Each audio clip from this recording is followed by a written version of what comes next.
fucking fantastic. Anything else about Todd, guys? We fucking love you. You're a stone cold killer. Where you from?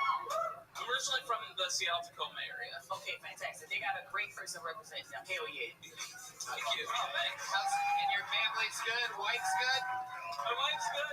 What's your wife up to nowadays? Right, while you're on the road like this, what does your wife do? I'd imagine fucking a whole lot of picking up crumbs in the kitchen or something like that. She's finally putting the TV trays away. She's finally got a chance to clean out the microwave film. She's changing the light in the refrigerator that went out. She's fucking doing her fucking rounds at Costco right now, perhaps. What's the wife up to? What does she do again? What does she do for work? Yeah, sure. I'm just trying to think of more jokes. But yeah, what does she do for work? She's a dietitian.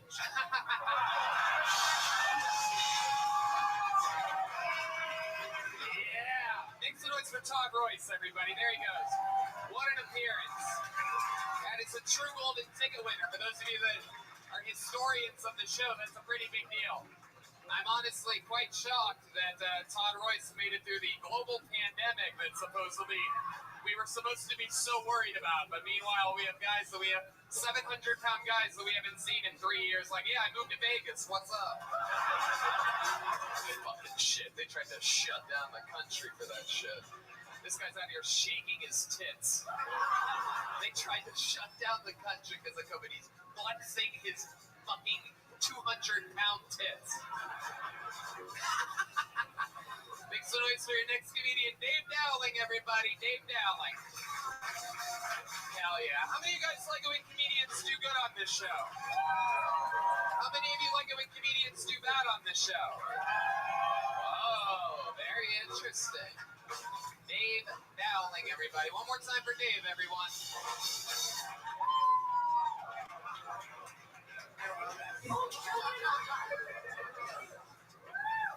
One more time for Dave Dowling, everybody. Come on, these people wait all night for this, for the chance to maybe get a minute. Here's Dave Dowling. So it's 2023. It's been a wild year before.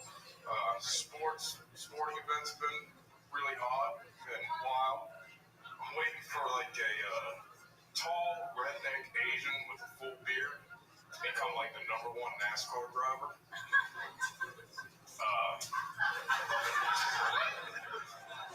I became a father this year. Yeah, that's a story in itself.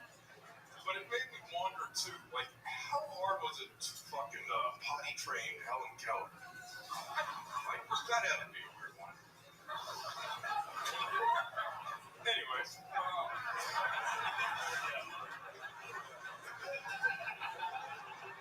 I was born without a sense of smell, and I always have people ask me, like, to smell this, whatever, even my own mother. It's kind of like fucking asking him, you know, like your mom asking you if you see that sunrise?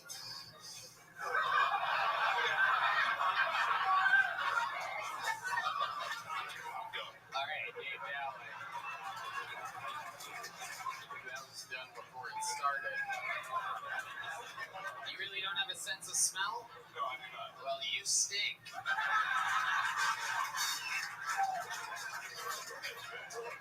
I believe it.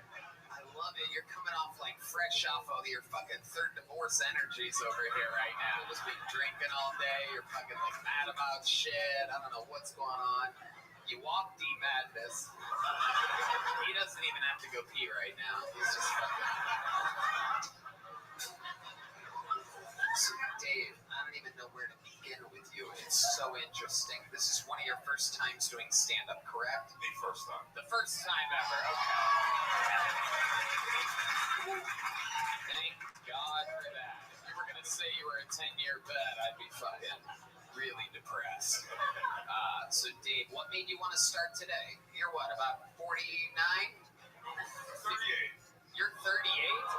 You're 38?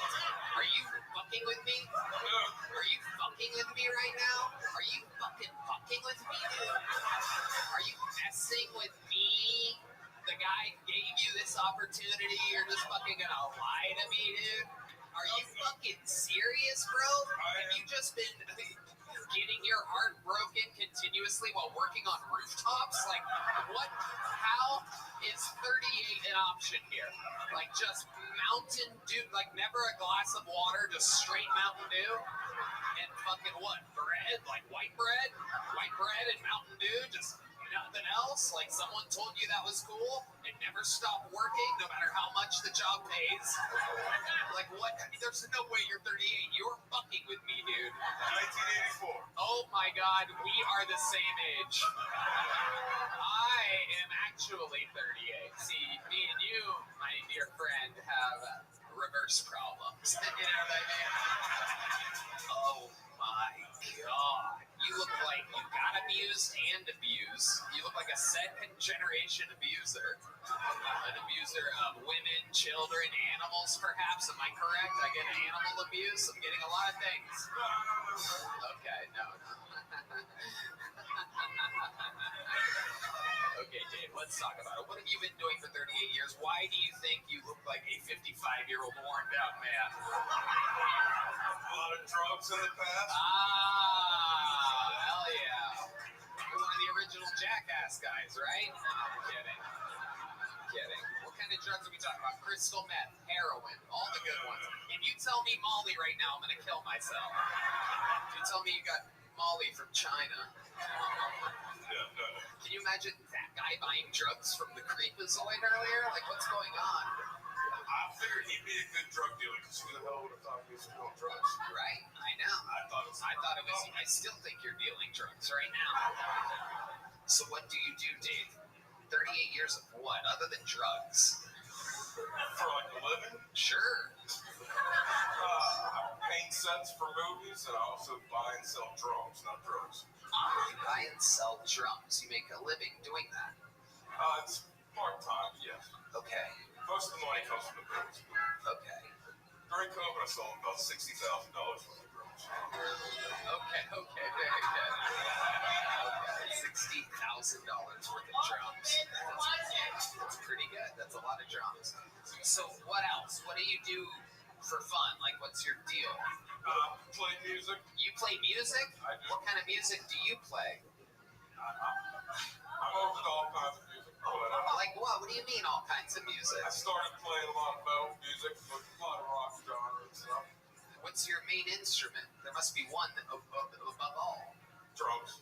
Really? No, these old school album bands. Oh no. Is that what you want? Is that really what you want? Alright. I mean, if that's what you guys want to do. It's been a long time since we've done this, but as some of you know, there is a legendary segment on this show called a Mexican Drum Off where we have a competition in which one human gets to drum solo and they have to try to beat the resident drummer. It's literally never happened before. We've done this, I think, 50-some or 60-some times. It's never happened before, but right now, if this happens, Dave Dowling could potentially be the new drummer of Kill Tony. You get to decide, but you have to be honest when you guys vote at the end. But ladies and gentlemen, here on this night, completely unplanned, there shall be a Mexican drum off.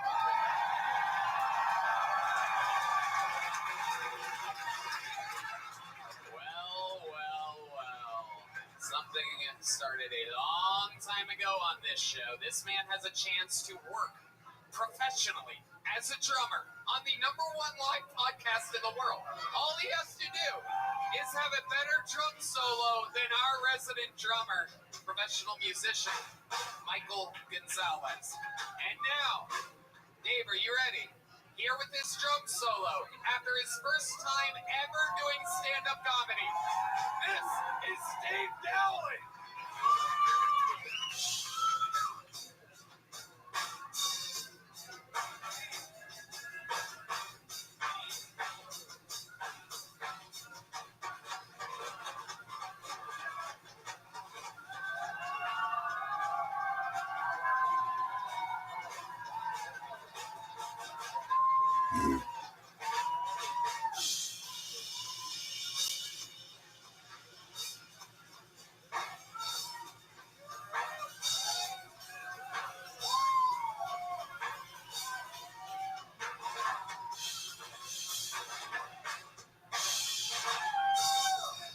and gentlemen. That was Dave Dowling.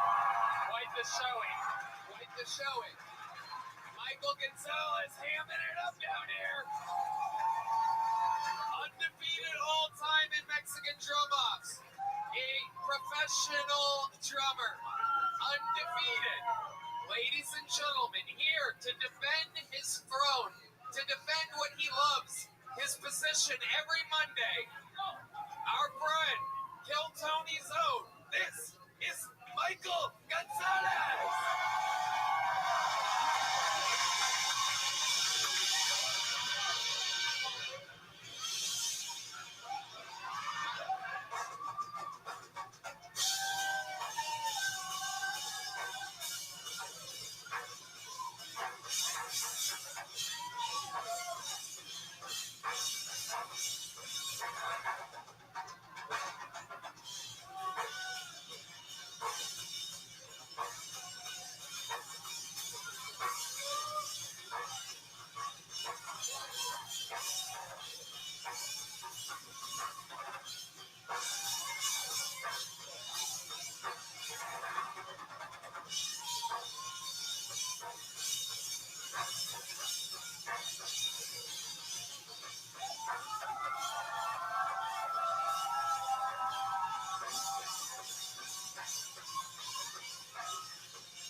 Decisions to make, believe it or not, because historically on the show you get to decide. It wouldn't quite be fair if I got to pick it, but here you are, you get to hear it live. How many of you have Dave Dowling winning the Mexican drum off here tonight?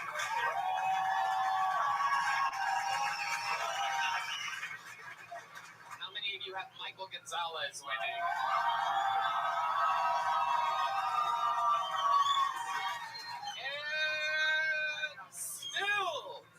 Kill Tony drummer, the great Michael Gonzalez. Dave, you got on stage for your first time ever. Here's a little joke book for you. Take one of those. That's from the great Bonsai. That's real Texas leather. Honestly, I thought it was close, man. For real. I thought I was like, oh shit, this is really good. Red Band doesn't have an ear for No. Before Mike went on stage. Okay. Thank you, Red Band. There you go. Red Band trying to get his fucking late Democratic vote in. Didn't show up to the polls, but here he is. Hey, I think we should maybe do a recall here, creepy ass fucking Pflugerville liberal. Shut the fuck up. There he goes. Hey, I want to do my absentee vote now. Shut. He did good though. He did good. Not nearly as good as Michael.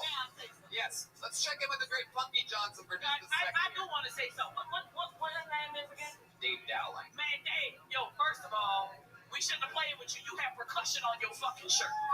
That motherfucker got percussion written on his shirt. So that means you the heart of everything because you got your shit. Stop no comedy though. Just play the drums. Mike, you played that shit like something like the rest was somebody fucking your wife, dude. You was like, ain't nobody fucking my bitch, you know? Boy, you played that shit, boy! I looked out, I saw a third arm popping out of his body. What the fuck is that? Hitting the fucking cymbals of I'm sitting up here thinking about switching lanes fucking around with Mike. Oh, man. You're gonna have the drum.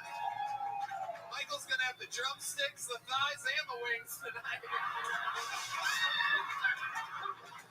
All right. What the fuck did we do from here? You guys want to go back to this bucket, huh? Oh, yes, my friends. And still the chaos continues. Your next comedian straight out of the bucket goes by the name of Clint Parker, everyone. Ooh, sounded like there was a little pop from the comedy section there. That's always an interesting sign. Yeah. Clint Parker is next on Kill Tony. Here he comes. One more more time for Clint Parker, everybody. Here he is.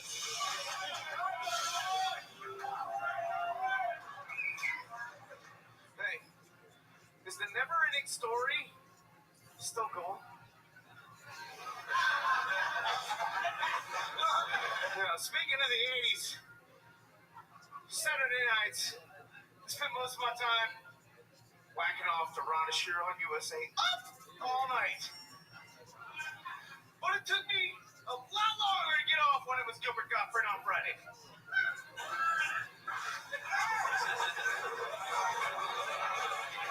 I taught my wife martial arts. Well, I'm working on it. Not so she can defend herself. It's so that if we get accosted on our way to a gig, she can fight them off while I protect my guitar. Alright, the only reason I even know about this show is because sometimes I go through the YouTube vortex and I found Kill Tony. I know I got minimal time.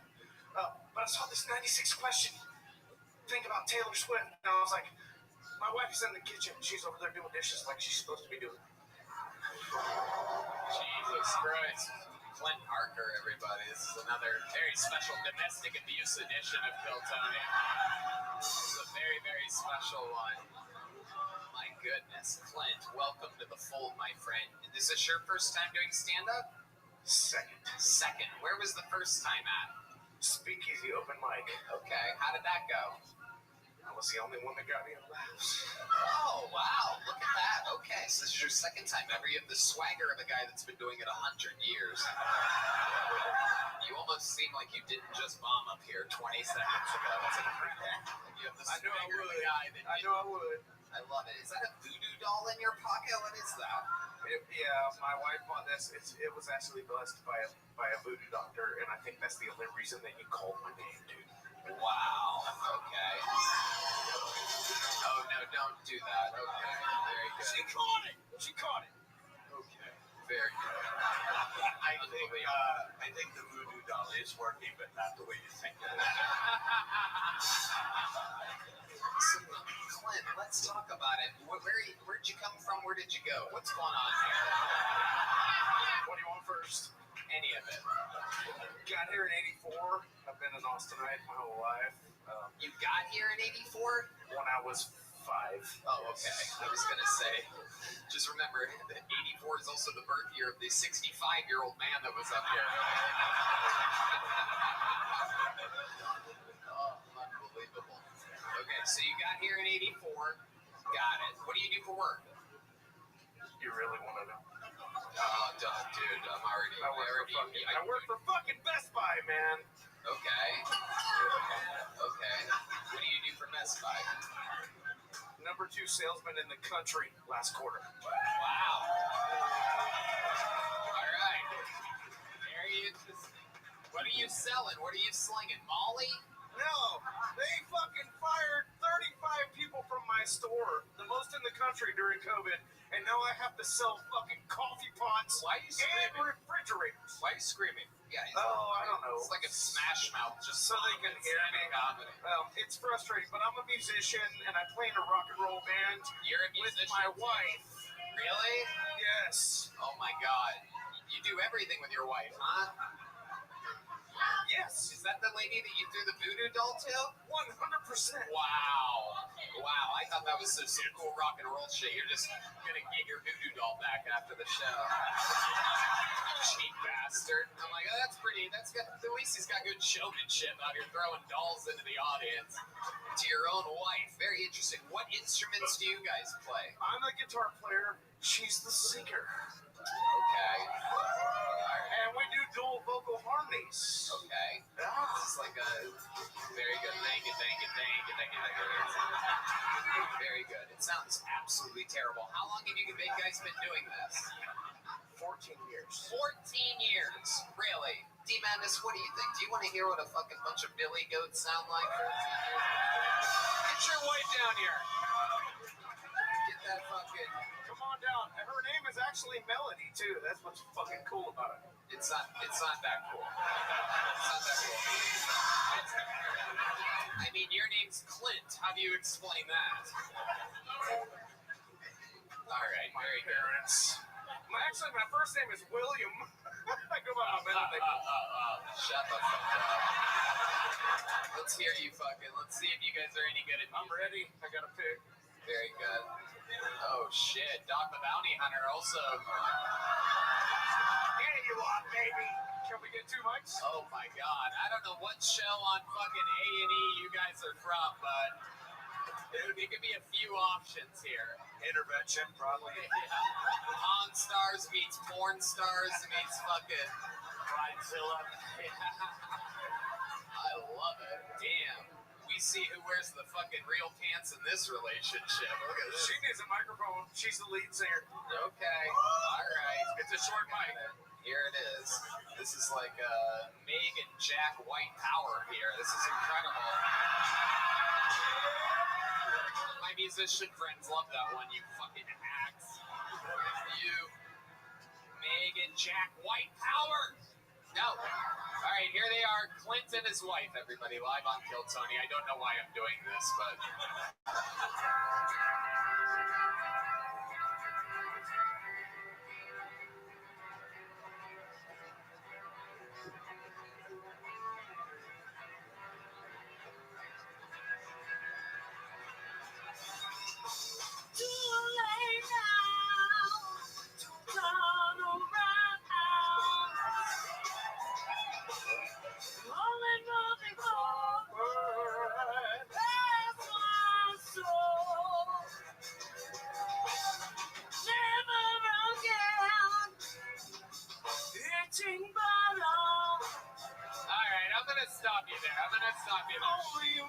Stop this right here. I don't know what fucking country bumpkin. Where are you guys from? Right here in ATX, brother, man. No way. You're from here? Really? Oh yeah, 84. That's right. Jesus. You're literally the worst musicians I found in the entire city. It's incredible. Yeah, I go out every night, and that's just insane. That's absolutely unbelievable. It's like some type of weird fucking. It's like watching karaoke at a Buffalo Wild Wings or something. It's like some real fucking shit. Every night, every day, I listen to live music in this fucking city. Sometimes it's over coffee in the afternoon. Sometimes it's late at night in a fucking place that I don't want to mention, or else you people will show up there. But the point is, I listen to live music all the time, and I gotta say, it's unbelievable to find that there was someone that didn't impress me. That was grunge in Florida in 2004. Okay, we like do. Redman, when you do it, it's extra mean for some reason. Let's check in with the band. What did the band think? John Dees, what did you think about you came a long way from Buffalo to get away from people like this. So I'm interested to see what John Dees thinks. John doesn't want to be mean. Oh, yeah, it is. It's on. It's got it. Yeah, it is. It's on. Tap it again. He don't want to talk. He gonna say something stupid. I can say what you was thinking if you want me to. No, it's Tony, I think his comedy set was better than the music set. I know. That's low. What's the name of the band so that people can give you guys a fair shot? We are called Traces Left. Traces Left. And on March 8th, we will be playing Long Center in front of 1,000 people. Really? Unbelievable. Congratulations. Here's a little joke book. Hey, Clint. Boom. Clint Parker, everybody. There he goes. You guys want to do something fun right now? You want to sage this room with some fucking crazy energy right now? Well, then I have a special treat for you. We have a friend of the show and a friend who got into the comedy game 6 or 7 months ago and is absolutely crushing. I love this guy. He's such a fucking character. Ladies and gentlemen, make some noise for the great Uncle Laser, everybody. Oh, shit, there he is. Oh, wow.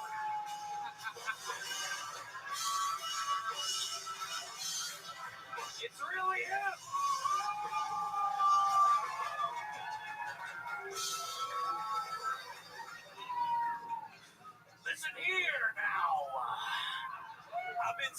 for a while, nobody's been seeming to be paying attention.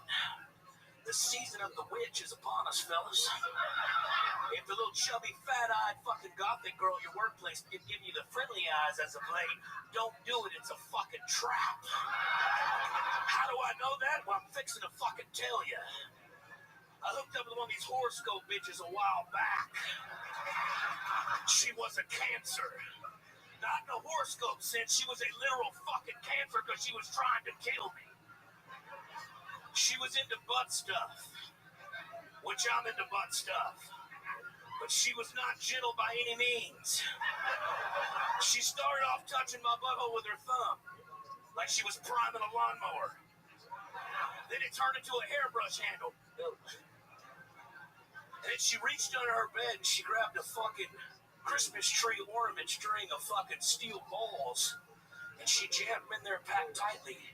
And she started starting that fucking lawnmower. I gotta get my prostate checked daily now. Not because there's anything wrong with me. It's the only way I know how to come.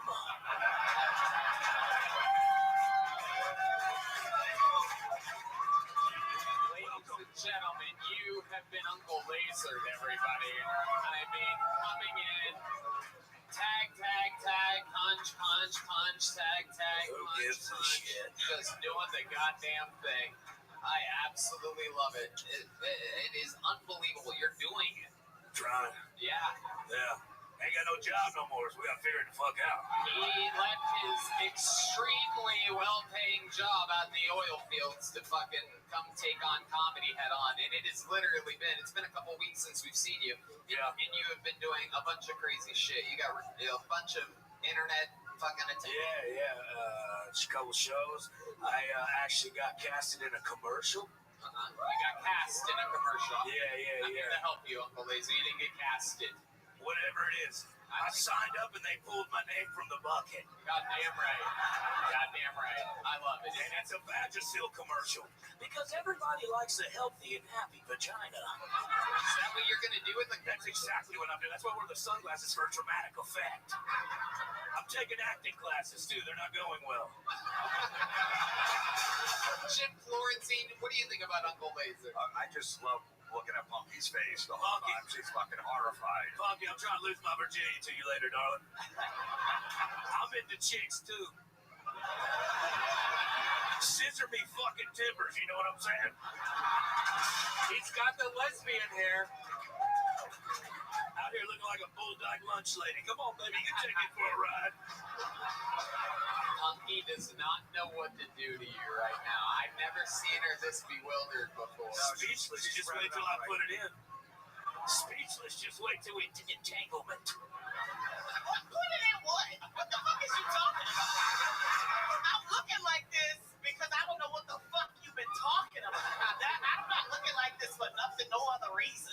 Look, I get the cancer shit. These hoes is out here toxic. I get it. Yes, she knows.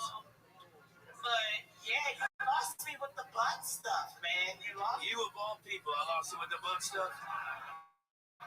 You got a do-rag and a beanie on it. You lost it at the butt stuff? I'm a dyke. I'm a dyke. Do you understand what dykes do? Okay, anyway, They do dyke shit. yeah. They don't do butt stuff? Is that the other gays?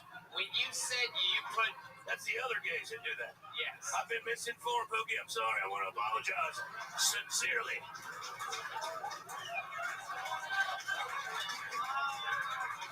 I was misinformed. My mom was hooked on drugs. I never got hooked on phonics. You know what I'm talking about? Okay, well, all I'm gonna say is, I'm gonna just skip to the positive shit. Cause that's all I got right now. I love D-Generation X, Shawn Michaels. Boom, boom. The Heartbreak Kid. You remind me of modern day Lex Luger, and Thank you. I think it's kind of hot. So Thank you, baby. Look at that. I'm gonna just end it positive. Hey, Tony, real quick. It's good to see Uncle Laser and Aunt Jemima out here getting a whole. Hey, if you want to end racism, I'm about it. You know what I'm saying? Wait a minute. Now, Well, God damn it. See, I keep doing it. draw it back. Now, what the fuck did you just tell me? In racism? Ended by just That coming together. haircut, nigga? If you Okay. what the fuck? Okay, you know what? Okay, I'ma shut up. I'm shut up. I would love to see what would happen if we did like a blind pussy eating taste test with you. You just put your feet up in the air with like a black curtain and like a hole. And we had perhaps 3. I think 3 would be good. The 2 women and 1 I would, uncle but I wouldn't dancer. trust it because he would go in my prostate. This nasty motherfucker. There's a G-spot in every butthole, I found out. Not in this one, okay? Fair is fair. Listen, you better learn how to work the clitoris with your crazy cut shade tear ass. I'm gonna have to teach you a couple things, Lex Luger. Okay? Now, what else you want to talk about? That's you. Yeah. You got a how-to video, whatever you need. I mean, I got to watch you guys make each other speechless at different parts of this interview. It's incredible. Jim Florentine. Tony, I really think that Laser thinks he can turn punky. If he has a chance, don't you? if you go back to the after party and you start seeing these dance moves, dog, and I swear to God, I cut a fucking rug. Well, you better stop swearing it up. I'll cut that clitoris up. You're gonna go straight to hell. I don't like cock. If I wanted dick, I would want dick, not cock. That's okay? fair. That's fair. Okay? So, That's fair. I don't want to be drilled or pounded to the wall. Whoa, I'm a sensual lover. Very sensual. That's how y'all be talking. I'll pound you to the wall. Oh, relax. Relax. You're very sensual, is that true? Very. So why do you think I got this haircut like this? Some ladies grab that back of that head, listen, that nose and that tongue touch a clit at the same time. You ever put your tongue on the two ends of a battery and it shocks you? It's just like that. Wow. Just like that. Wow. Wow. You better believe it until I eat it, then you'll see it, baby girl. Oh my God. This guy is cutting pussy eating promos right now. Look, can I say one thing? Speaking of cancer, I'm gonna shoot my shot here. No more poke, it's not working. Okay. There's a young lady in the crowd tonight that has no hair at all. I see you, darling. I see you out there, and I wanted to say, What is going on? you might be the cure for cancer. You are absolutely gorgeous. It may be cancer as well, but I'll tell you what, I love it. I love it. Laser, are you getting to a point here or something? Or are you just giving the No, girl? I just genuinely wanted to tell her she's beautiful. Okay. She's genuinely beautiful. I think that she looks incredible. That's all I wanted to say. I'm not trying to touch her clitoris. I swear to God. I just wanted to say. You think we believe you after 20 minutes of you trying to turn punky? You think we just think you're being kind to this girl out of the kindness of your heart? I don't even want to fuck you. I just wanted to give you a compliment. I don't want anything in return. I mean, unless you're offering, in which case, relax. If I see it, I will eat it, and I will be it. Yeah. Hey, you miss 100% of the shots you don't take. I will tell you what. It is quite the wide range of windows you've left open for you between Punky and her dreadlocks and a white girl with a shaved head. And baby girl, I apologize because he insulted the shit out of you. And you shaving off your hair, that's woman power. It ain't got nothing to do with cancer. Goddamn right. No, It he's is. an asshole. It is Baby beautiful. girl, you are beautiful regardless of what the fuck happened to your goddamn head, okay? He's crazy, ain't got nothing to do with cancer. You strong ass woman. What the fuck? I was genuinely giving her a You know what? compliment. I What genuinely the was. cancer? No, she might be the cure for cancer. What the fuck are you talking about? Because she's so damn pretty. Nigga, go home. That's not how you cure cancer. Jesus Christ. That's not how you cure cancer. And just because of all that, I'm going to have Punky send you a video later of her eating her pussy. Baby girl, I got thanks for the hookup. That's right. That's goddamn right. That was good, Tony. That's goddamn right. That bitch is going to have cornrows in the morning. Ladies and gentlemen, make some noise for the sensation himself, Uncle Laser, everybody.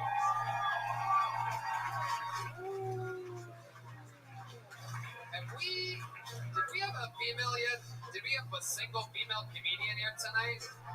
Should we get a female up here, huh? Alright, let's see what happens here. Nicole, Chloe, Chandler. Let's see what happens here. We're gonna get a girl up here, representative, something for Punky to feast her eyes on. How about Mia Chan? This looks like a female's handwriting. Mia Chan, M-I-Y-A. Let's see what happens here. You guys still having fun? We're getting into the depths of the show now. Here she comes.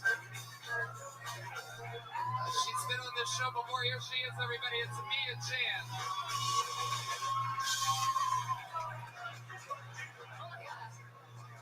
Let me just take this off. Oh, never mind.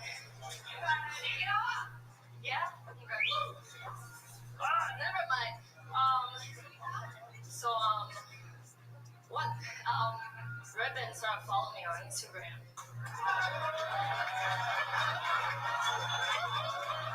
So, comment. So I'm a legal immigrant. I've been to 34 states. That's not part of my job. Oh my god, I got so nervous again. Alright, I'm from Taiwan, so everybody here from Taiwan? No? Just white people? Okay, so I have to migrate. I'm sorry, it's not a lot going on there. So it's like this, okay? If you're retarded, you go to make Lululemon towel. And then if you stay in school and then you finish all your homework, you go make computer chips. And that's like the best you can get. So that's why I'm here. I'm trying to, not just like make products for y'all. Yeah. Thank you. All right, Mia Chan. Wow. Taking off that jacket was one of the most Asian things I've ever seen before. You just had to show us your straight A's, huh? Yeah.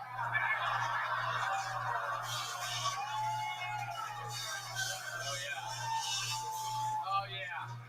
You can't teach that.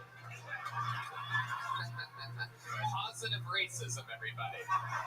Straight A's. It's about being smart, not about having small tits. Just kidding. You have small tits. You could have kept the jacket on. You're the one that wanted to go fucking braless with the fuck. Yeah. Anyway. I don't like wearing bra. What? I don't like wearing a bra. Okay.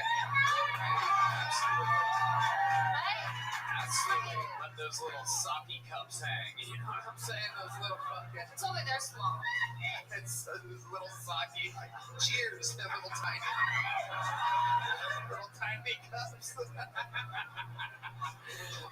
Don't worry. You're not going to get in trouble for this. Do you have dark areolas? Red Band, what the fuck kind of question is that? It is 2023. Why would you say that? You're putting everybody at risk. Do you have dark areolas? I'm kidding. Don't answer that. Don't answer that. Okay. Welcome to the show, Mia. How long have you been doing stand-up? 6 months. 6 months. So what do you do for work? You've been on this show before. Remind us. So I go to school still, but I ran out of money to pay. Yeah. What? To pay, yeah. You're running out of money to pay for school. Thank you, Matt Mueling, my senior Asian translator. I'm still a student, but what are you studying? English. I see you have a lot of work to do. Incredible. What do you plan on doing with a degree in English and an English-speaking society? Red Band. Yeah, Yellow Rose. Red Band has an idea. That's like the Pornhub sound effect for those of you that don't know. So I teach English online when I run out of You money. teach English to who? Taiwanese. Taiwanese people. Yeah, so this is like part of my resume. Okay. Last time she was on, she was about to go to court. Remember? How'd that go? That's right. Remind us, what were you going to court for again? Evading arrest? Right. Because you ran from the police, is that right? Yeah. And then they caught you. So you just went to court. How did that go? What ended up happening? So I don't have a lawyer, so they Gave you a public defender. yeah. Right. I lost his number though. Oh, wow. That's very, very unlucky of you. What's your plan now that you have no representation? No, I'll find it hopefully. Or I hope he'll text me or something. Yeah. I didn't do nothing, so I'm not worried. All the best lawyers are known for texting their clients before. Texas cop is a little crazy. Texas what? Texas cop, but it's okay. The Texas cop is crazy. Did he show up to your court? Yeah, they're all there. They were all there. I don't know how it works because I'm like a good human being and I don't break laws and evade arrest. Oh yeah. Yeah, I'm a good person. Oh, yeah. Tony, I'm curious on why she ran from the cops. No, it's just like. No, I would talk about this after the court case. Okay, you don't want to talk about it? That's fine. I don't know. Like I came here, I came here as an exchange student, and it's like I stayed. Why is people talking? I don't know. You shouldn't let it affect you though because you're supposed to be a professional. Yeah, I'm sorry. Right. So I was here. I was exchange student, and then they placed me in Indiana. It's like the border of Indiana, close to Ohio and Kentucky. Just like this Amish people, fat people, just complete. Not your cup of tea. Not your cup. No, it's fine. Not your cup of I like it. That's why I stayed. Yeah. Okay, great. Very good. But it's like I'm still figuring out. It was like Indiana, and then I go to school in LA, so it's like the lights and then the liberals. Like, Oh shit. I'm still learning. Yeah. But I love everybody. I swear to God, this is Hans in a wig. That's what he says. Yeah, Whites yeah. and liberals and the same fucking thing. You guys have anything for? What do you think about Mia Chan? I think you should stop putting your business in the streets.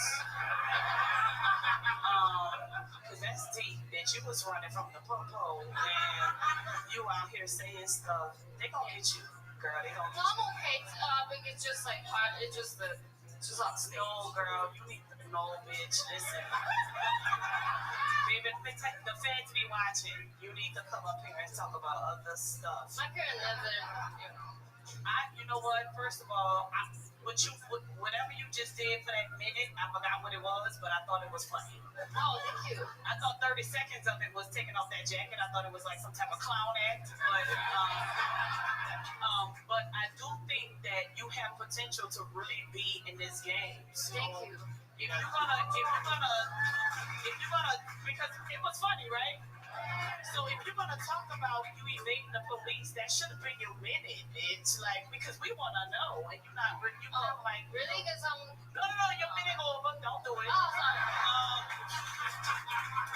I'm just telling you that I think you're funny, and if you really like in a court, stop talking about this, be watching, and you have potential, so stop pulling from other shit and talking about that shit. Cause I've been in therapy. I'm trying to be positive.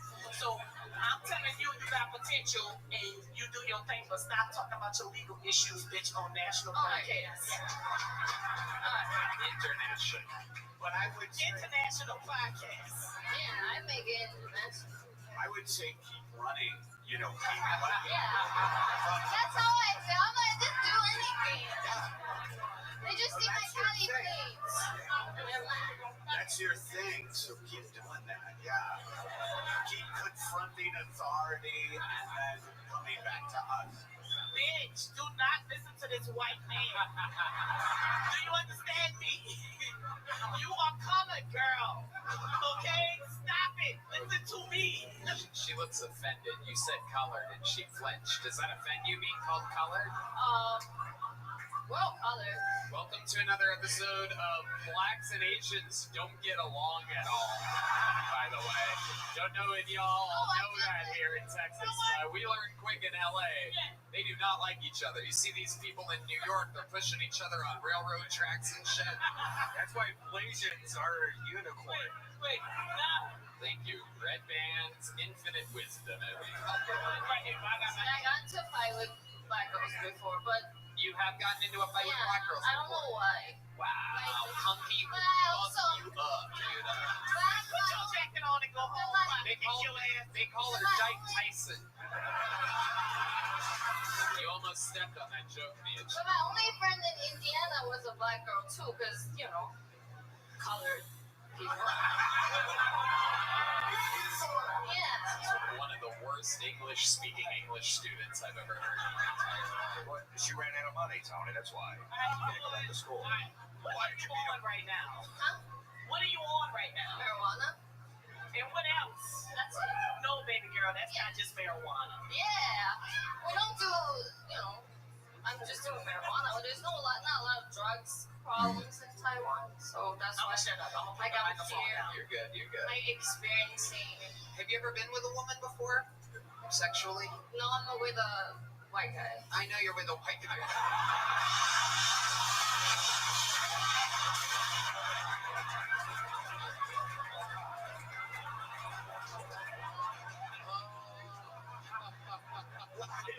Why is that so hard to believe? It was funny on so many levels, right? Especially how you said it. You can't really be much more. Can you say it again? White guy? Well, now you said it kind of white. Before you're like, I am with white guy. Oh, But now you're trying to fucking... sorry. I learned everything from the internet. English, you know. Right. Okay. So right now you're with a white guy, but have you ever been with a woman? Have you ever spent an evening with a female and been sensual with a woman in a sexual type of way? I'm gonna keep asking you this until Punky's Not head really, but explodes. But I seem like my roommate's dildo and stuff. Okay. That's like the. Alright. Do you guys do the Wonder Asians? Do they scissor or chopstick? What is this? What is this? Alright. There she goes. You've been on this show before. You have a small joke book, right? Yeah. There she goes. Mia Chan, everybody. Mia Chan. Alright. Let's put a ribbon on this fucking thing. You guys ready to end this show with a goddamn bang or what? There's only one way to do it. Ladies and gentlemen, the regular that has done more sets than anybody ever in the show's entire history. Austin's own, the Memphis Strangler, the Big Red Machine, William Montgomery.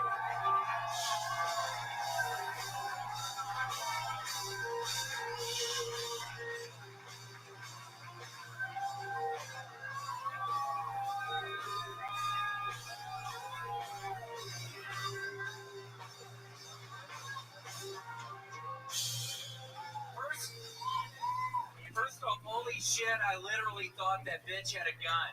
And she's about to shoot you right there. Tony, I've had a really hard week, so I honestly bought 500 fortune cookies. I got them today. I wasn't able to come up with any minute or anything, but I thought I would just read some of these fortune cookies just to...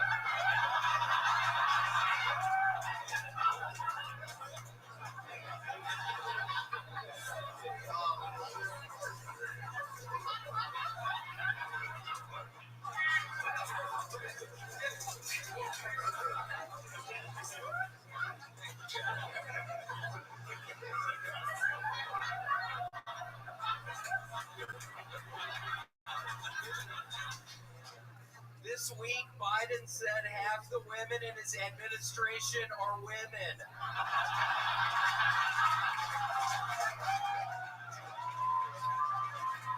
That seems high. Have you seen any of those fucking hags? Holy shit!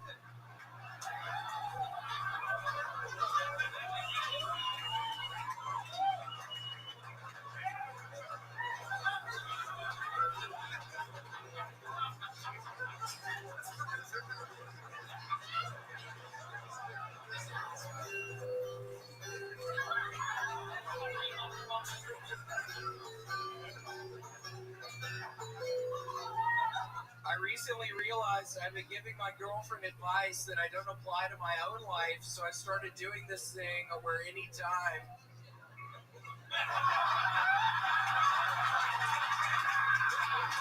I'm about to give her advice, I just apply whatever that is to my own life, and I've got to say, I've gotten really good at giving myself a blowjob. Holy shit. Man, I got bought at Disney World at that shit. They got me doing it at Disney World. Literally, I got fucked.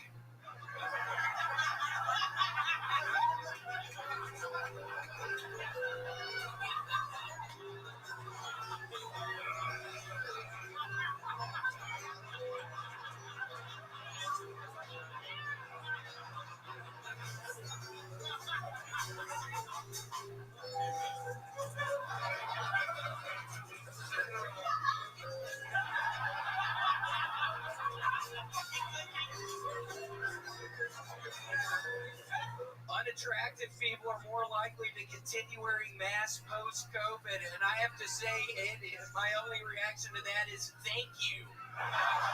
Holy shit, have you ever seen those hats? Got a bunch of fucking hags walking around.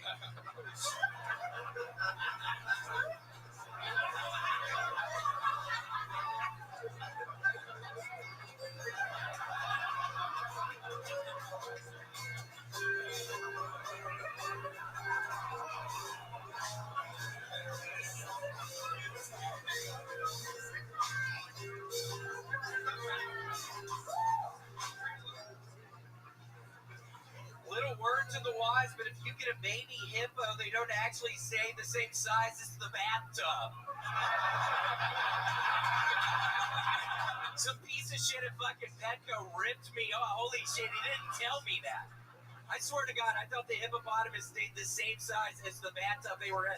They don't, they get huge. All right, that's all I have. Wow. Wow. The man who's done more new material on the show than anybody ever in the show's history finds a way week after week after week to creatively reinvent himself and his vessel. Tony, I was not joking when I said I've had really bad luck this week. There's something you told me, I think you'll remember this past week. I have an elephant collection. I've been collecting elephants since I was young. And Tony asked me if I had any elephants where the trunks were down, and sure enough, I did. And Tony, I got rid of those elephants, and I've still been having the worst fucking week, Tony. Why did you tell me to get rid of those fucking elephants? What did you do with the elephants? I fucking threw them away like you told me to, man. Some of those were from my grandmother. You put them in the trash? Yeah. Did you take the trash out? Yeah, I mean, they're gone. You told me to do that, Tony, and I've just had the worst luck. What happened?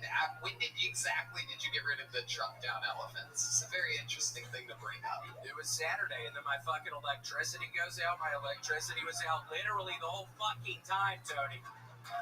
Some of those elephants were from my grandmother, Tony! And you told me to get rid of them. You said my luck would change, and then the fucking power goes out. My 500 fucking fortune cookies arrive. It cost me $100 for 500 fortune cookies. Holy shit. I noticed that one of the fortune cookies had 2 pieces of paper on the inside. Yeah. It did. Yep. So you wrote the jokes down and then put them back inside of cookies? Yeah, I went through probably 50 of them. I swear to God, I was doing it for the past hour before I got here, trying to stuff those fucking things. And then, How did you get it wrapped up? How did you wrap them up? Back up? huh? How'd you get them wrapped back up? Do what? How'd you wrap them back up? You put the notes in there. How'd you You put say that a little slower. I swear, I can't understand it. I swear. Yeah, it don't matter. Who the fuck are you? Why were you trying to give me advice on that shit, man? I have 500 of these fucking places in my house right now.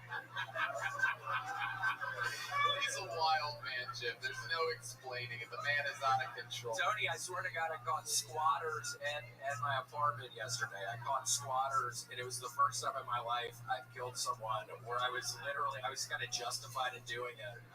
It was the biggest rush. Yeah, he was squatting. I was in the fucking closet. I just waited on his ass. Fucking.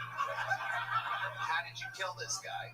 I was strangling him, and then I put some fortune cookies in his fucking mouth. Wow. But yeah, it was the first time I feel like I was justified in killing somebody. So that was pretty exciting. How exciting was it? Did you get really passionate about it? It wasn't, Tony, I swear to God, I found the best Oreo cookies. They're cookies and cream Oreo cookies. I don't know, the whole thing last night. Yeah, I've never heard of it. Can you explain to us what that is? It's the cream on the outside? I don't get it. Just an Oreo cookie. Just the cream is cookies and cream. Oh, okay. Yeah, I'd never seen that before. It was delicious. It was double stuff. Oh, double stuff. Yeah, that shit was double stuff. I love it when it's double stuff. How much do you love it? Almost more than when I killed that dude. I swear to God, I scared the shit out of him. I jumped out of the fucking closet. Holy shit. He had no idea I'd been in there for like 5 hours. It was weird to say. He was so surprised. I've been in there like 5 fucking hours. So what is your plan with the rest of these fortune cookies? Are you thinking this is going to be like a new thing? Perhaps you just bust open fortune cookies, you go do an hour-long set on the road, go through 75 fortune cookies? Yes, that's what I'm thinking. I've been having trouble doing longer sets. Yeah, I think I'm going to start doing the fortune cookies or the first night ever single. It's going to be my new thing. I'm going to exclusively do fortune cookie shit after this. Okay. So it's like halfway up. Okay, William. So I'm trying to figure out exactly. Is your power back on? Yeah, it's back on. When did it go on? Sunday. Sunday? I think Sunday. Sunday? Yeah, it's Sunday. No, it's not Sunday. I think it was Sunday it came back on. No, there's not a Sunday, William. You know this, right? It's Sunday. The son of a powerful lawyer. You must know that it's Sunday. No, it's not Sunday. I think it's Sunday. You're kidding. I know you're kidding. That's so weird you would bring that up, Tony. After giving me the bad luck, I can't believe that. What are the other days of the week? Can you say some of the other days of the week? What's Tuesday, Tuesday? Wednesday, Wednesday? Thursday, Friday. Friday. You're fucking with me. What's Garfield's favorite day? Huh? What's Garfield's favorite day? Thursday. Okay. Yeah, that was stupid. Dumbass.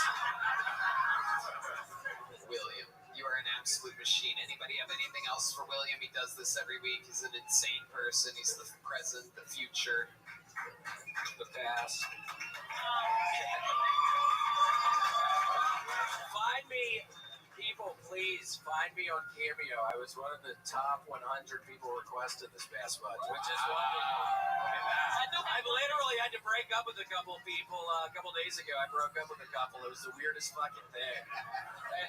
I do have one thing to say. Yeah. And it's all about the respect of the craft and art. These are two people you need to know. So backing up saying, who the fuck are you? I took that as disrespect. Not disrespect, but disrespect. Like, you need to know the people that came up before you, and that's great. For sure, I swear to you, Honky, as it was leaving my lips, I just thought to myself, this is a horrible mistake. Honky said it. These motherfuckers paved the way. So I want. Okay. I didn't take Are you mad? No, I fucking loved it. Okay. Well, thank you for bringing it up. Thank you. I Yeah, I'm apologize. gonna bring it up. I do it to everyone. So maybe I need to stop. Yeah. But I never gonna stop. I'm kidding. William Montgomery, ladies and gentlemen. Find him on Cameo. The real deal. The Big Red Machine. Thank you to the Red Rose, Yellow Rose, Deep Eddy Vodka, Gel Blaster, Austin Security Guard Service, Screwball Peanut Butter Whiskey. How loud can this place get for SNL and the Comedy Store's own Punky Johnson? Eddie Pepitone.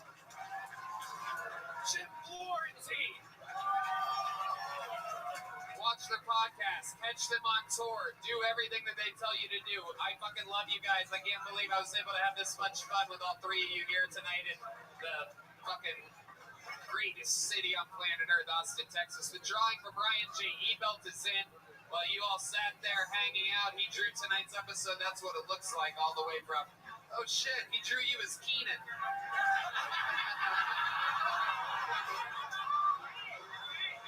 I fuck with it. That's cool. G-style right there, you heard me? How about one more time for the best band in the land, the Screwball Peanut Butter Whiskey Kill Tony Band. Michael Gonzalez defended his throne tonight. John Dees sent us to the fucking haunted Organville. The Great D Madness on the bass. And the baby goat, Matt Mueling, right here live in the flesh. Love you guys. We did it again. Thank you guys so much. We'll see you again next week. Love you. Thank you. Good night, everybody.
some noise for Brian Redband, everybody. Hey, everybody. And we've been doing this a long time. Here at Kill Tony, the #1 live podcast in the world.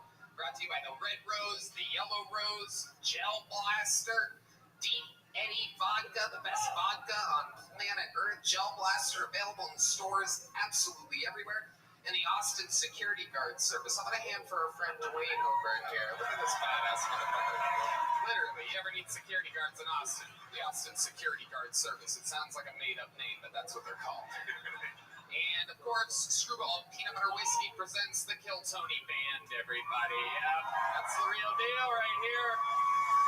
One of the best musicians on planet Earth, James Atkins, is on the drums tonight, everyone. Yes. The great John Dees on the keys. That's Deep Madness on the bass guitar, ladies and gentlemen. Matt Mueling on the electric. That's the great Paul Deemer on the horns, everybody. Before we start tonight's episode, here's a little bit more from the amazing sponsors that made tonight's episode available for you here, right now. Good evening, everyone. If you're trying to improve your health, hydration is a great place to start. Liquid IV is the hydration brand that fuels your well-being. Their hydration multiplier is the one product you're missing in your daily routine. In just one stick, you get 5 essential vitamins and 2 times faster hydration than water alone. Use it first thing in the morning, before a workout, and when you feel run down, after a long night out, and on long flights. I use this stuff all the time. Everybody around me uses it. Everybody swears by it. This is like if the old school Gatorade actually did what it said it was always supposed to do. Liquid IV is an absolute godsend. It is a miracle product. It is one of our favorite sponsors, and this is something that Red Band, me, and the whole crew use all the damn time. It is the best. Red Band. I agree. I'm subscribed. I buy every month a big box of Liquid IV. My favorites: grape, fruit punch, strawberry. 1 stick of Liquid IV and 16 ounces of water hydrates you 2 times faster and more efficiently than water alone. It contains 5 essential vitamins: B3, B5, B6, B12, and vitamin C.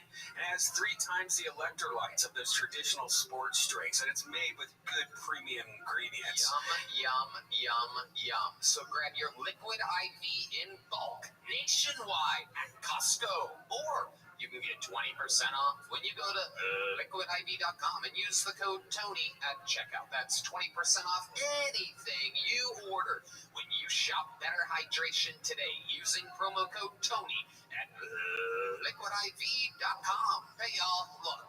Some people have some high highs, some low lows. Life is crazy. It's coming at you at 1,000 miles an hour. If you spend time with your family, I apologize. I'm sure that stresses you out. I'm telling you, there is a new system called TalkSpace that makes it easy to find a therapist you will like. It's convenient and it's online. You can do it at home or wherever you're most comfortable. TalkSpace is making huge differences in many people's lives. Red Band? Do you think seeing a therapist or a psychiatrist would be helpful, but you don't have the time to actually find one and meet them, or you can't even afford them? Try TalkSpace. By doing everything online, TalkSpace has made getting the help you want easy, accessible, and affordable. And you know how weird it is going in and meeting somebody and waiting in the waiting room and stuff? Well, now you just do it through TalkSpace, because sometimes people wait until bad things happen to talk to a therapist. Why wait? You can get a therapist through TalkSpace. Therapy can help you shift your perspective, find tools to cope in difficult times, and be a guiding light. Getting started is the important part. TalkSpace makes it easy and affordable. At Talkspace.com, you just sign up online, you get a personalized match with a provider that's right for you, typically within 48 hours. It's incredibly convenient to have virtual sessions with your licensed therapist from the comfort of your own home. Talkspace lets you send messages to your therapist so you don't have to wait for your next session. If you have something that comes up during the week, send it like a text message right then and there.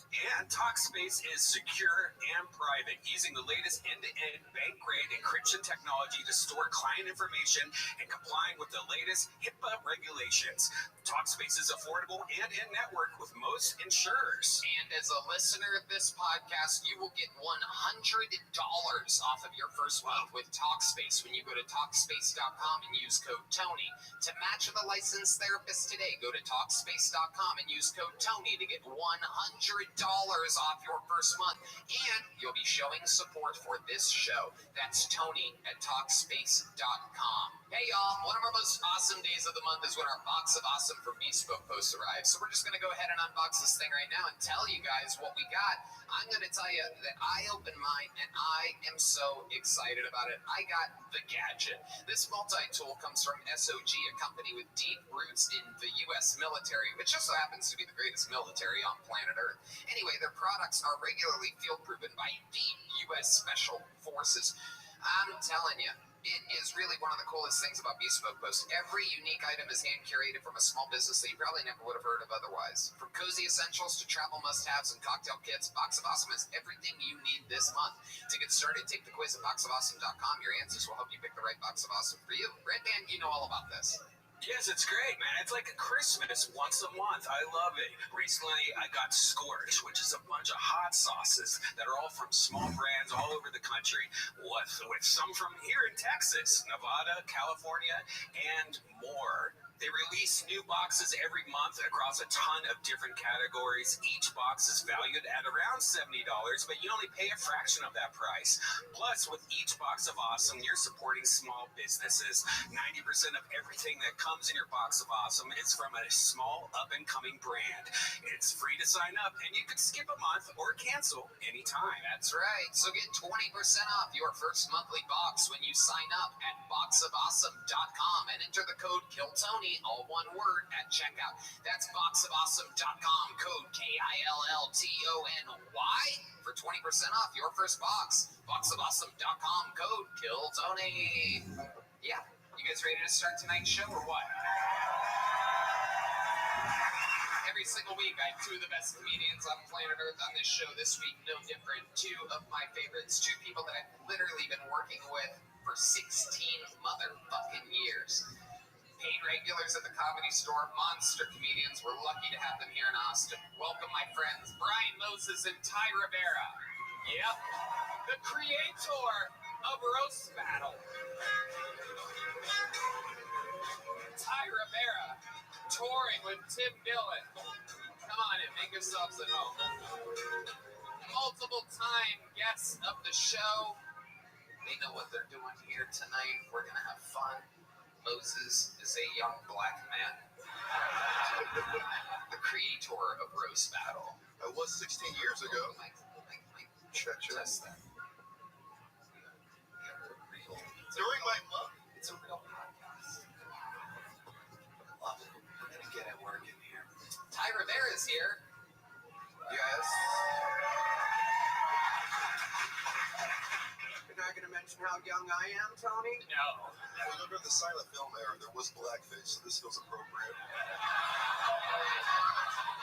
During black, guess what? My fucking mic doesn't work. Are you kidding, man? Moses doesn't do blackface, but he does do white hands. I don't know if you guys.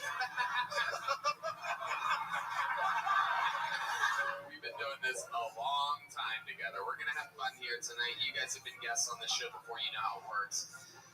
Comedians signed up tonight. Over 100 of them signed up to get the chance to get pulled out of this bucket. If I pull one of their names out, they get 60 seconds to do stand-up comedy uninterrupted. You know their time is up and you hear the sound of a kitten. That means they have to wrap it up then, or else they bring out the angry West Hollywood bear. That means they have to wrap it up. It's a big loud noise. And then I interview them and we find out more about them. And the whole thing's improvised and sometimes gets a little fucking crazy. You guys ready to do this shit or what?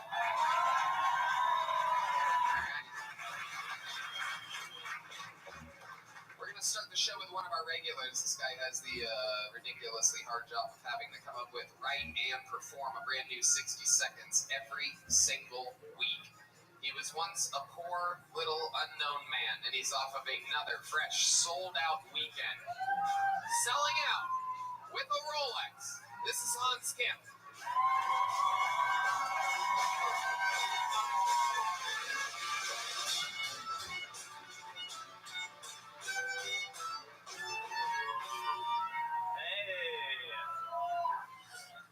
really getting into drone flying, which is tough because right now it's a bad time for Asians to be flying unmanned vehicles in American airspace. I feel like a structural engineer from Turkey right now.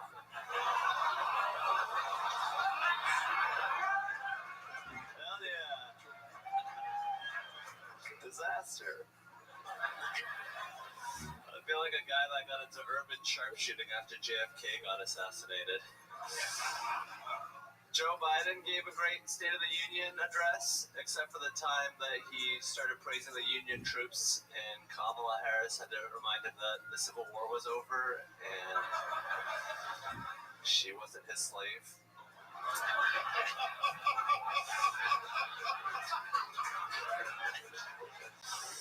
I feel like a lot of what airlines tell us is bullshit, because I've never looked at a plane crash and been like, I hope they all had their trays in the upright and locked position. I think Kobe might have survived the helicopter crash if he put his seat back in the upright position. All right, thank you. Hans. Very strong minute this week. Very topical, well executed, through and throughout. How's it going, Hans? Amazing. I think I might get laid tonight. Whoa! What makes you think that? What's going on? What do you got cooking? I got a bun in the oven, a beautiful girl. Bun in the oven? Bun or bow? She's Jewish, so. Oh, yeah. They don't like ovens at all. I think you should stop using bun in the oven if she's real Jewish. And it has begun, ladies and gentlemen. Welcome to Killzone. Even Caution's over there laughing at my Jew jokes. Look at this. You gotta love it. Hans, so where'd you meet this little Jewish girl at? Right here at the Vulcan at Austin, Texas. Wow. Tonight? Did you meet her tonight? No, 3 weeks ago, 2 weeks ago.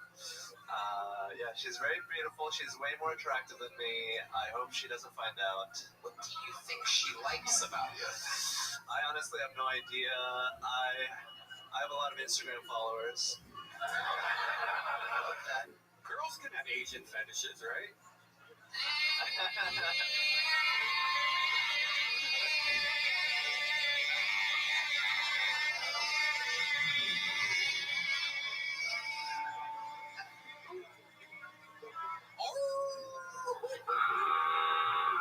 All right. It's the first time we've ever done that. This show's history. That's what it took to get that noise. Can girls have Asian fetishes? Theoretically. There it was.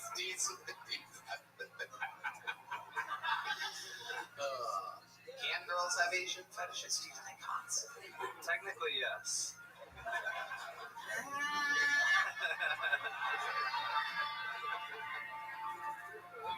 right. Okay. Have you been with this girl before? Before today, yes. Okay. And that always goes good for you. Yeah.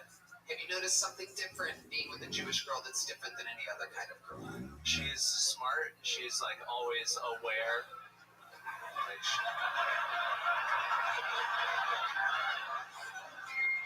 Positive racism by Hans Kim. Things started today. Positive stereotypes being reinforced. Smart and aware. I love it. What else has been going on in life, Hans? I've just been touring Dania Beach, hung out with some couples, very platonic relationships that we had with each other. Sounds suspicious, but I'll let it slide. What did you do with these couples exactly? I flew my drone for them. Hans doesn't rest on the road at all, by the way. This fucking guy treats every road gig like it's a field trip to some faraway land. Shows up to his shows yawning and exhausted. It's quite wild. I had a great time. I kissed a dude. Okay.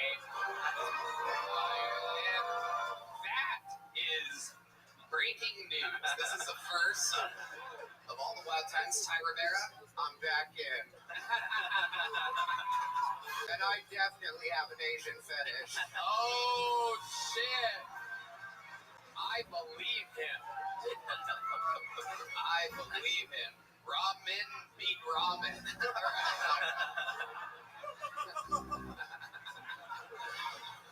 Oh my goodness. What would you do with a guy like Ty Rivera? Can you imagine? I would put him through a metal detector. And then you'd flip over. Yeah.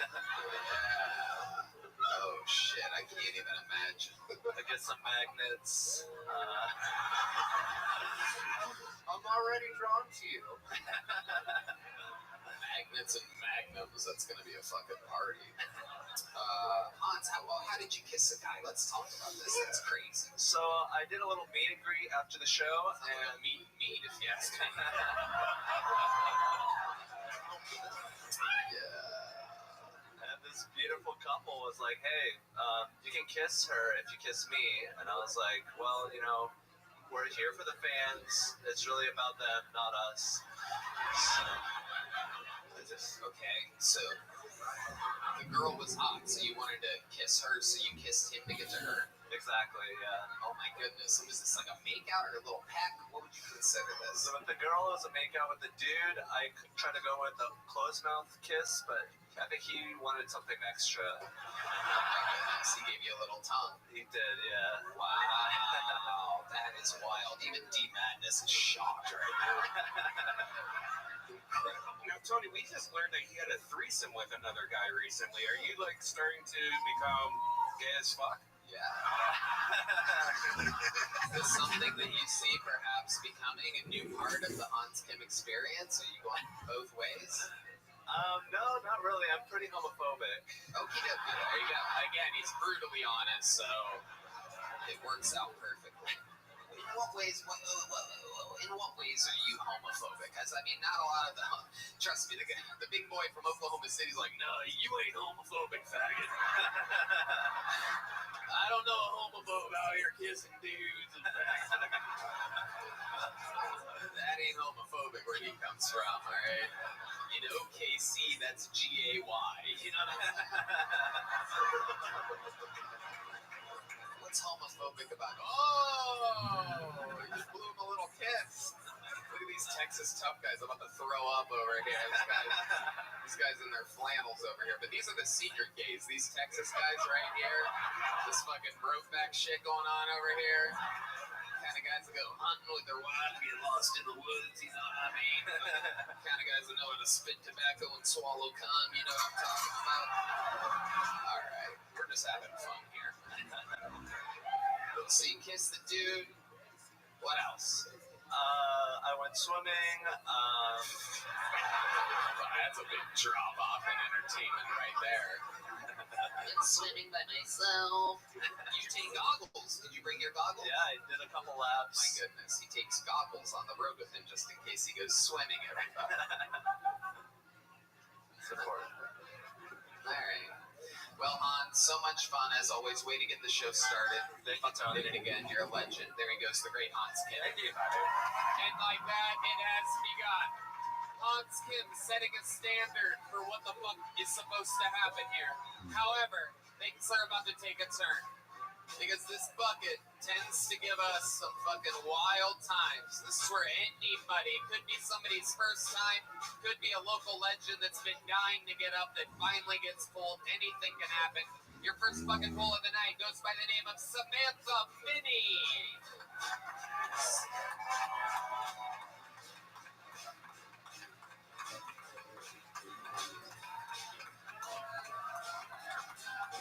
Here she is, everybody. Make some noise with Samantha Finney. Hey, I don't know if you guys could tell, I started going to the gym last year. Yeah, I realized I wasn't made out for that lifestyle. I ended up being in a group chat with a bunch of, like, gym bros. And one guy texted at 1 a.m., like, who's trying to get some late-night gains? I was like, dude, I don't even get on top after midnight.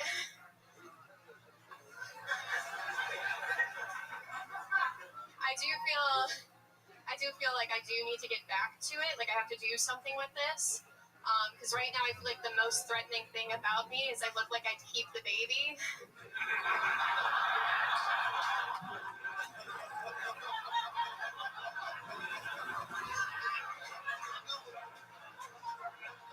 I'm not on birth control, and that's a threat, okay?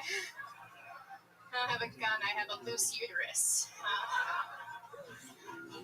You know who doesn't like that I'm not on birth control? Planned Parenthood. They hate that. I went in for an appointment. I don't have health care. And they asked me, like, oh, we see you don't take the pill. Like, what do you do for birth control? And I said, I only sleep with guys that look like they have a low sperm count. You ever been through the Taco Bell drive-thru? Trying to get Baja blasted in. There you go, Samantha Mini. Squeezing it all in. Hello, Samantha. You've been on this show before, correct? No. Oh, no? No. No. No. Are you saying yeah or no? No. Okay.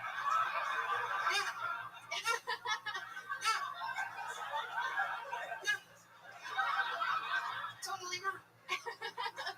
Okay, so welcome, Samantha. How long have you been doing stand-up? 5 years. 5 years. Where at? I lived in Buffalo. Oh, the home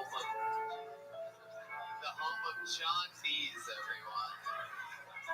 What's your favorite thing about Buffalo? Josh Allen. Okay, there you go. Real sad. Real sad. I love it. Okay, what do you do for work? I work at Cap City and Cap City. Okay, yeah, that's how I know you. I know you from the Buffalo Helium. Yes. Absolutely. Now it's all coming together now. And you've been working at Cap City for how long? Since I moved here in September. September. And that's a new club. That's up north quite a ways in the Domain Mall. How's things been going up at Cap City? I still, believe it or not, have not even made it up there yet. We have so much going on down here that I haven't been to a comedy club in Austin, Texas. Is that crazy? A little bit. So, how's it going up there in Cap City? It's good. Okie dokie, I guess it's in due part. I don't know. I bartend. I don't see the shows either. It's a nice room. It looks nice. There's a little. It has the same mural that they all have. Yeah. Okay, Samantha, what do you do for fun? What's the rest of your life like? You're not doing stand-up. Okie dokie. I'm sorry. I don't know. I just. You don't know. Yeah. The rest of your life, any hobbies, anything that you're into, anything at all? I like looking out the window, waiting for war. It's all a blur, you know, life. How about for fun? What do you do for fun? What is fun, you know? Jesus Christ. Dude. Oh my God. This is like if Whitney didn't do ketamine or something like that. This is incredible. It's just a shell of a human. Whatever you think is fun. I love it. What's the most interesting thing that's ever happened to you in your entire life? Doesn't have to be a joke, just a fun fact about Samantha Mini that we'd be surprised to know. Something that you've seen or done, or maybe you saved somebody's life, maybe you all died and came back, something, anything great, anything at all, your whole fucking life. Again, you get to reference your entire existence right now and take just one thing and talk about it right now in front of a live studio audience. We'll be right back. First ever, second commercial break in Kill Tony history, but we're gonna take one right now. No, it's okay. It's alright, Samantha. What do you think I've done ever? Look at me. I'm a little Christian boy. Like, I don't. Well, Christian boys actually have much more intriguing stories than that. At least they admit to giving blowjobs. You know what I mean? Alright. No, I exclusively don't give blowjobs. I love it. We already. This is why I don't date women. Yeah. I'm telling you. I'd rather eat Caution's pussy than fucking what's going on over here. I have a feeling Caution's pussy would have more to talk about.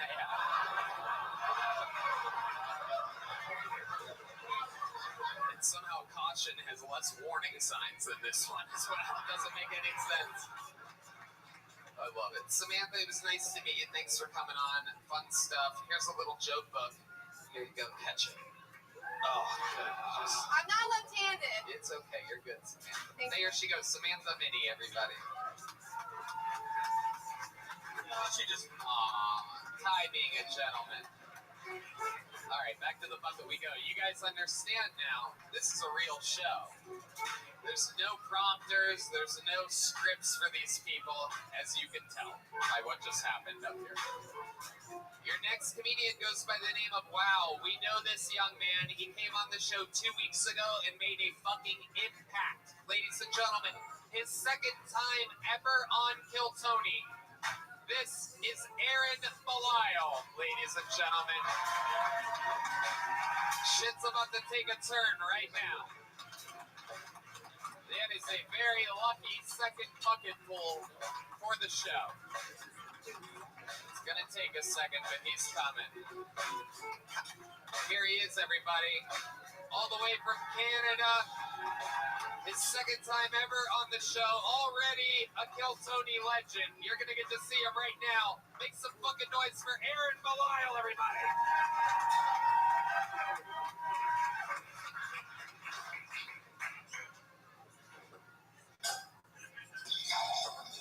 Okie dokie, Red Band. Is that you? Deez, what the fuck was that? Guys, come on, get it together. What the fuck? All right, ladies and gentlemen, Aaron Belial. Clap for Aaron, everybody.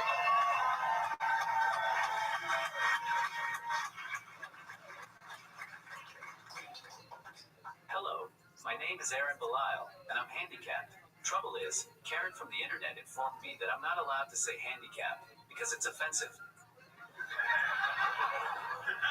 You can't say that word anymore. It is offensive to disabled people.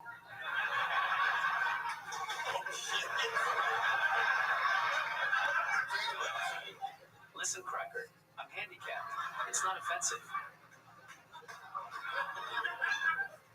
Well, you don't get to decide what is offensive or not to disabled people. Who the fuck does that? Some two-legged white woman on Facebook who is probably commenting on her phone from a handicapped bathroom stall.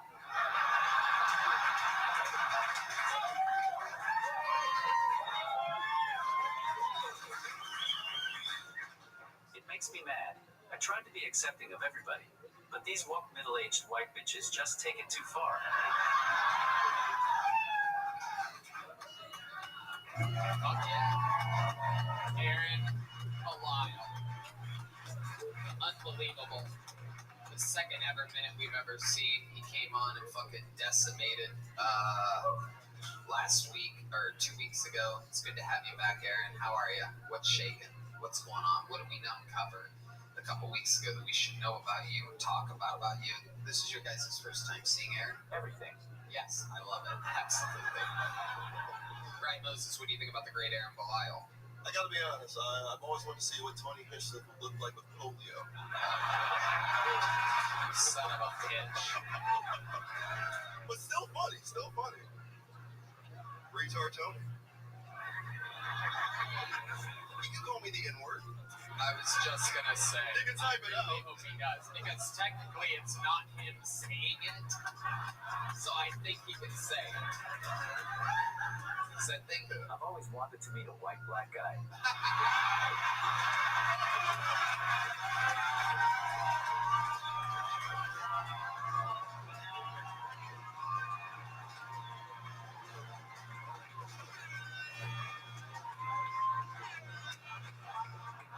That's a good one. I fist bump you, but I don't want to knock you over. He is a white black guy. Moses is from San Diego. This is what a San Diego black guy is like, everybody. Yeah, I sound like his voice machine. How are you doing? It's from the mean cul-de-sacs of San Diego, everyone. Yeah, I'll allow it. It is Black History Month, but you need this more than I do. I love it. Ty Rivera, your first time seeing Aaron? No, I've met Aaron before. He's been getting around Austin. I love Aaron. At first, though, when you said the name, I didn't know it, and I was wondering what was taking him so long. And then he came around, and I was like, now I'm the asshole. Don't say anything smart. I'll cut off your fucking speaker.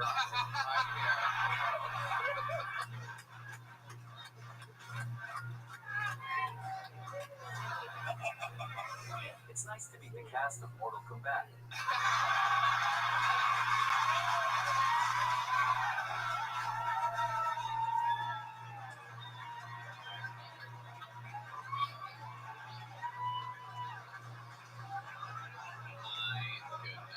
What a fucking force to be reckoned with. So this is why we're scared of AI taking over. I totally get it now. This guy is cerebral ballsy. You know what I'm saying? It's incredible. I love it. Aaron Lyle back in the house his second time. I write your jokes, not mine. That's why mine are good. Oh my goodness. Incredible. Wow. I fucking love it.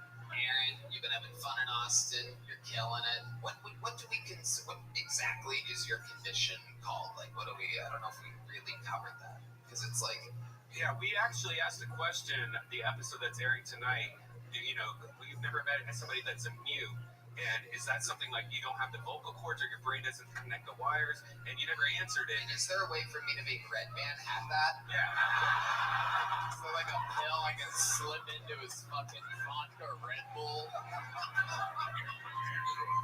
I would love that. I have cerebral palsy. It's neuromuscular. Right. And, but like, yeah.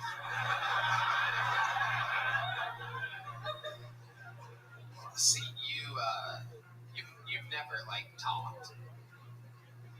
That's a lot. We should do trivia in between this part, you know? I can't use all the muscles needed to form speech. Right. Right. How about your dick? What's your dick like? Yeah. If he can't talk, he can't say no.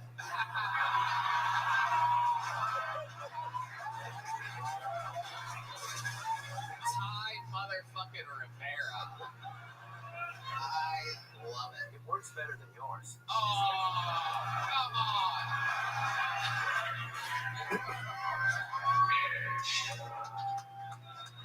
How does he know that? I cannot imagine. And it lasts 10 minutes longer. Oh my god. Oh my god. I can't imagine what you fucking is like. It's like going at it. I'm about to come. I'm going to shoot my load on your tits. My sex life is not as bad as you might think. Obviously, it's a lot harder because I'm disabled, but I've been around. I'm cute, kind, and loyal. Unlike a puppy, but one you can legally fuck. In unstoppable force. Hey, it built for this shit. I mean, legally fuck in Canada. I don't think you guys really discriminate. Edit. In sign language, what is the sign for mute? Fuck. Redman, shut the fuck up. ChatGPT wrote that. Put your fucking microphone down and enjoy the show, okay? Jesus Christ, these fucking stupid questions. Hey, nothing better than a sign language question on a Do I look podcast, like I know boss. sign language? Wait, what? Do I look like I know sign I language? know, it's unbelievable. He's They all do. so handicapped. He makes you look like fucking Lance Armstrong or something like that. Oh shit, he's got something brutal. Fucking thumb moving at a fast pace. Fucking all his muscles are in his right thumb. You should be my new service dog. He's about the same intelligence. Oh my god. How dare you? Son of a bitch. I love it.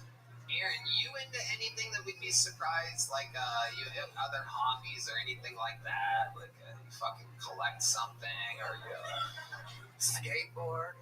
Yeah, perhaps. Oh, he does know a little sign language. Oh, shit. Little Canadian birdie just fucking. I feel like you got a little something up your sleeve. You know what I mean? I'm not talking about that left arm, but I feel like there's more to Aaron than what we know. Really interested. Perhaps a bird watching. I got some trivia. I lost the answer to that question.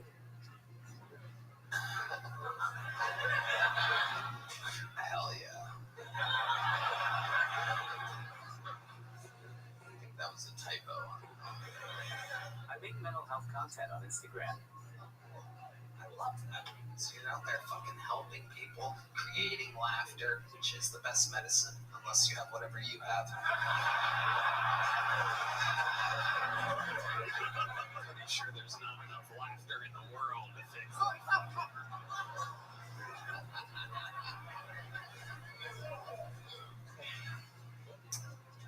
What do you got for us here? We'll keep you up here for the next 2 hours. I want to see how long the Bluetooth battery in a JBL is. It's about 12 to 13 hours. Tony has been taking hormone treatments to have the figure of a female tennis player. It's true. That's actually true. And I'm not there yet. Still, I need a lot more injections to get to it. Everything about you reminds me of Peter Pan, except the fact that Peter Pan was less like Tinkerbell than you are. And also, Peter Pan didn't throw handicapped people off of his stage every once in a while. The fucking Gladiator 300 kick to the chest. I will send you into Caution's way. That's true. And you ain't the type that she's gonna catch. You know what I'm saying? She's gonna fucking watch you hit the deck, dude. She's gonna take your cane and fucking shove it where the sun don't shine, which is a lot of places. This guy's a bully. Fuck. Yeah, he really is. He really is. Are you from Canada? Is he Canadian? See, if you had American health, they might have cut that shit earlier.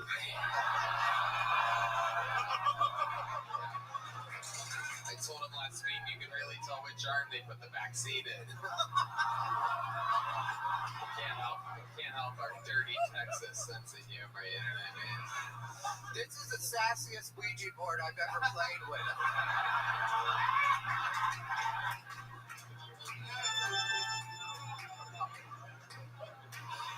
The sassiest Ouija board. Aaron Malone. Fair enough. Aaron, you are absolutely a star. Let me ask you this. The last time that you were on, I asked you, I was so amazed by you. I literally said, what do you want? And you said, what was it, $30,000 for an immigration lawyer so that you can become an American. At that very moment, there was a man sitting in the front row, a Harvard law graduate, that literally said that he will take on your case pro bono and make you an American citizen. In fact, I found out later after that he broke his girlfriend's heart, and she introduced him to Kill Tony. He broke his girlfriend's heart, who had introduced him to Kill Tony, and it was his way of trying to impress her, to get her back. I can't remember his name. Why did you just say that? Oh, it's amazing, because now she knows who we're talking about, the Iraqi Harvard law graduate. There's only one ever, so it's very exciting. She's probably listening right now thinking, wow, he is a good guy. He's helping this guy. Have you heard anything from him? Is that following through? Is there any good news on that front? Is there a lot of questions? Wait, if he's Iraqi, he should probably be headed by now, right?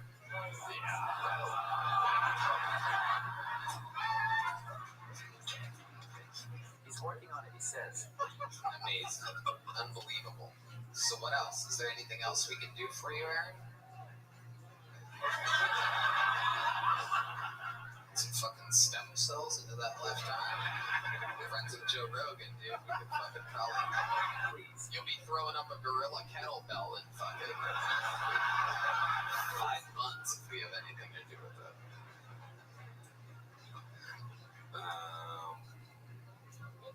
Where do you think the word mute, like,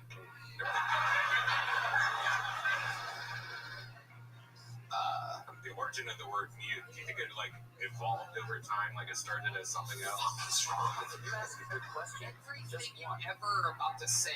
Think before you do it. Go, is this going to make people laugh? Is it going to advance the conversation? What's wrong with you? Can you ask a good question? Just one. Yeah, sure. Think for a second. What is it? I can ask. Are you a virgin? Jamal Ajiani is the name of the Iraqi lawyer. No. Are you? Oh my God. A one-on-one handicap match. Just OVR porn, right? I didn't hear that. Wait, what? Just OVR porn, right? Just off. Oh, just all VR porn. Oh, yes. Yeah, it's like real. Yeah. VR meets CP. It's incredible that we're all hanging out here tonight. I don't know what to do with you, Aaron. You are absolutely a fucking star. I love your style. I hope you think that there's a good chance you're going to move to a place like Austin, Texas. What's your main goal when you get to possibly be an American? Is Austin a place for you?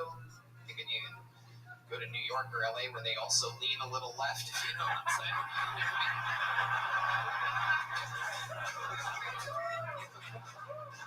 That's the joke of the night right there. I wanted to be nice today, but I was accidentally an asshole again.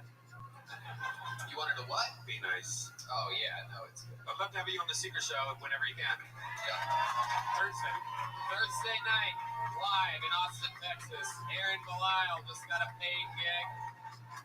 Fucking legend. Make some noise for him one more time for the great Aaron Belisle. Hell yeah. Love that shit. It's very bad, but we ain't going nowhere. Maybe we should do that. Let's get another one of our regulars up here, huh? Ladies and gentlemen, our next comedian also writes and performs a brand new minute every single week. One of the great writers and roasters in the show's entire history. Fresh off of his Super Bowl commercial, this is the one and only David Lucas, everybody.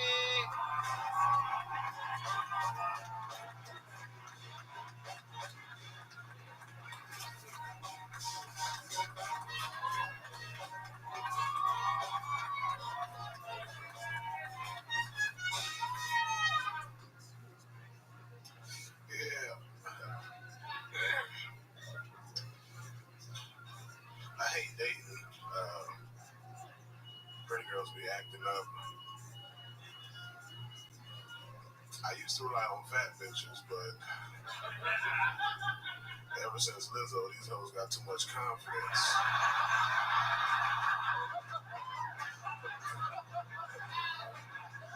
All these fucking jiggly orange bitches out of pocket, man. That shit don't make sense. And they got the nerve to tell me they love me. Bitch, you won't do no sit up or no push up. How the fuck you love me? I don't even know how Lizzo became the spokesperson for fat bitches, man. Because don't nobody want Lizzo. She the worst type of fat bitch. A fat bitch with no titties. That's the worst.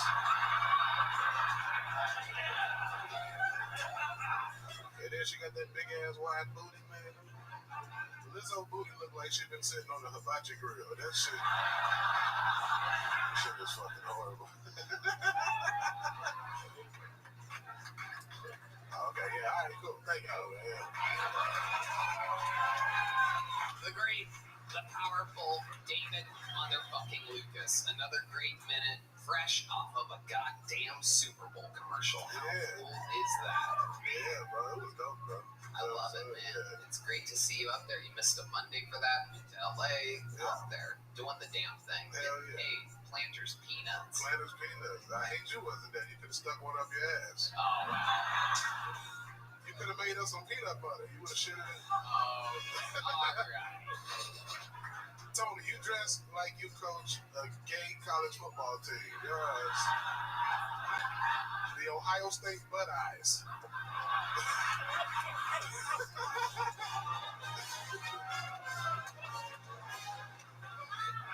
Son of a bitch. You don't got a running back, you got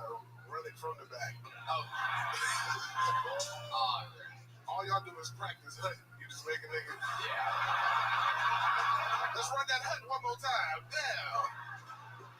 Hut on 4. Hut, hut, hut. I want to recruit you to be my widest receiver.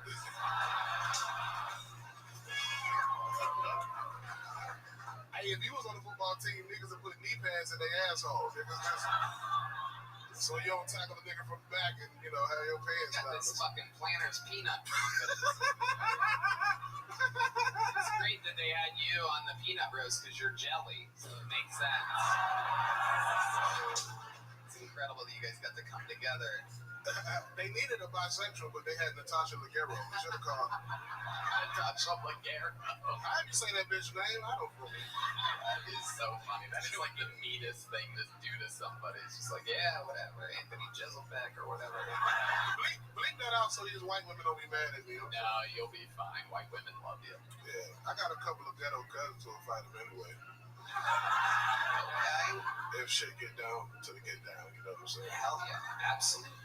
Lucas, what do you guys know David? You've seen him before. What's shaking? You know what's crazy, bro? Me and Ty actually met when I first moved to LA. We used to do this fucking Tribal Cafe, which was a cafe that had an open mic, and the refrigerator was so loud it would heckle you.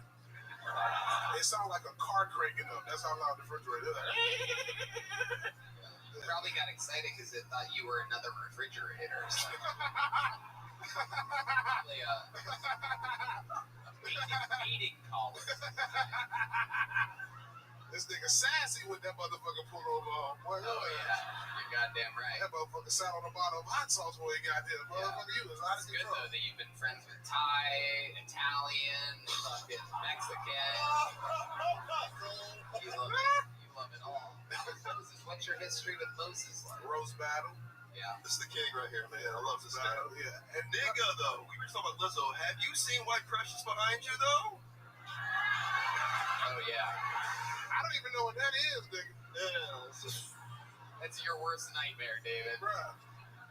She was like a non-binary penguin. That bitch.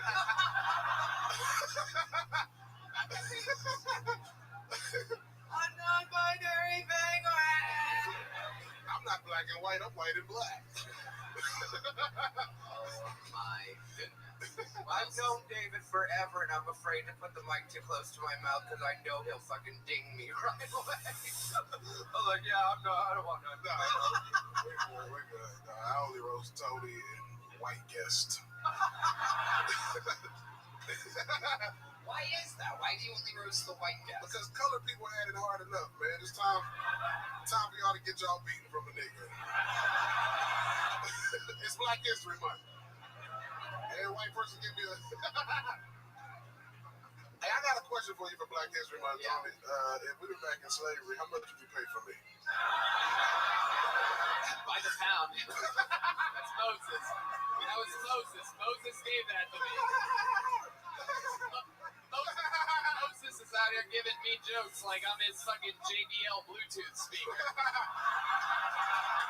I've never heard of a black tooth before, but we just did it. Oh my goodness.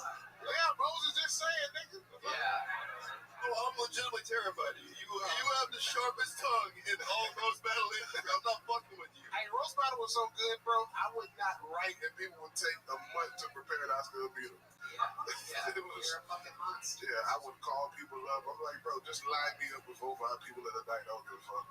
It was so fun. Kimbo Slice and roast battle. Hell yeah. Oh yeah, I roasted. What's the white boy name who said that Hollywood was weird? The ghost of Michael Jim Jackson. Crow. No, the ghost of Michael Jackson. What's his name? The dude who I call the ghost of Michael Jackson. Oh, Corey Feldman. Corey Feldman. I roasted him. Shit. Roasted Corey Feldman. Yeah. Incredible. I love it. This Planter's Peanut Roast. What was your favorite joke that didn't get on? So I opened. If y'all know Yamanika, she's a black girl who's probably like 60 pounds heavier than me, and I'm way prettier than her. And so the first joke that came out of my mouth, I said Yamanika's here. I said her name 3 times, and my air fryer came on. That's amazing. And then there was 2 that I wish I said Mr. Planner has killed so many white kids, BLM let them speak at their rallies. Yeah, and then I said, Can't believe that one didn't get on Fox. and then there was another one of my favorites. I said, Mr. Planner stole his style from Mr. Monopoly, and it makes sense. All brown people like to roll dice and go to jail. Oh my goodness. Pretty decent, right? Too real. Yeah, I think it's a little too real. Too real. David, you're an absolute icon on this show. Come in, you wreck it every week. Out there crushing it, selling out shows everywhere. Because of the work that you've done week after week after week. Hey, up next, I'm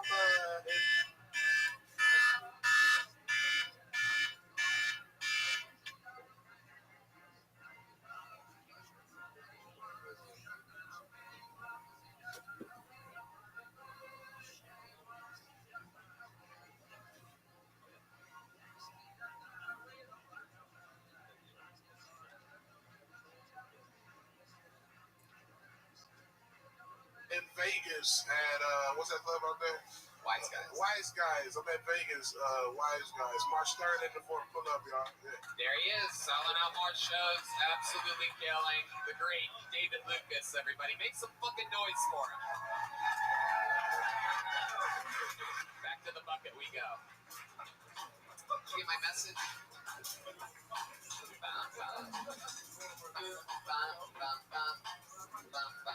Make some noise for your next comedian, Elliot Thompson.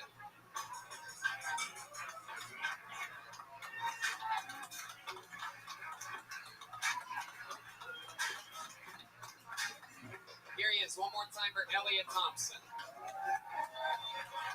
What's going on? I've got no money. It's all right. There are more important things, but I don't think money can buy you happiness. I do think that it can whittle down some of the reasons why you're not happy. You know what I mean? You can just be like, well, it wasn't that. So that's why rich people are the only people who can be like truly depressed. You know, like true depression. That's a rich privilege. If you're rich and sad, that's a disease. And you need to get that fixed immediately. But if you're poor and sad, how do you know? How do you know that it's depression and not just your shitty life? During the pandemic, I was so broke. I couldn't pay my bills. I called my friend. She's a shrink, and I was like, I'm doing bad. And she's like, well, hear me out. Get you like on a SSRI, antidepressant, get the mood of your kid. And I was like, before you get all crazy, you know, before we try changing my brain chemistry, what if we try prescribing something like $700? I think that might fix me. Thank you so much. I love it. Elliot Thompson, rocking and rolling. Coming up with a real fucking, you got your own style, you have your fucking young Steven Tyler face, look at you. Got some rock star head, got the fucking whole thing going on. How old are you? I'm 31. 31. How long you been on stand-up? 6 years. 6 years. Where at? All in here? Brooklyn, New York. Are you just visiting? Yeah, I'm in town for like 10 days. How long have you been here so far? Just the weekend. Got here Friday. Did you do anything fun yet? Dude, when somebody mentioned bird watching, I bird watched, dude. Whoa, that's wild. What are the odds of that? That is absolutely incredible. I brought my binoculars and everything. Incredible. A poor man's delight. Birds are free. They're just out there flying. If you already have a pair of binoculars, you might as well watch the birds. Now that Netflix is letting people share their passwords, I'm pretty sure there's going to be a lot more amateur bird watchers going on. That's true, yeah. Incredible. So why are you so broke exactly? You're 31 years old. You're a good-looking guy. You should have an OnlyFans by now, but here you are. I've never wanted to work. Right. Incredible. So how have you, Ty? No, you just have the look of somebody that's never wanted to work. And only white people can be poor and vacation for 10 days in Austin. Dress for the job you want, you know? That's what I've learned. So how have you survived 31 years without a work ethic? I have a job. I had the best job I'd ever had during COVID. I was a weed delivery guy in New York, and Wow, that's crazy because you look like a weed delivery guy in New York. yeah, like, there's a uniform. This is standard. Like no one sees you walking up and like, oh shit, this definitely might be an undercover cop, right? There's no chance. Like, they might try to rob you or something. It seems like the opposite. Yeah. No, I'm pretty intimidating. Nobody would want to fuck with this. Were you on a bicycle? Yeah, bike mainly. Is it a city bike or your own bike? My own bike, double basket on it. Oh shit! Yeah. Hell yeah! Absolutely. Okay. Do you play music or something? You have like a look to you. I grew up playing in bands. Okay. What's your instrument of choice? I play bass. Okay. Very cool. Do you keep up on it a little bit, or? I doodle, but I after college I dropped it. Right, because that'll take work. Yeah, and talent. Yeah, and what's your love life like? It seems like I imagine that you just plow through all the pussy. That's the vibe that I'm getting. Like he's dating one of the pink ladies in Greece, obviously. Yeah.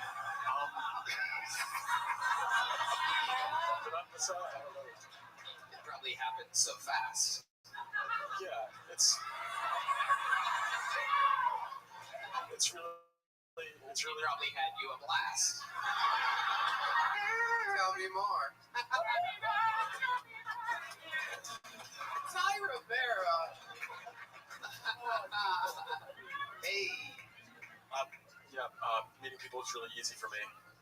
Yeah. So, what's your favorite type of lady? What does she look like? Is there a certain type that you have? Is she a little bit gothic? Is it like? Yeah, gothic usually. Usually also, I meet too many people at bars. I'm trying to stop meeting people at bars. I found out that if you meet somebody at a bar, they're always an alcoholic. Right. It doesn't, and you would think that because everybody goes to bars, but if you meet somebody and you fall in love with somebody at a bar, they're an alcoholic. Right. Yeah. You should meet people somewhere more on your level, like a fentanyl clinic or something. At least they're working on it. Well, you're not really into that either, are you? I love it. Elliot, you're such a charismatic guy. What else about you? What would we be surprised to know about you?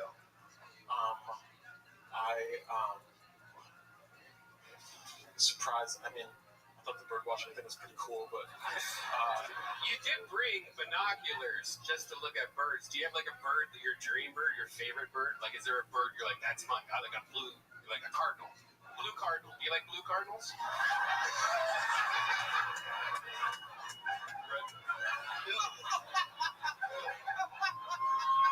I hate you so much. I'm so sick of working with you. It's unbelievable. 9 years and fucking 8 or 9 months of this bullshit all around the world every Monday. Hello, blue cardinal. Anything? I'm just gonna keep talking until I say something stupid.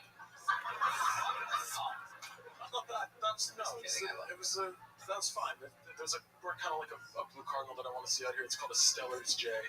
And it's see how stupid that question was? It's like, even when there's an answer, it takes us to nowhere. It's incredible. Absolutely. Yeah. Okay, so other than bird watching, let me ask you this. You seem like kind of like a rock and roll guy. You said that you're deeply into women, as we can all tell. Take care of yourself. Do you have any special moves in the bedroom? Do you have like a special move that you do that you pride yourself on that works for you, and maybe a trick that you can teach some of these people? I know Caution's listening over there. I know that bitch has tricks for days. I would say a couple things is you should. I always wrap it up and have the condom ready to go. Don't have to be looking through and have it. Put that in a little place near the bed. You put the condom on before you get on your bicycle to go get laid. Yeah. Like, I don't want to fuck this up. Yeah, no, his finishing move is ketamine or Rufinol. That's. Yeah, no, when I'm biking, I'm hard. Right. I've got my condom on my I've got a hard cock when I'm biking. Yeah, absolutely. You can ride with no hands. Just fucking. It's true. Stupid horn. Oh, you have the bird app. Oh, great. Because the cardinal. That was all killing so hard that it's time for us to play some more bird noises. Jesus. Is that you, Deez? You have birds too over there? What the fuck is going on tonight? Holy shit. Deez is out there downloading the craziest shit every week. Did you have that on before? Did you just do that right now? Oh wow, look at this. Asking technical questions to the leader. Sorry, is that a problem? No, you're good. Okay. I'd love to have you open the secret show Thursday. If you're... Wow, look at that. You just got booked on a real show in Austin, Texas. Elliot Thompson making his Kill Tony debut, everybody. Elliot, take one of those. That's a real Kill Tony joke book, handmade by the great Bones Eye, ladies and gentlemen. Follow him on Instagram, PONECEYE. He'll make you anything. He makes the coolest fucking custom shit. Our old crew rolls around with sweet fucking leather joke books and cool things, wallets, and fucking you name it. Back to the bucket we go. Your next comedian goes by the name of Seb Green. Seb Green.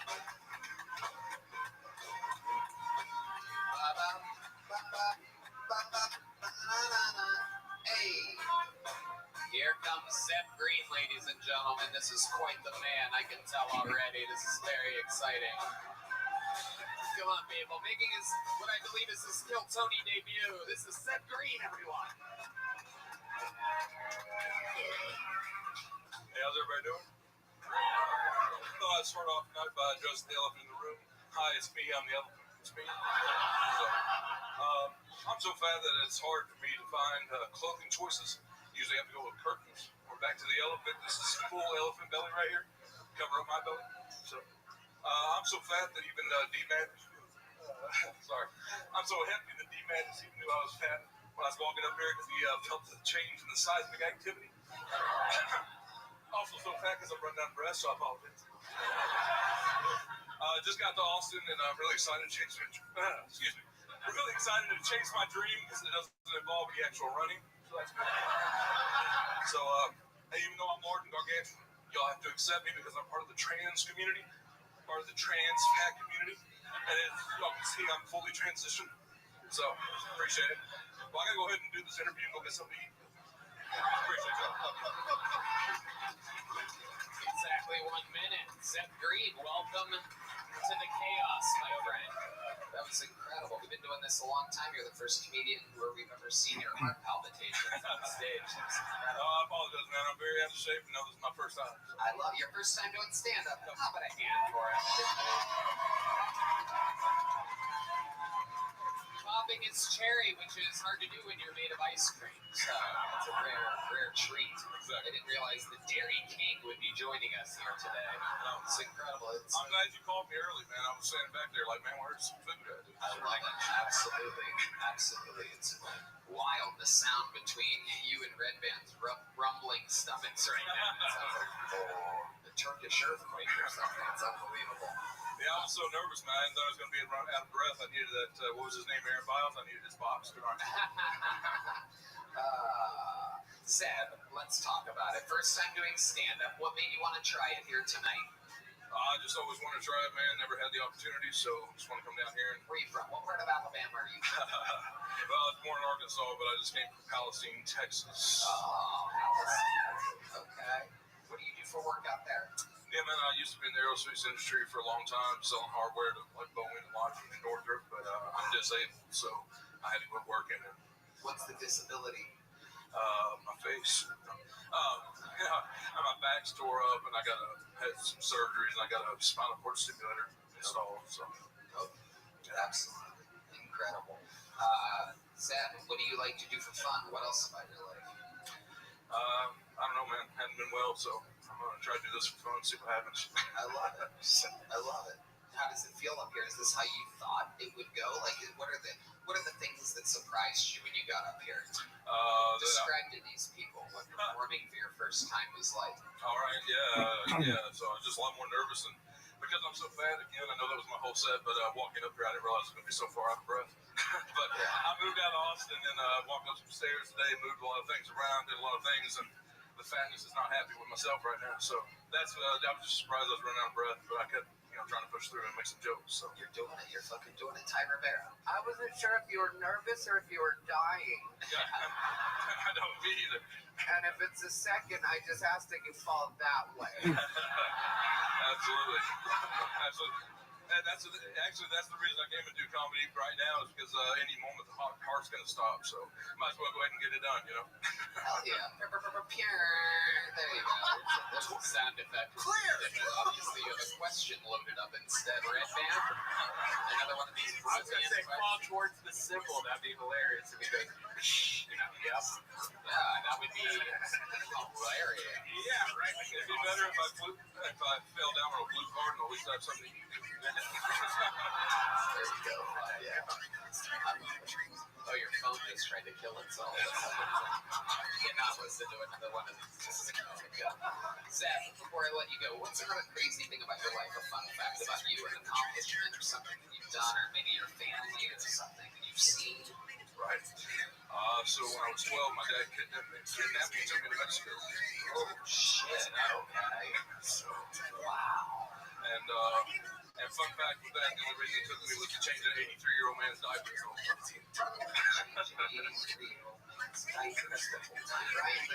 just thought he took you to Mexico so you could use the pinata.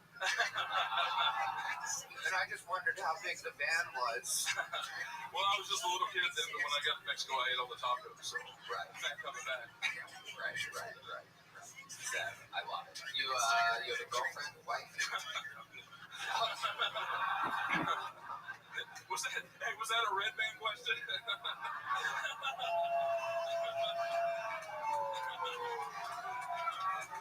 No.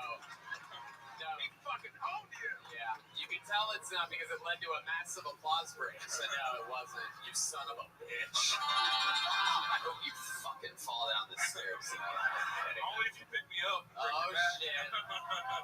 Zed, I got a little joke book for you. Congratulations. Your first time ever doing stand-up comedy. Palestine, Texas. Speaking of the middle of Texas, you guys want to do something fun right now, huh?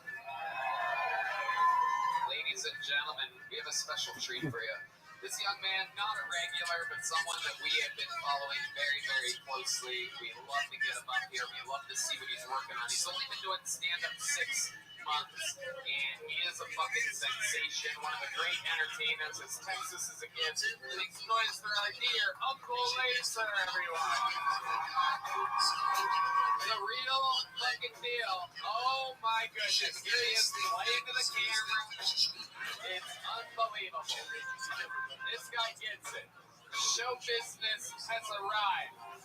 Ladies and gentlemen, Texas is home. Uncle Laser. Listen here, I've been called a lot of things in my life, but as of late on the internet, they're calling me the poster child for cocaine. You see, my mama gets on the internet, she says, hey, darling, they're saying you're doing all these drugs. So I said, Mama, I'm gonna quit, so I'm giving up cocaine. But spring and summer's coming, so we'll see. You know what I'm saying? But cocaine's a terrible drug, and let me tell you why. You see what I'm saying? As soon as you take that first drink of beer, you want to go in that bathroom with your best friends and sniff them fucking keys. Am I right? It just feels right. That's what we want to fucking do. But then, a couple hours later, at 6 o'clock in the morning, you're at a fucking stranger's house in his fucking garage talking about God and politics with the dude that does Uber Eats. Okay? And then there's some soft, chubby six that's been staring at you all night, and you're fixing to lay her down on that stranger's beanbag chair and give her the old dickens. The only problem is you can't get your dick hard because that cocaine has fucked you up. And you tell her, listen, darling, I swear to God this never happens. But it does all the time. Every single fucking time it happens. Goddamn. Eat your fucking heart out. An unstoppable force, an absolute Texas juggernaut. He's like this all the time. Calm down. It's early. It's early. During lunch, he's like this. During coffee, he's like this. During nighttime, he's like this. When I snore, I'm like this. Dear God. The old fucking Texas lawnmower has arrived. Uncle Laser. All right, Tony. Now listen here, Tony. It's Bobby's birthday. We all said we dressed up, and he wore that goofy ass fucking sweater. Take that fucking hoodie off, boy. Let me see that suit and tie. What are we really working with here? What are we really working with here? It's funny you call it goofy because it's actually Gucci, you faggot. You classless hillbilly wonder. You don't want to see this tie, dude. I don't. I don't want to see you tie up a guy in your fucking sex lair, you fucking... Okay. You're out there banging bitches that look like caution. Shut the fuck up. But listen here, Tony. I think I owe you a little bit of some money here. That's right. I do owe you a little bit of some money. How about that Super Bowl last night, huh? How about that Super Bowl? I want y'all to know I had $14,000 on Eagles Fly, Eagle Fly. Yeah. And I felt good at halftime. I really did. I knew you would. That's exactly what I told all my friends, is that you're going to feel good at halftime. You tell all your friends that? Yeah. I had the Eagles up by 14 at halftime, but They were. But I think it was a little bit less, wasn't it? It was 10. It was 10 because I won $3,200 on that football pot. But Tony goes, hey, when it was 7-0, he goes, hey, I'll bet you 1,000. Straight up. Straight up. The Chiefs. Straight the up. Eagles were up by 7. He was. And then let me tell you what happened. Go ahead. I want you to know something. That holding call on the final drive when he held that boy by the hip. I have laid down with Diet Coke machines and held them tighter at nighttime than he held Juju Smith-Schuster, and that fucked me to tears. But with that being said, I'm gonna go ahead and pay your fucking $1,000. I'm a man. A Lannister always pays his debts. That's right. $1,000 cash, 10 $100 bills. And it wouldn't mean much if it was coming from anybody else, but I love taking your fucking money. I love it. Look at this fucking... You know how many Mountain Dew bucks he had to save up to fucking... You know how many cereal tops I had to cut out and send in to get that? Son of a bitch. I'm gonna make sure you got the number. It costs Marlboro cereal. Oh, there's cocaine on some of it. Oh, yeah, I just saw. Yeah, no, fun fact. You know, if you scrape every single $100 bill in the United States with a razor, you can make 1.5 kilos of cocaine from all the resin on there. How do I know that? Well, I don't. But it's the fucking internet. We can make it up, right? And all you fucks will believe it. I love it. This turned into a Chevy Silverado commercial real quick. Like a rock. Oh, like a rock. You are a firestorm. I know. You are built for this. I know. It burns when I pee. I know. I'm a firestorm. I fucking know, Tony. Unbelievable. And I mean all the fucking time. You are the real deal. You're like Kenny White Powers or something. Yep. It is incredible. I am a fan. I am a friend. I believe in you. What are those boots you're rocking tonight? What are those? Well, you see, this is special. These actually aren't my boots. I bought this for my best friend Bobby Flacco. He plays in the Nether Hour. They're going to be playing up here next. Y'all should stick around. Yep. Debut today. They debuted Whiskey and Water. I'm going to put them on my Instagram later, and they'll be famous after that. Because not only is it Kill Tony famous, the Uncle Laser Instagram is famous. But let me get to the boots here. You see, these are ostrich with the anteater. That's illegal in 37 countries around the fucking world. You can't find these at your local Walmart. That is a fact. Ty, you can keep looking, but you can't afford them. I tell you what. My God. I tell you, fuck you. Everybody on that panel can't afford these. You got to know a guy. I traded a horse, donkey, and your mother's sheep, and they still wanted more. I don't know. I don't even know what you just said. That's fair. That's fair. You trained a donkey and a sheep? What did you train them in? Into submission. It's so stupid. It's so stupid. I love it. What are you sipping on tonight, Uncle Laser? Well, Red Bull and what? Cocaine. Love you, Mom. Have you guys ever seen anything quite like an Uncle Laser? He's only 6 months in. Now, wait a second. I invited you out to the Lucky Duck the other night. You stood me up like a shitty prom date. I tell you what, dude. I had 17 women that were ready to just take a shot at the people's title, and you were nowhere to be found. You are unbelievable. Everything is a fucking promo, just a star, a true laser. You have laser focus. It's like the Macho Man Randy. It's like the Macho Man Randy salvage yard. I like that, Ty. I like that. Oh my goodness. Sorry, Laser. I really am. I had African American out that night. We were doing way too much drinking. I apologize. I get it. My daddy left me too. He went out to the store to get milk and never came back. I get it, son. I wasn't disappointed. I was just a little depressed. You know what I'm saying? We are getting lasered, ladies and gentlemen. This is absolutely. You're like Cole Beasley's inner child. I feel like you were like. Oh, that's my big brother. Is it really? That's my big brother. He didn't play a single snap in that last Bills game. I tell you what, they sat him right on the bench. But if they put him in the fourth quarter, he'd be soaking it up somewhere with his soulmate somewhere down yonder. You know what I'm talking about? Well, I will join your cult right now. Yeah, you got it. You want to drink my Kool-Aid? You want to drink my Kool-Aid? Hell yeah! Hell yeah! Oh my God! It is. You said Kool-Aid, right? Yeah, no, it's Kool-Aid. Yeah, that's what's hard. Yeah, you just gotta snort it. Ty Rivera. Caution is looking at him like that's the kind of girl I like. Pop out, baby. Pop out. We got the same haircut almost. How they do? You think those are anteaters? She'll eat your aunt. Can't even make it up. I'm so fucking good. You're a daisy if you do. How was Houston, Tony? How was Houston? That's my home city. Everything's unbelievable. I love it. Yeah. Sold out shows, insanity. God, you're incredible. You're incredible. I'll get him, Tony Hinchcliffe, right? He's doing this. He's doing this while his hair is thinning in the back. I don't know if you. Why don't you take a bow for us, would you, guys? Why don't you take a little bow for us, huh? Not all of us make our haircut our entire identity, so. You keep ripping your little Billy Goat jokes. I'd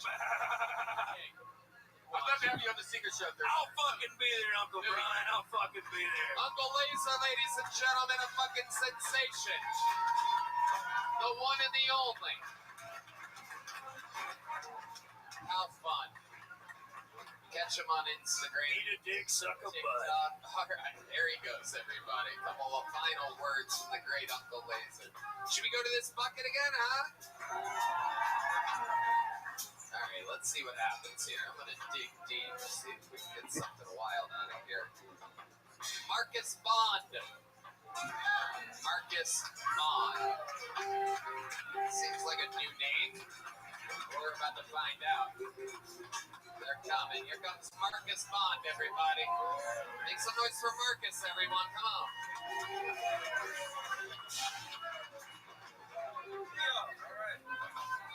All right, yeah. I'm new here to Austin. I just moved here.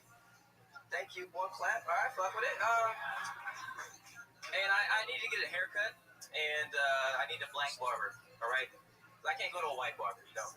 I went to a white barber one time. They fucked my hair up so bad. I walked outside and I got a job. Worst haircut I ever had. Well, that's not why I'm getting haircuts. To be employable. So I need a black barber. I've been looking for one here in Austin. It turns out the best black barber in Austin is in Houston. So can't wait to take off work. Go do that. I got a buddy of mine. He's been getting into astrology lately, and it's been real annoying with the way he's trying to get me into it.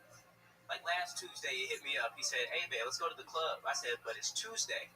Then he said, "Oh, I know. It's just Mercury's got the hose out tonight." I was like, "All right, Mercury." I said, "I don't think that's how that works," but I went, you know. And let me tell you, the hose were in abundance that night. Boy, it was a good night. Now I have a telescope at home just so I can track Mercury. My friend's like, "Yo, we going out tonight?" I'm like, It seems so. Let's get it, boys. Let's get it. Wow. What a performance.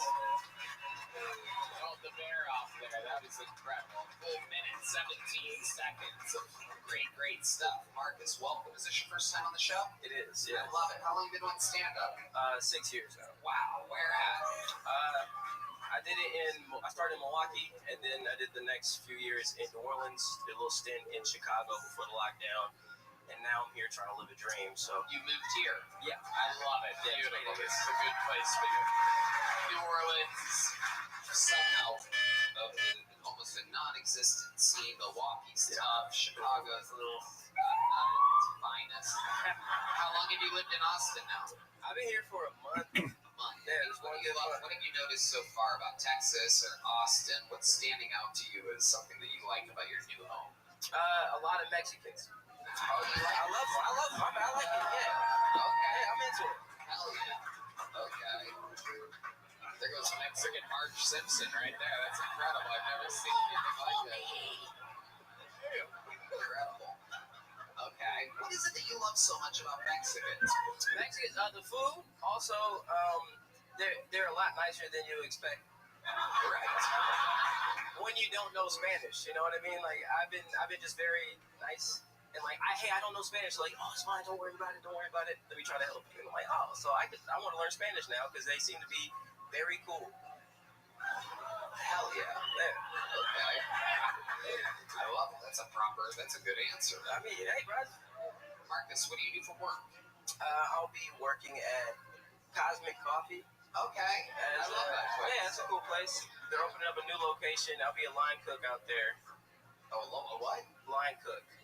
Oh, okay. I thought you said you were going to be a lion cub for a second. Well, line cook. They're absolutely wild that you would be in the position of lion cub at a coffee shop. Yeah, right. Like a black reboot for Lion King. You know, it makes sense.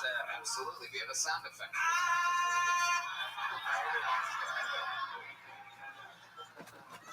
Not during this month, guys. Tis the season. This is what you wanted. You wanted your own month, you got it. It's my favorite 2 weeks of the year. I really love it. Yeah. What's that mean? It means no worries. Never fails. It never fails. Yeah. When it comes to the Lion King, Red Band is the Burger King. You know what I'm saying? So, Marcus, let's talk about it. What do you like to do for fun when you're not doing stand-up? What else about you? Have any hobbies or anything that you... Yeah, I like hooping. Okay. Come on now. Hey, bro. Let's figure it out. Oh, I think that was a challenge. It's always a challenge. Okay. If any black dude's like, I hoop, I'm like, yeah, all right, nigga. Let's... Whoa. We gonna see if you really hoop. Shit. I like that. I play video games, you know, Elden Ring and shit. Okay. Wow, look at you. Out there doing it. Drink again, you know. Oh, drinking. All the hits. What are you sipping on? I don't let drink White Claw because I'm gluten free. Oh wow. I am, yeah. You are too? No. He said White Claw, not Black Claw. Yeah, right.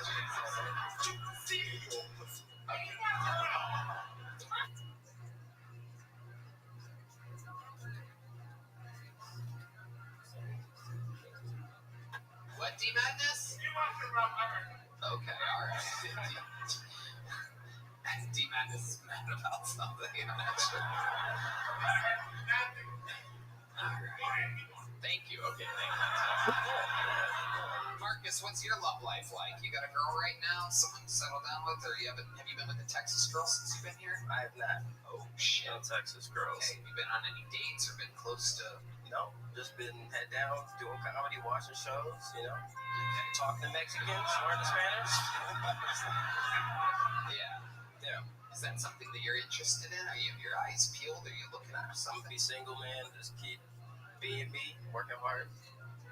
Jeez Louise. Wow. Yeah, I'll see y'all when I'm 40, you know? Goodness.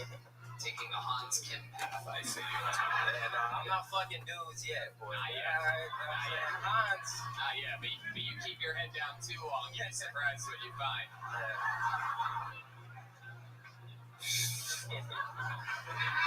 He's like, not yet. I'm in Austin, but when I make that move to LA in 6 months, nigga. I love it. Marcus, very, very, very likable, fucking perfect minute, perfect execution. Thank you.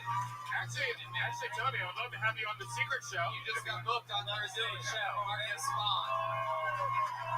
3 people booked here tonight for the Secret Show. We're doing it. We're flying through this fucking farm system of comedians in Austin. We love that people like you are moving here. 1 month as a Texan. One more time for Marcus Bond, everybody. This is where it happens. This is where the future's coming from. Should we do one last bucket full, you think, huh? Oh, I love this. This young lady, her 3rd time ever on this show, this is going to be. The last 2 times she got booked on a road gig. Her first time, she got booked on the Secret Show. She just opened up for me this weekend in Houston, here for her 3rd minute ever in Kill Tony history. This is Jamisha Albo, everybody. Another one of the bright stars of the future. Incredible. I know you've been making noise all night, but do it one more time for the great Jamisha Albo, everybody. Give it up for me, guys. I'm already down a quarter of a pound. Down a quarter of a pound. Didn't even go to the gym. Just took a really big shit. Love taking big shits. For me right now, taking a shit is the difference between being able to see my pussy and not being able to see my pussy. Do you understand?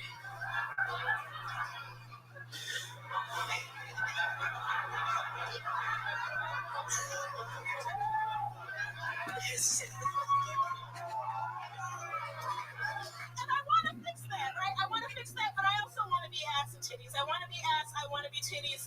I also want to be able to see my pussy, and I just can't type all of those goals into my fitness pal. That's the point that I'm trying to make. All right, I'm done with that. Bye. Jamisha Albo with 58 seconds. Hell yeah. That was the shit. Hi. Hi, Jamisha. How's it going? Welcome back again. 3rd appearance in a couple months.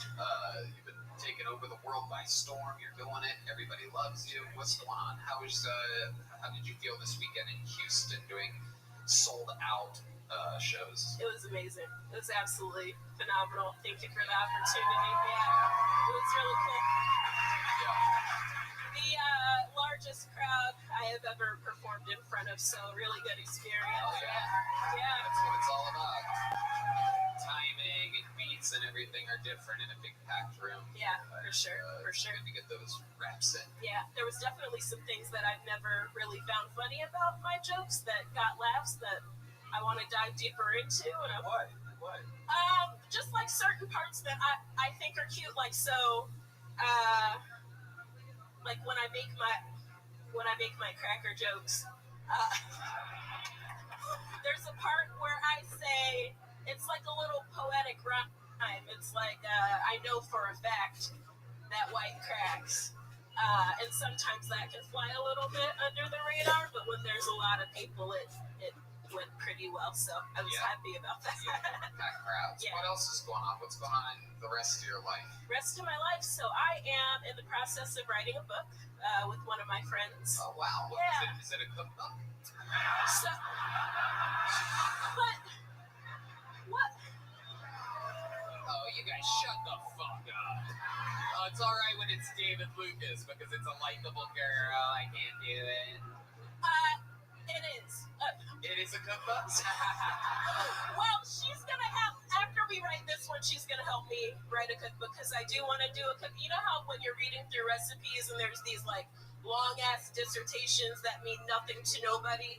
I'm hoping to like make that a little bit funny and then have a recipe. That's the vision. Not happening right now, but the woman I'm writing the book with, she is a pastry chef and she's worked with Ramsay and Bourdain and people like that, so she wants to write about her experiences in the industry. So I'm helping with that. Yeah. Other than that, I'm helping helping my friend co-produce a small comedy festival here in Austin this year. So that's going to be exciting. I love it. Yeah. I don't think I've asked you, what's your love life like? What's your dream guy look like? I am single. I haven't dated since I've been here. That might change this year. Who knows? We'll see. Yeah. I don't know. Yeah. Okay. All right. What type of guy are you into?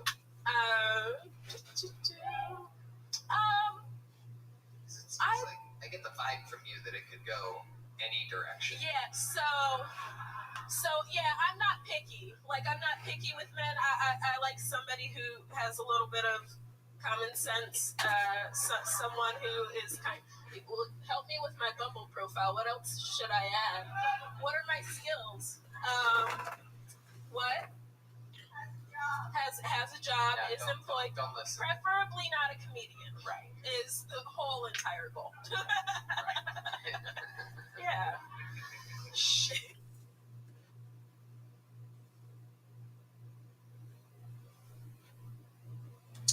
Troy Regan said 20 Thick Boy gift memberships. Thank you, sir. Appreciate you. I think we're almost over 1,000 members, kids. Just I'm 27 years old. All right, brother.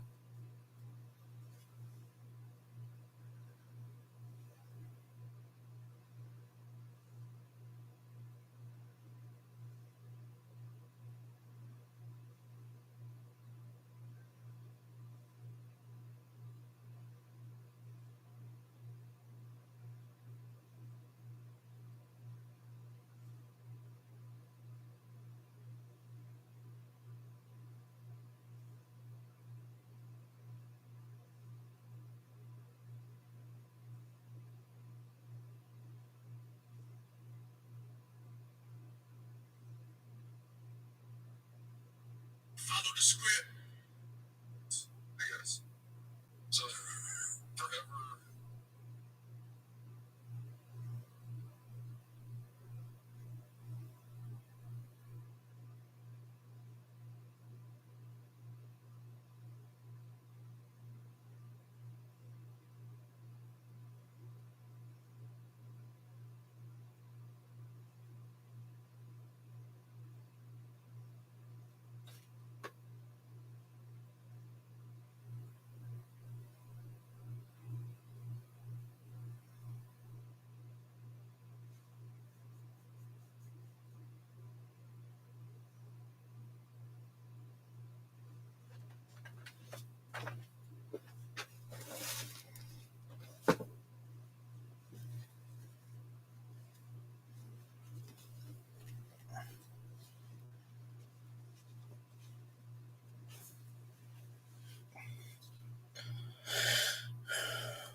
Yes, I can. Can you hear me? Excellent. How are you today? I'm well, thank God. Excited to speak with you.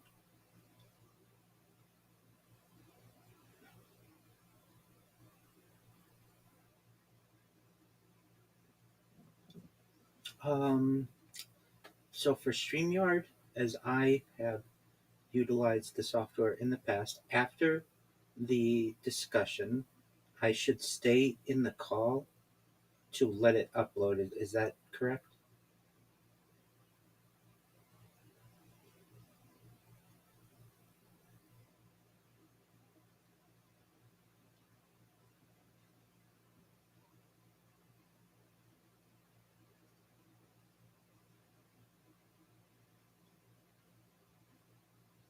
Oh, excellent. Okay. How long do you usually go?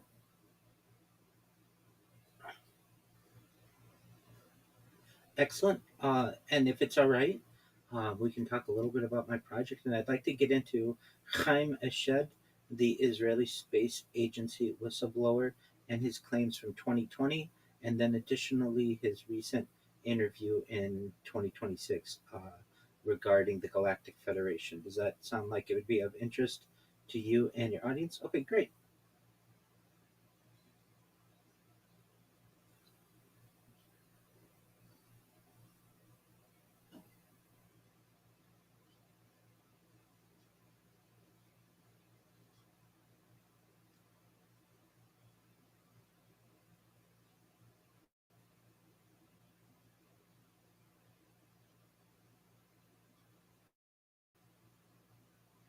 Sounds beautiful.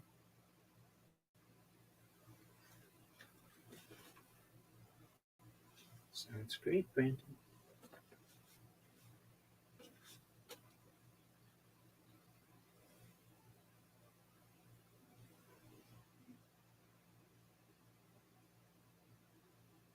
Thank you for the opportunity. It's a pleasure to be with you and your audience. Most certainly. I'm Rabbi Rothschild. I stream my life 24 hours a day, 7 days a week, 365 days a year for world peace. I've been doing so for more than 4 years. My streams go back to the pandemic. We've seen the death of a queen, the birth of AI, the coronation of a king, and everything in between. This is a real life Truman Show, a real life Big Brother. This is a timeline and a time capsule of human achievement. In the 1990s, the phrase content is king was coined, and I'm making it true today. I'm king of the internet. This is the biggest event in global history, and here's why. In 2017, The Economist magazine stated that data had overtaken petroleum as Earth's number one resource, and I have archived more data on the internet than any person ever, which is making me a very influential person. I'm going viral, God willing, and when I do, I'd like to make you, your friends, your family, all financially independent if you're not already. I want to ensure that you have generational wealth if you don't already, and I'd like you to be able to start charities and philanthropic organizations of your own.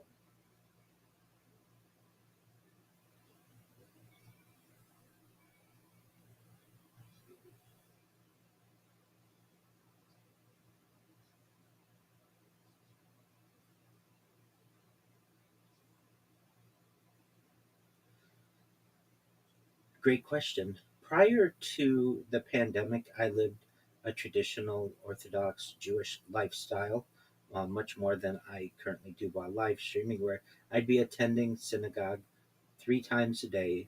I certainly was not someone who had really much of a social media presence, nor did I have much comfort being on camera for as much as I am today. However, as in addition to being an Orthodox Jewish rabbi, I'm a certified project management professional, and my position as a project manager for a major Fortune 100 organization went remote. So I went from going into work every day in a suit and tie to opening up my laptop and being on camera anywhere from 8 to 10 hours.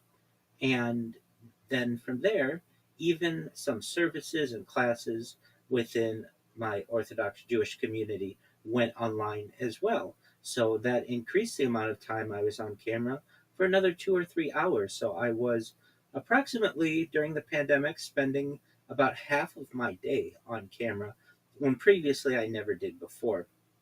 And I recognize that if I'm already on camera for as long as I am, and I am already sharing more than half of my life with strangers, essentially, I wouldn't necessarily think of it to be that strange to share the other part of my life. And it was during the pandemic after work each night after I would be able to leave my remote position and my classes had finished, I would go to Tiger Woods' golf course in Anaheim, California, and hit golf balls. And I wanted to see what my drive looked like and what my swing looked like. And so I took out my phone and started recording myself. And I would make little jokes while on camera, knowing that I was on camera, whether I topped the ball or sliced the ball or hooked the ball, whatever it was. And I thought, you know what, these are interesting videos that perhaps my future family, God willing, may one day want to see what their dear old dad was like during the pandemic before he had met their mother and they were even a gleam in my eye. And so I began uploading that data after work in the evenings and recognized that each night it was becoming quite a responsibility to do all of this uploading. And I thought, you know what, there's got to be a better way. And really, the better way is to stream it. And so I thought, all right, well, if I'm going to start streaming, I want to do it better than any person's ever done it before. And I had in the past seen the movie The Truman Show and certainly seen the television show Big Brother and thought, well, I'm not too different than most people during the pandemic. Many of us are having to become more comfortable being on camera. So why don't I buy some equipment that is dedicated to live streaming? So I bought some laptops and Chromebooks and tablets and iPhones and Android devices, you name it, put them around myself in 360 degrees and created my first YouTube channel in fall of 2021. And as they say, the rest is history.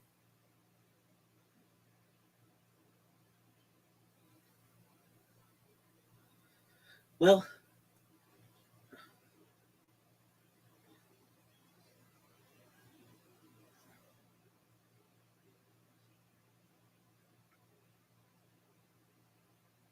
it's certainly a legitimate concern. And as I had previously stated, I was not someone who was really comfortable being on camera, at least not knowingly. I've worked in financial institutions in the past, and perhaps I was on security camera, but I don't really control those, and they're generally closed circuit.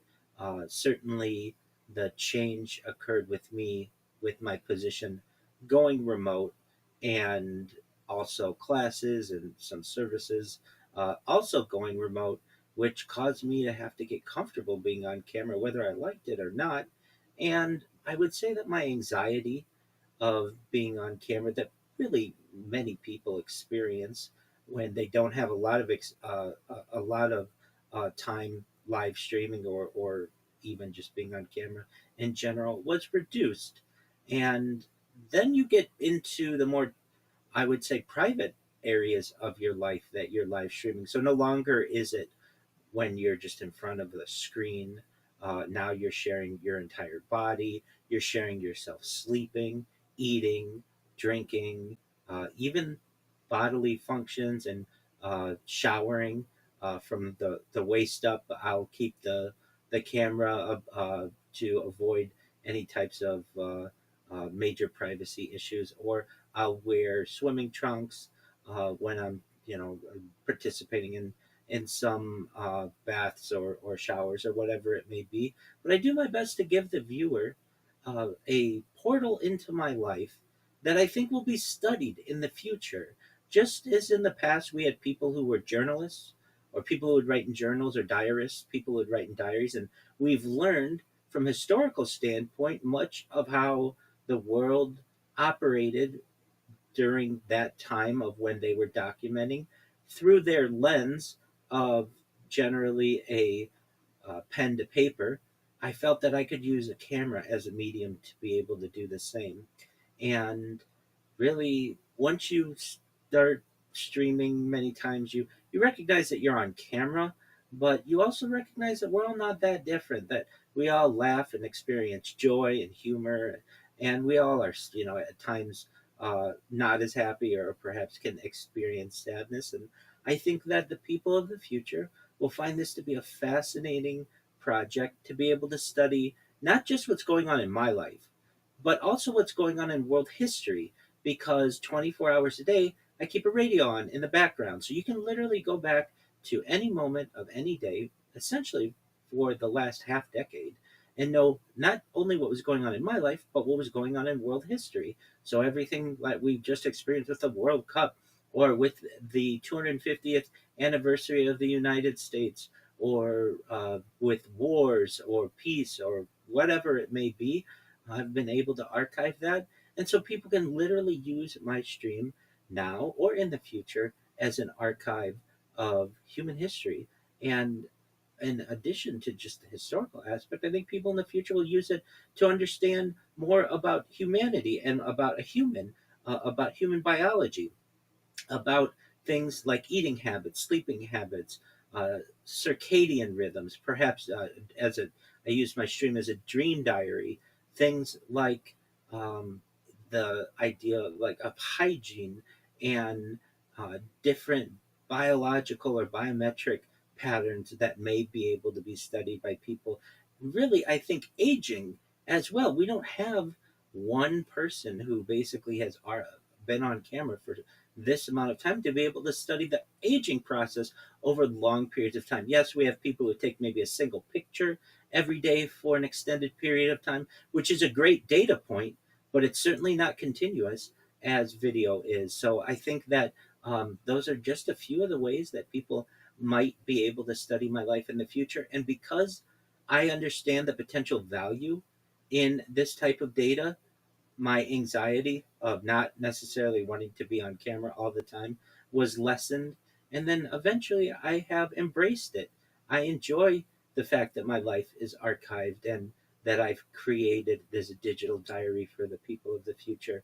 But in answer to your original question or statement, you don't just become comfortable immediately sharing your entire life with the world. It does take time.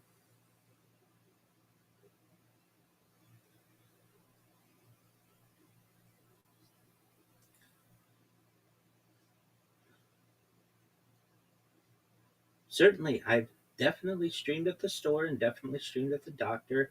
I've streamed as far north as Santa Barbara, as far south as San Diego, as far east as the desert and mountains, as far west as the Pacific Ocean. I've streamed in Beverly Hills, in Los Angeles, at Disneyland, really everywhere in Southern California. And generally, I have to reduce the amount of devices with which I'm streaming from my normal 33 or so different devices at any given time from a localized area, basically within my residence, to perhaps one or two iPhones that I generally use using data, which does have its limitations.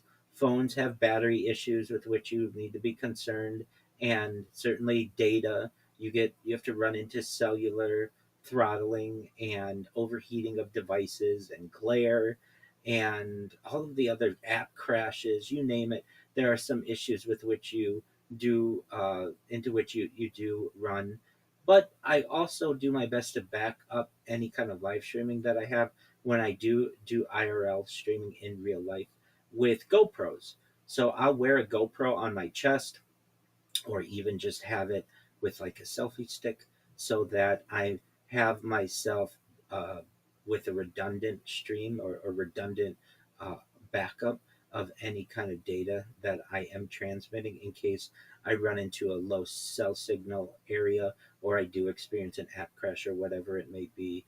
And while I do have a lot of footage from IRL streaming, it's certainly not as convenient for me because I have to lessen the amount of streams, and I'm much more concerned with that, uh, with how many devices I can use at once. And I also don't have the ability to manage my community. So, in addition to live streaming, I also am live 24/7 in Discord. Your audience can find me whenever they'd like at discord.me/rabbi, where they can connect with me 24 hours a day, 7 days a week, 365 days a year, to inquire about questions that they may have, or to watch a movie together or play a game, whatever it may be. And certainly when I'm doing IRL streaming, I can't manage that community as well or as easily. But generally, the outside world has become fairly comfortable knowing that people are many times FaceTiming their family or friends or whatever it may be, and that there is some idea of video communication that happens that perhaps a decade ago or two would have been foreign. And thus, if you see someone who's got a couple devices and maybe talking into one of the cameras or talking to an audience, it's not as strange as it once was. And in terms of, how do you go to the store? Well, many times just out of ease, I do have things delivered to me. But in the case where I do go to the store, I will go to the store just really like most anyone else. Uh, but while knowing I'm on camera, and I would say I make comments on camera, and to not just the audience that's watching me, but also to make the stream a little more entertaining. Generally, when I'm at the store and I'm not recording, prior to this project, I would be silent like anyone else, and I would just, view the different products and put them in my cart or whatever it may be.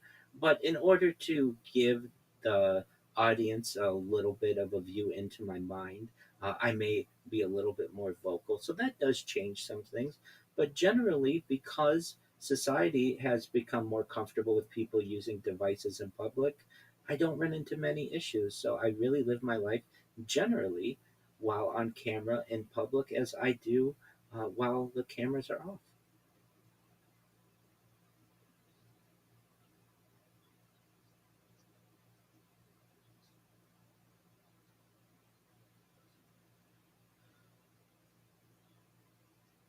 Yeah, I have. So I do have people who live alongside me in my Discord, such as at this very moment, and they've been there for over a year, 24 hours a day. They have connected with me. They think it's fascinating, and just due to where they are in life, they're able to literally live every moment of every day alongside me. But then I have had people from an IRL standpoint or in real life come and visit me because they've been so fascinated by it. People as far away as 8 hours. I've had people from Northern California visit me in Southern California. I've given them tours of my residence and to show them my different um, devices. And these are total strangers who I have invited. And we've gone on picnics and gone to the park and really just in many ways connected as friends when normally I wouldn't do that. I wouldn't be that open with my life. So from both an in real life way, I've connected with individuals and the digital way as well. And I do find that people are fascinated by this. They many times say to me, I wish I would have thought that. I wish I would have thought of that. Or I've always wanted to do something like that, but I just couldn't because I was married or I had children or I had a job or whatever it may be. And generally, 99% of the people who I encounter online, especially and IRL, are very positive towards the project and recognize that it has the opportunity to change the world. If we can see that one individual, an influencer, so to speak, isn't that different than the rest of us, this has a very uniting effect potentially that may be able to impact people from a diplomatic standpoint. I have a world peace theme to my streams. I want world peace, and also I have a futurism theme to my stream. So I like to talk about things that people find fascinating, and hopefully it becomes more of a trend. I have found other people who are doing similar streams as well. They haven't been doing it as long as I have. I've surpassed over 1,700 days, 24/7 of archived footage from multiple streams. But I have found people who have been live streaming their life for about a year or so. And then there are certainly people who are streaming their life, but they don't archive it. And to me, what's important is archiving it. If it's not archived, did it really happen? Is kind of a question that I pose. I think it's important that you can go back to any moment of any day of my life for the last half decade or so and know exactly what I was doing, not necessarily just saying, oh, I streamed it, but you can't watch it anymore. I want people to go back and be able to view it. So there are people who find the importance of archiving in addition to streaming, but no one has done it nearly for as long as I have, nor have they done it from as many different angles as I have, which I think make it really interesting. But in answer to your question, yes, I have had people reach out to me, certainly from a digital world and in real life.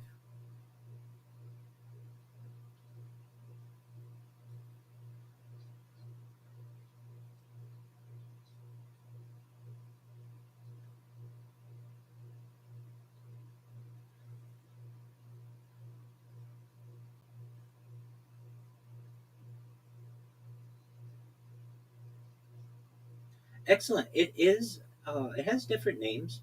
Many people call it life logging, where you basically log every aspect of your life. Other people call it life streaming, where you literally stream your life. So it doesn't have one necessary name.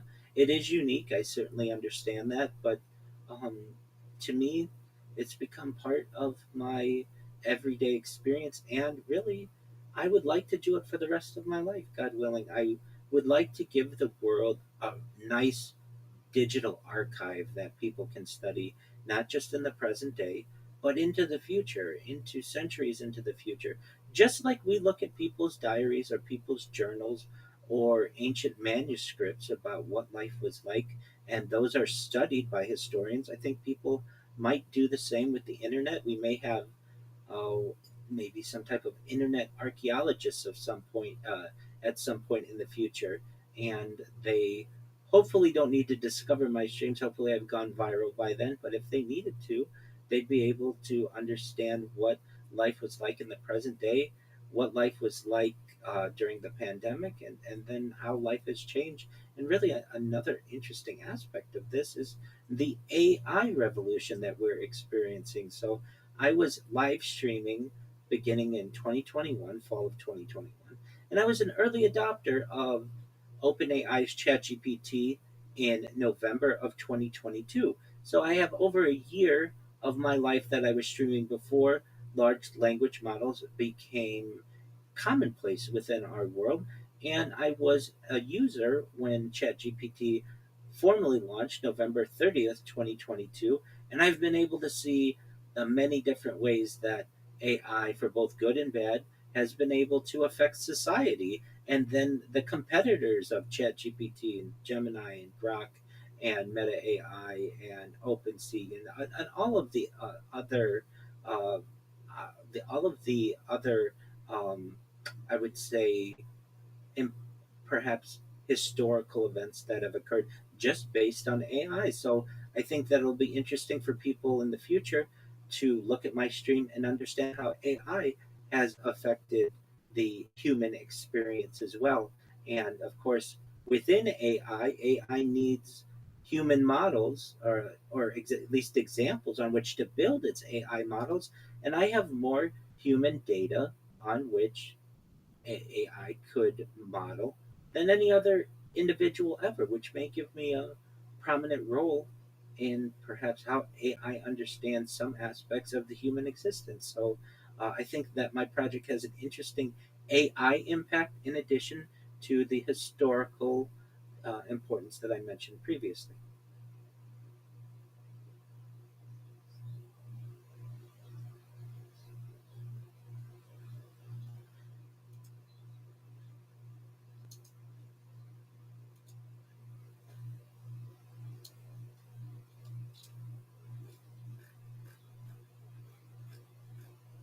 Absolutely. First and foremost, for anyone who is listening, I'm a major advocate of disclosure and ufology. I believe this is a science that should be studied in a more serious manner.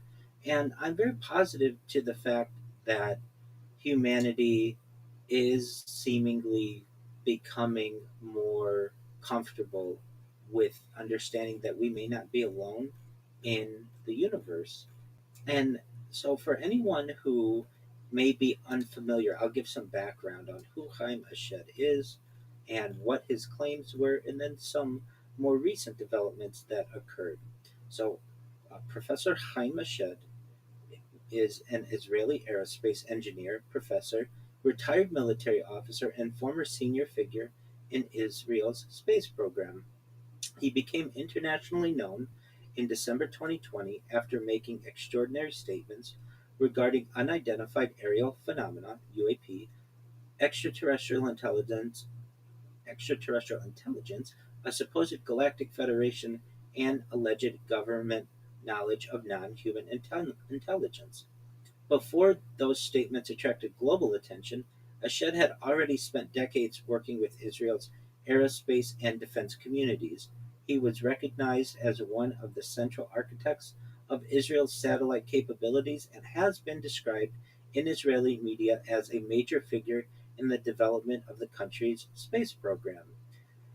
I've heard him described as the father of the Israeli space program, or the grandfather of the Israeli space program, or certainly the father of the Israeli satellite program, or grandfather of the Israeli satellite program, to give listeners an idea or a view into the Israeli space program, and more so his role as a military officer. At any given time, there are only 24 generals within the Israeli military, and he was one of them.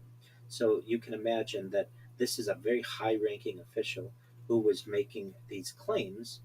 And to give you an idea of some of his career and technological development, he served in the Israeli Defense Forces, including within military intelligence structures. He became associated with highly advanced technological development programs, including work connected with intelligence technology. He was part of a very secretive group called Unit 81 that has to do with advanced technology. He served in Israel's highly classified Unit 81, which is an organization responsible for developing technological solutions for military intelligence. The units associated with advanced electronics, surveillance technology, specialized intelligence systems, and innovative military engineering. Working in such environments placed Ashed among engineers dealing with some of the most advanced technology available. He became a leading figure in Israeli space development. He served as the director of space programs for Israel's Ministry of Defense. He was the chairman of space-related committees and a member of the steering committee of the Israeli Space Agency, and really has been reported as having led space activities for nearly 3 decades. Moreover, he had a major role in Israeli satellite programs, specifically the OFEC satellite program.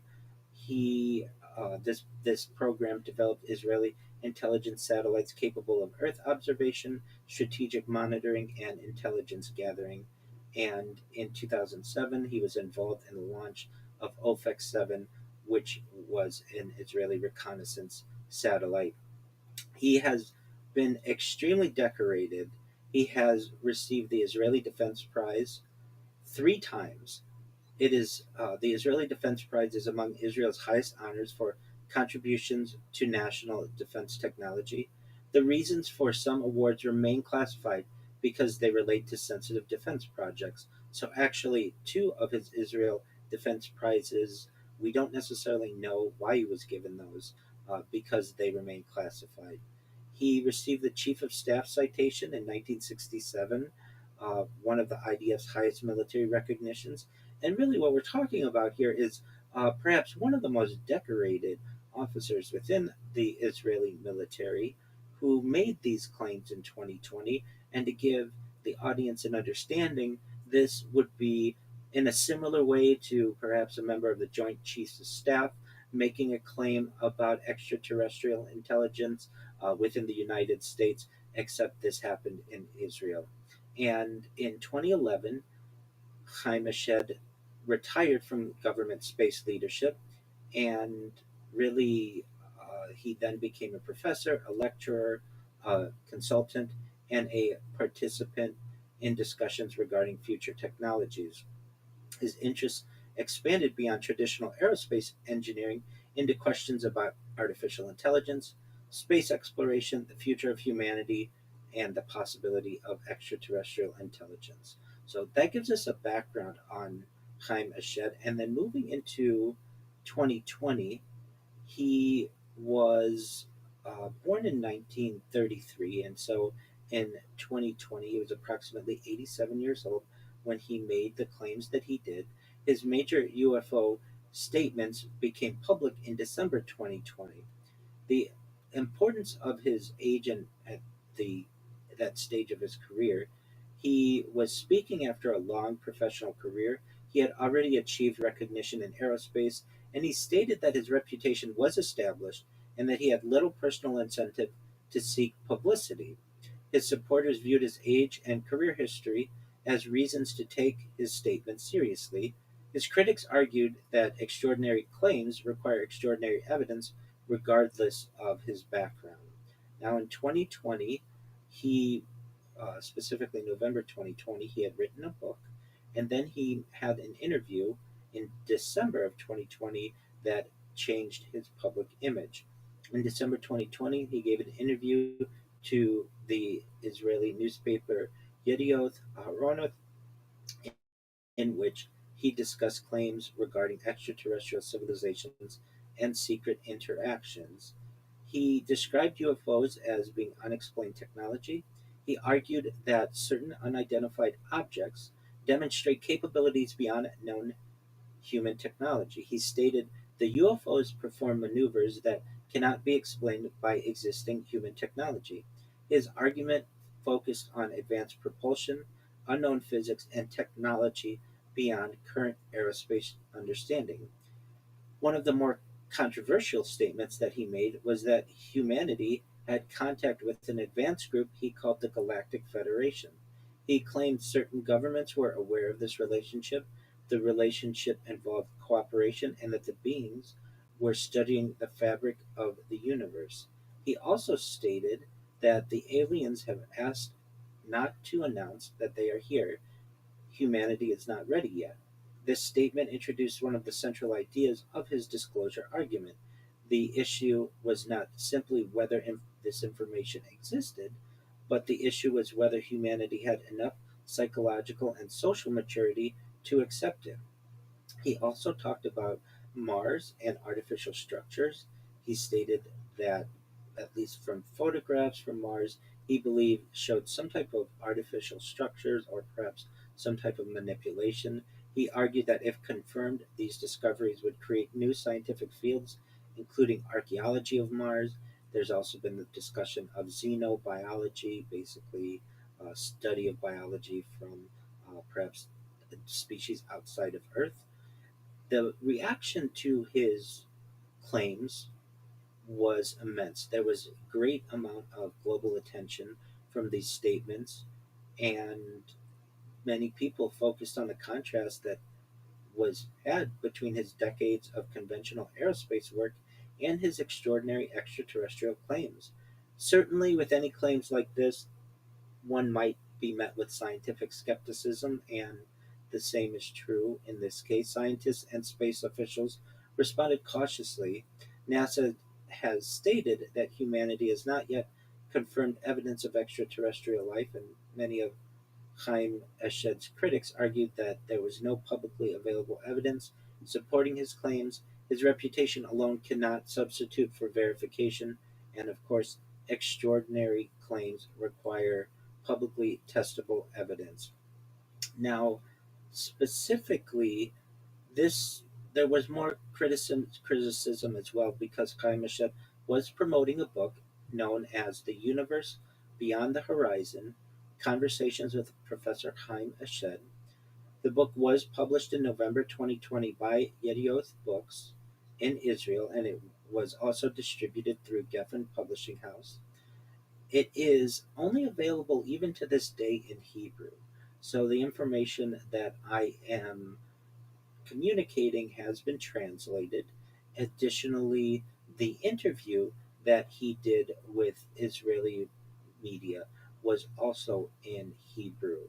And if I may say to the publishers of this book, if they wanted to sell more copies, and even to this day, if they wanted to sell more copies, this should be made available in English. But even up to this day, it is not. The book is about 232 pages, the majority of which was reviewing his life and his background. It was written alongside an author, Hagar Yanai. The book is not written as a traditional autobiography solely by Eshed. Instead, it was structured as a series of conversations between Chaim Eshed and Israeli author Hagar Yanai. It goes into his childhood and personal history, his engineering education, his military and aerospace career, the development of Israel's space program, his views on humanity's future, and then his thoughts regarding extraterrestrial intelligence and disclosure in the epilogue. Now, with going into the epilogue and what specifically he stated, it begins with the idea, are we alone?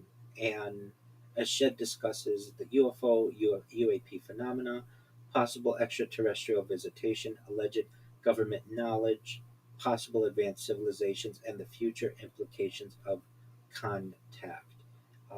The argument presented by Eshed in terms of UFOs and unexplained phenomena is that some reported unidentified objects demonstrate characteristics that challenge current human technology. These include objects displaying unusual flight capabilities, phenomena that appear inconsistent with known engineering, the possibility that humanity does not yet understand all forms of technology, and he frames the UFO question as a scientific issue rather than merely a cultural phenomenon. The Galactic Federation concept, which is probably his most controversial claim, he states that there are advanced civilizations that exist, that humanity has allegedly interacted with these civilizations, and certain governments are aware of the interaction. He then goes into the psychological argument that humanity is not ready for disclosure. Some of the reasons are fear of societal disruption, psychological shock, religious implications, political consequences, and related topics. His most famous subject specifically on this is that the aliens have asked not to announce that they are here. Humanity is not ready yet, which represents the idea that disclosure is delayed because humanity must mature first. He talks about Mars as a possible archaeological location. He discusses images of Mars missions, possible artificial structures, and the possibility of ancient civilizations, and really feels that the archaeology of Mars is a new scientific discipline, that traditional Mars explanation is focused on geology, climate, and searching for microbial life, but he suggests that there should be an expansion of this vision toward ancient structures, artifacts, lost civilization, and planetary history. He talks about the relationship between science and speculation. The book has an unusual combination.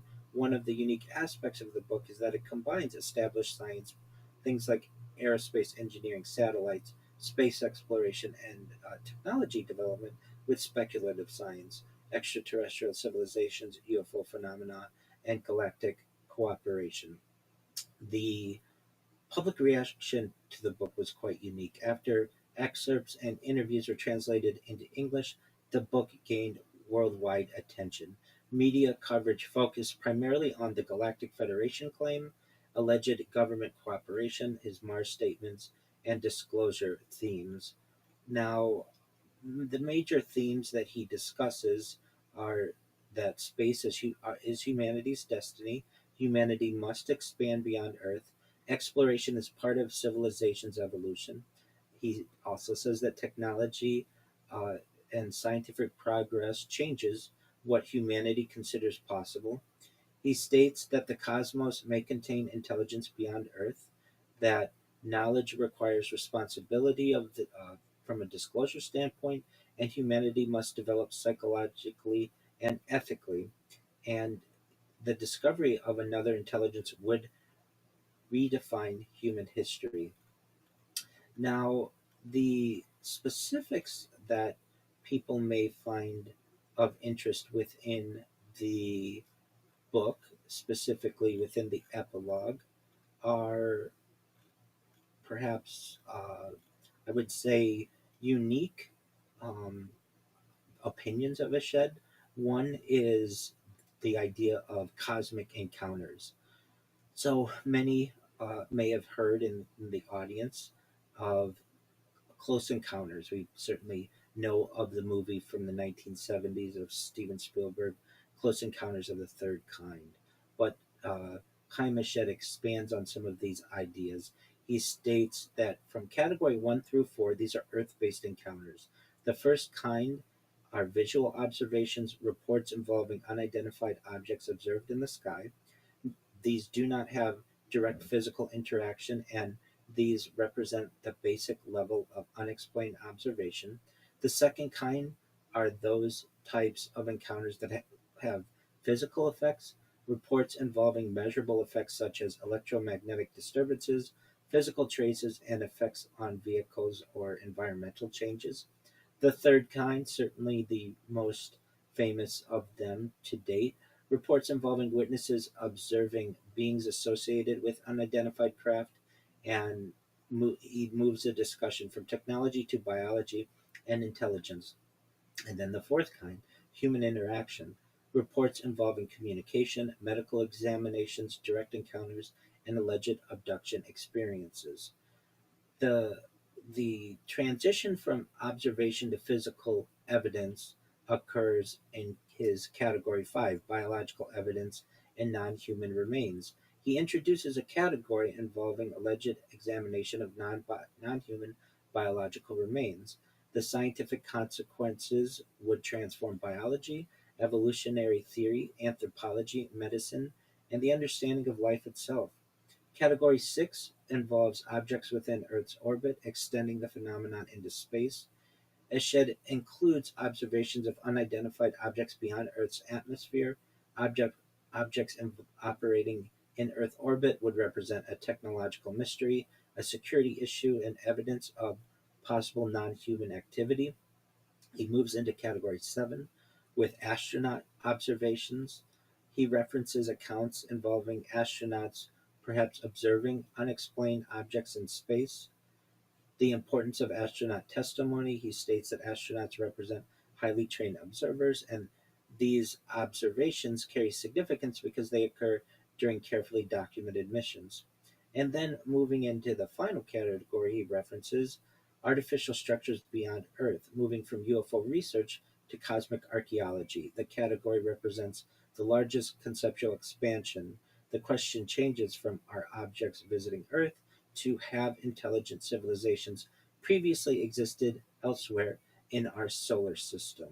He then discusses within the epilogue of his book some historical events and alleged ancient technology. He references a 1994 event, the Comanche Point or Grand Canyon case. He describes an ancient craft discovered in the Grand Canyon region of the United States. He presents it as evidence of long-term presence of advanced technology. Allegedly, the craft is described as approximately 4,000 years old, and the arrival is associated with approximately 200 before the Common Era. A quote that's attributed to him is that the internal structure showed that the alien crew were human-like, short, and oxygen-breathing. He states that there are archaeological implications that this case presented is potentially connected with ancient artwork, regional traditions, and historical mysteries.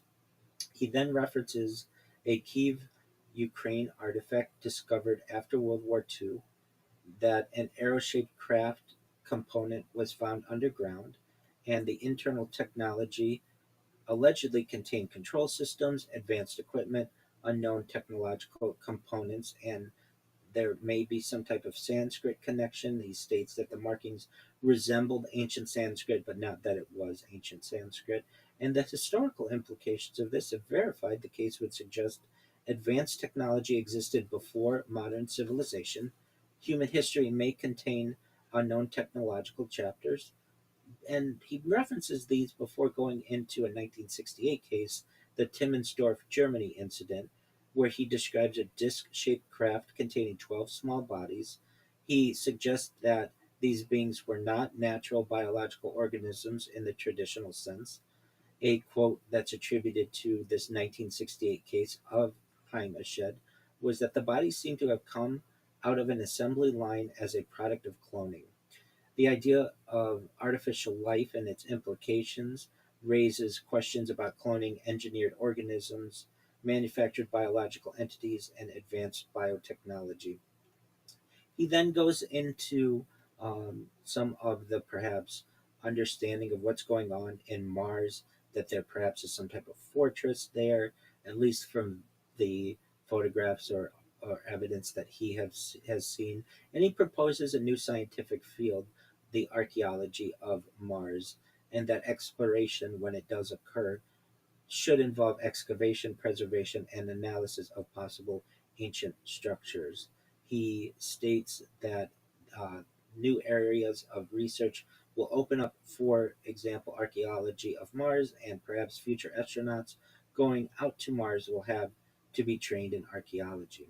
Now, the ideas that he references in terms of the Galactic Federation specifically is the idea of cooperation between humanity and advanced non-human civilizations.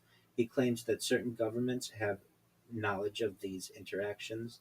According to Eshed, secrecy exists because humanity lacks the readiness and is just generally not ready, and that we have to move beyond Earth-centered thinking and think of humanity's cosmic responsibility, and that this is a beginning of a new scientific era. Potential future disciplines include xenobiology, cosmic archaeology, advanced physics, and interstellar diplomacy.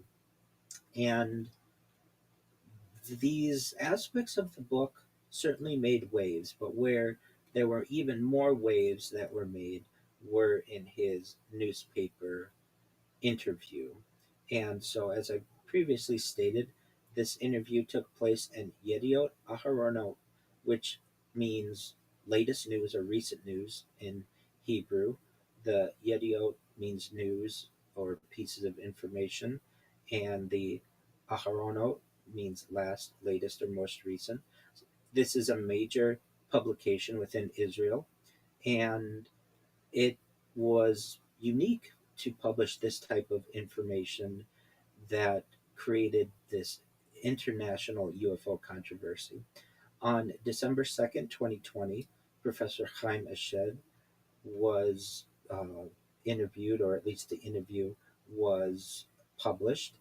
And the idea is that not only do his main arguments from his book, not only are they referenced within this interview, but additionally, he goes into some more specifics, including the fact that Donald Trump allegedly is aware of the disclosure movement, and the idea that Donald Trump was aware of the alleged extraterrestrial situation, that Donald Trump considered revealing the information, and that the alleged extraterrestrial group, meaning the Galactic Federation, supposedly discouraged disclosure because humanity was not ready. A publication of this interview was also published in the Jerusalem Post, but it was this was in English language and did not go into the specifics. The original Hebrew discussion contained more detailed explanations, more background regarding Eshed's reasoning, additional comments about the UFO phenomenon. Now, what becomes really interesting is the fact that after December 2020, we don't hear very much from Chaim Ashed at all. So he publishes the book in November 2020. It is never published in English. He does an interview in December 2020 in Hebrew and then disappears. And there were many different questions. What happened to Chaim Ashed? What's going on?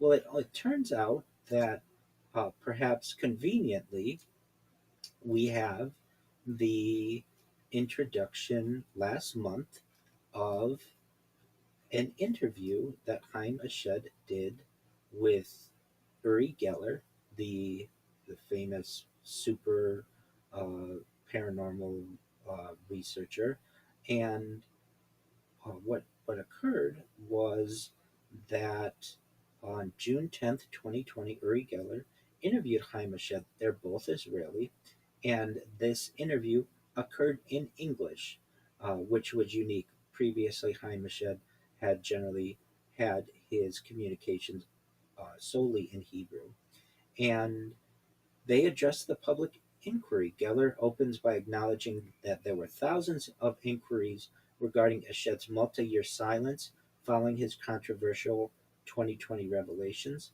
and Chaim Ashed references a Men in Black encounter.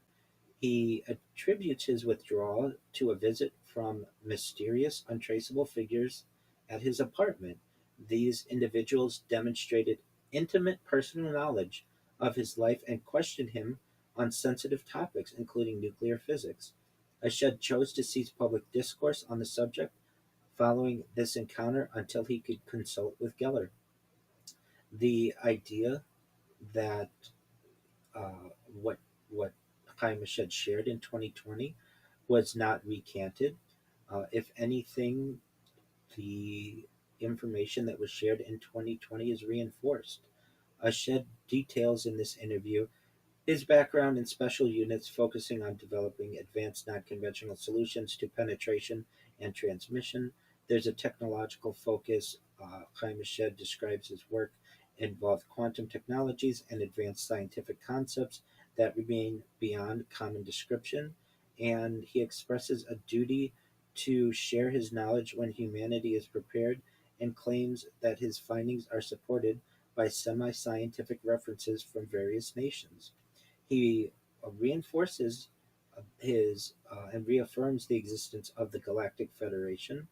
He states that that the Galactic Federation posit that the world is not yet prepared for full disclosure. He and Geller have a discussion. Geller describes the potential impact of physical alien contact as an atomic tsunami, and the two express a shared hope that extraterrestrial knowledge will eventually help humanity end wars and eliminate nuclear threats. The idea that Chaim Ashed was perhaps threatened is similar in UFO lore, this Men in Black archetype. Ashed's account of being visited by untraceable figures parallels historical reports of Men in Black categorized by their sudden appearance, detailed knowledge of witnesses, and disappearance. Despite his lack of physical evidence, Ashed's distinguished intelligence career lends gravity to the discussion within the context of ongoing global UAP, unidentified anomalous phenomena interest. Geller and Ashed indicate a forthcoming collaborative project aimed at presenting this information to the public more effectively, and there are historical parallels. On June 9th, 2026, Geller framed this collaboration against his own 1970s experiences with the Council of Nine, linking the current disclosure to the long-standing history with channeled communications and figures like Gene Roddenberry. And so, really, that is an overview of what Chaim Ashed stated in his book in November of 2022, and in an interview that he did with an Israeli media organization in December 2022, and his most recent interview with Uri Geller in June of 2026. And while we don't necessarily know exactly what is going on because Chaim Mashed wasn't able to provide any evidence aside from his words. That isn't to necessarily discount what he has said. These were some major statements that made an impact in ufology in general, and perhaps the end of the story has not yet occurred, as we did have some recent developments just last month, and perhaps Chaim Mashed isn't done with revealing any more information that he may have, or that similar um, officers and whistleblowers have. But generally, Brandon, that's an overview of Chaim Mashed and what his statements in 2020 were and in 2026. Do you have any questions?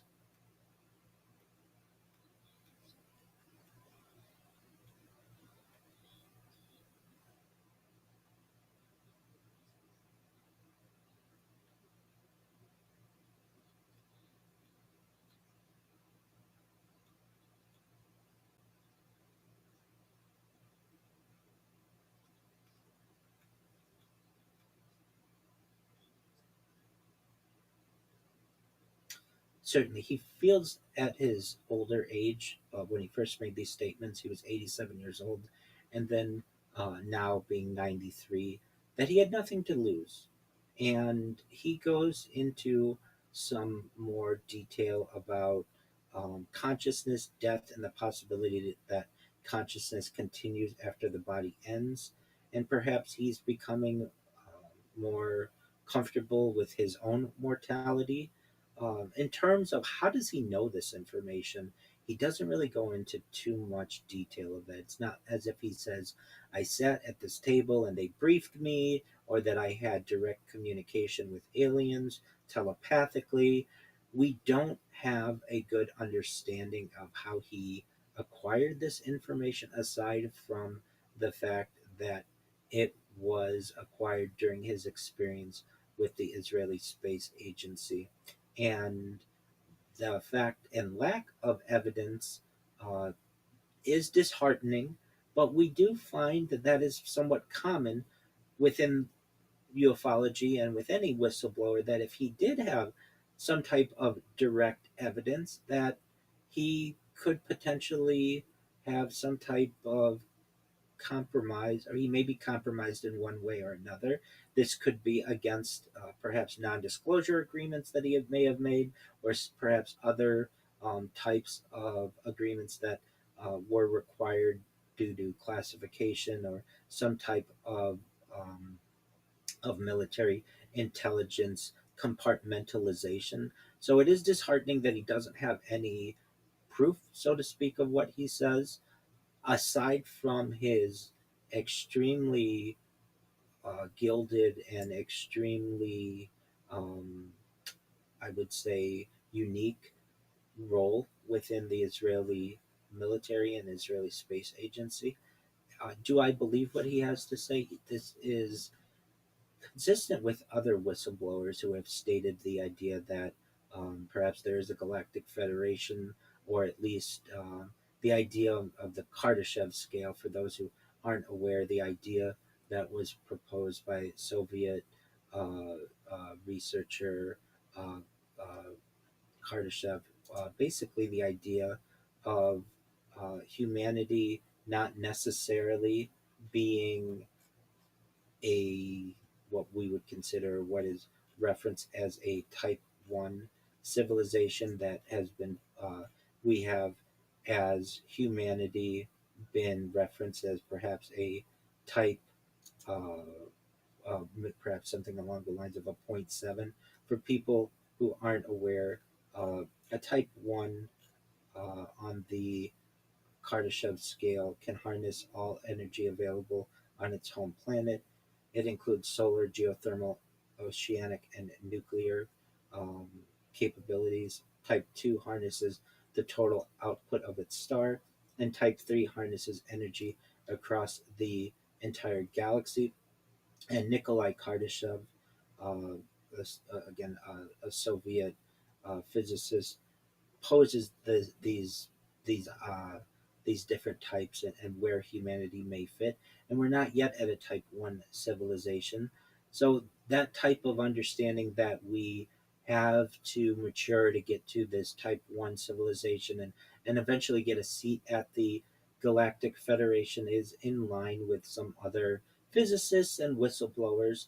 Additionally, the idea that Earth civilizations or really nations on Earth having had this knowledge, um, and they have to keep it classified, and it's much of what the classification in the intelligence realm, one of its major responsibilities is to not necessarily leak this information. That is consistent as well with the intelligence community and whistleblower claims. What I don't necessarily get all on board with in terms of Chaim Mashed are some of the specifics that he talks about with Mars. He does go into the idea that there is some type of base perhaps on Mars that is a joint collaboration between the United States and the Galactic Federation. There are some major technological issues with getting humans off Earth safely, and especially to be able to travel all the way to Mars does lend some questions to it. Uh, I would also say that I do think that um, the idea of Chaim Mashed knowing something and being of sound mind uh, is is is apparent. Even at 93 years old, if you watch his interviews, his interview, he doesn't seem to be forced to be making these statements. He seems comfortable. And another interesting aspect is it does not seem like he's doing this for money. If he were, he would be on the book tour circuit. Of course, his book he would he would really be an advocate that it would be published in more languages. He might put out documentaries. This was not done, which was quite unique as well. And I think that his interview really remains one of the most important UFO disclosure discussions in the modern era because of his role and some of the claims that he makes. Do I think that we can believe absolutely everything that he states? No, perhaps we can't do that with anyone, but at least for someone as high ranking as he was and is, and how um, respected he is, at least within the Israeli space community, it should his statement should be taken with some interest, and uh, his background does lead to some credibility. But in terms of can you take it all as truth? Not necessarily. And as previously has been stated, these great, great claims that he makes need to be backed up with evidence. And at this point, that evidence doesn't necessarily exist. So, for the time being, it's an interesting disclosure that he makes that perhaps will be able to be verified in the future, but at this time, it cannot.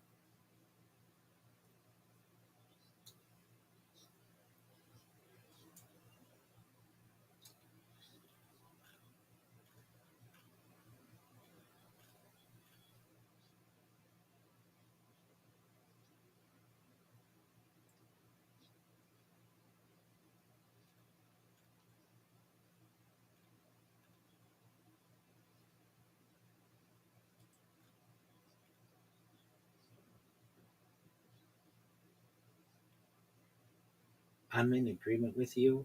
I am an advocate for whistleblower amnesty, which is generally what this is known as, and the fact that there has been generations of people who have been compromised within the intelligence compartmentalization, and they've been threatened, they've had their families threatened, and when people undergo such desperate events, they are willing to keep their mouths shut. And I think that it's time that we handle this discussion of disclosure and our overall not being alone in the universe with maturity.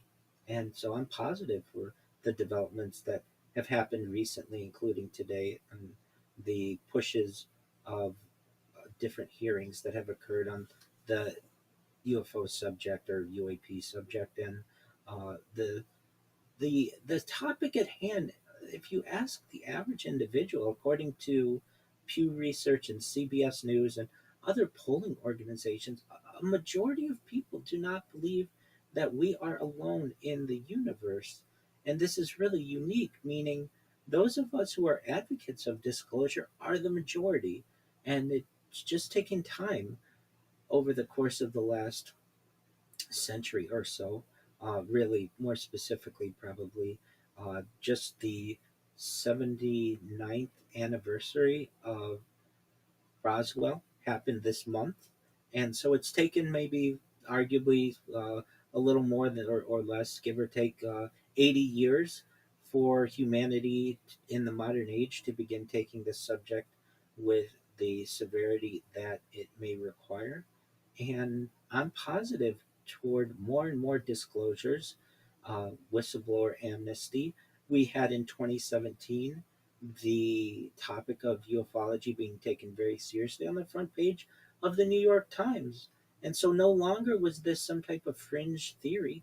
This is being taken as seriously as any news story that has ever occurred. And the important thing is, this is the most important news story perhaps to ever occur. And that is why it has taken so long to be legitimized, because if it is true, it affects every single person on earth, it affects our history, and perhaps more importantly, it affects our future.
That's true.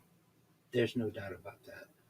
And while you and I may have our finger on the pulse of ufology or the UAP movement, for the people who do not necessarily have the knowledge, we have to be patient with them. That disclosure perhaps may not happen overnight, that we are in a period that is known as soft disclosure, perhaps, and that we need to be patient with those people who aren't as familiar with this topic, perhaps, as we are. But I'm in agreement with you that we have to be individuals, perhaps, who take this information not without verifying. I think that the phrase is trust but verify, and we need to do that with all the information that's coming out regarding this topic, and not to take anything really in life uh, with complete belief. And that's part of the scientific mission, that nothing is ever debunked, that we need to continually and routinely go back and study even that which is considered to be science fact, and to ensure that it continues to measure up in the modern age. And the ufology question and the idea of trusting but verifying is, I would say, very important for us to continue to do. But if anything, it's a very exciting development that we have been getting over the course of really the last decade or so. It seems that the government has become much more open to the idea of disclosure, and I'm sure you and I are anxious for a day when everyone knows that we aren't alone potentially, not just in the universe, but perhaps not even on Earth, and that even our origins as a species may have been manipulated. The idea of panspermia, the idea that life could have come from a different body, and perhaps the idea of even guided panspermia, where an extraterrestrial species could have helped to guide our evolution here on Earth and the evolution of different species on Earth, may be may have more truth to it than perhaps we were once willing to grant it within our understanding of our origins as a species. And the more that we are looking to learn as we continue to have in depth discussions and whistleblowers and really disclosure of this movement and how that's going to change society. The idea of anti gravity and antimatter just alone can bring into the idea of traveling faster than the speed of light, or perhaps ideas like time travel become realities when you can manipulate space time and travel great distances nearly instantaneously. That is going to have a major impact on society. I don't know if we're ready for it, but I would like those who hear what we're discussing to take this with certainly some seriousness, recognize that we can trust but verify at every step of the disclosure journey. And for those who this may not be, who may not have familiarity with this topic, I really encourage you to do your research on the topic. Watch documentaries that are available now to you on a streaming service or on YouTube or whatever it may be. You can't necessarily take every word as perhaps truth, but you will find that the whistleblowers that exist and the evidence that has been accumulated in the modern age is quite interesting. And whether you get into Roswell or the alien abductee phenomenon, or perhaps the more recent whistleblowers with the Tic Tac incident, or even what Kaimashed, the claims that he made, you will find quite a bit of evidence from people who have verified backgrounds that we are not alone. From my perspective, I was once a major skeptic of the alien movement. I thought it was, frankly, science fiction, and I would debate people publicly that this was not a real phenomenon. I was a young person, and this was about more than 20 years ago or so, approximately 20 years. And I just hadn't really delved into this world. And it was during my research, specifically watching a press conference known as the Disclosure Project of Dr. Stephen Greer, which was a May 9th, 2001 press conference at the National Press Club in Washington, D.C., where Dr. Greer gathered more than a dozen whistleblowers from all aspects of both government and non governmental entities, both American or United States whistleblowers and international. That was the first time I had ever seen multiple verified, vetted individuals who risked their entire reputations and their credibility to lend credence to this topic. And it was from there I saw this around 20 years ago or so. And it made me delve into the subject, get really deep into it. And I had to have a I would say, I was humbled by this. And I recognized that I did not know everything, and that really no one knows everything. And I think that it takes a strong person to admit that they were wrong.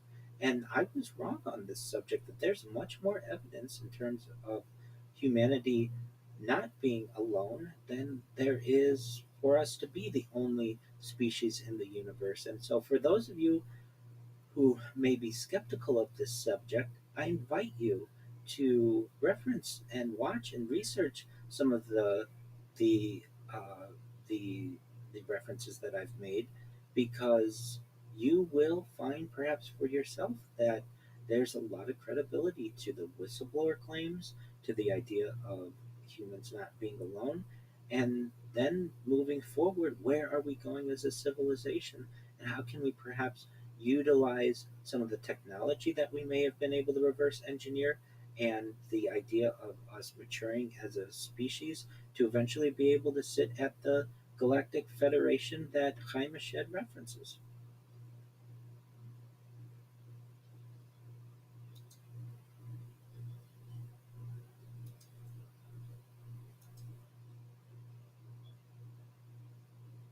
I don't know if we will have one event, a hard disclosure event, where we have everyone on television who knows that we are not alone. We may continue to have some type of soft disclosure event. Um, what has been proposed is some idea like Project Bluebeam, where perhaps there will be some type of event in the not too distant future. It's only been perhaps I would say hypothesized, but for those who don't know, the idea comes from Sergei Manost, a Canadian writer who began publishing claims about the alleged project in the 1990s. And there may be some idea that we would have different stages of a disclosure. Basically, stage one would be the reinterpretation or disruption of religious beliefs. Stage two would be perhaps massive visual displays in the sky. Stage three might be some type of electronic or telepathic style communication. And then stage four might be a manufactured global crisis leading to political transformation. This idea may be the event that people have perhaps prophesized or foreseen or predicted in the past. If it does happen, we will we must recognize that there have been people who have predicted this, that we may have types of holographic or projection concepts, that these UFO disclosure narratives have been around. I don't know if this will happen at all, and I don't know if disclosure will necessarily happen within the next 5 years. I would certainly say within the next 50 years. And the reason why I say that, really, with people recognizing and the freedom of communication that we have found in the internet age, it's very difficult to keep this topic a secret. And the idea, I think, is becoming more normalized that we aren't alone with younger generations. This is no longer seen as a rejected theory. And frankly, the skeptics are lessening and the believers are growing. And so, to give a timetable on this of 5 years, uh, I would be more comfortable saying something perhaps in the next 15 years we may have more disclosure. 5 years is just within the cosmic age. It's just a short period of time, but certainly I would say within the next 15, it's certainly 50 years, the idea that humanity understands that we are not alone and that some type of general consensus of disclosure occurring is a much higher likelihood than perhaps maybe some people will want to admit.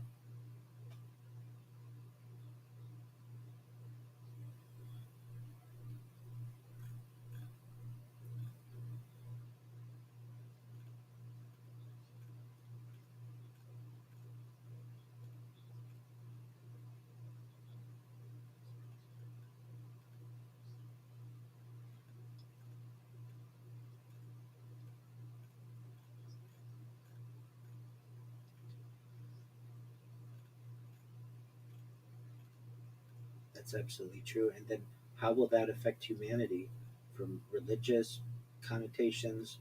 How will it affect international organizations? political organizations. Will this usher in a one world government? These questions remain unanswered. But if anything, we're going to force a one world government, this would certainly be the topic that might be able to do it. There's an argument to be made that the United Nations has a role as a one world government, but isn't really as perhaps aggressive on that topic as has been hypothesized that if there were some type of disclosure event and an ushering in of a one world government, uh, what role the United Nations may have. And I think the questions remain unanswered. And at this time, we have to be comfortable with that. We can't necessarily prophesy or we can't necessarily predict exactly what is going to happen, but it does seem perhaps that in our lifetimes, and probably the lifetimes of most of the audience, that some type of disclosure may occur, whether it's continued soft disclosure or perhaps a hard disclosure event like Project Bluebeam.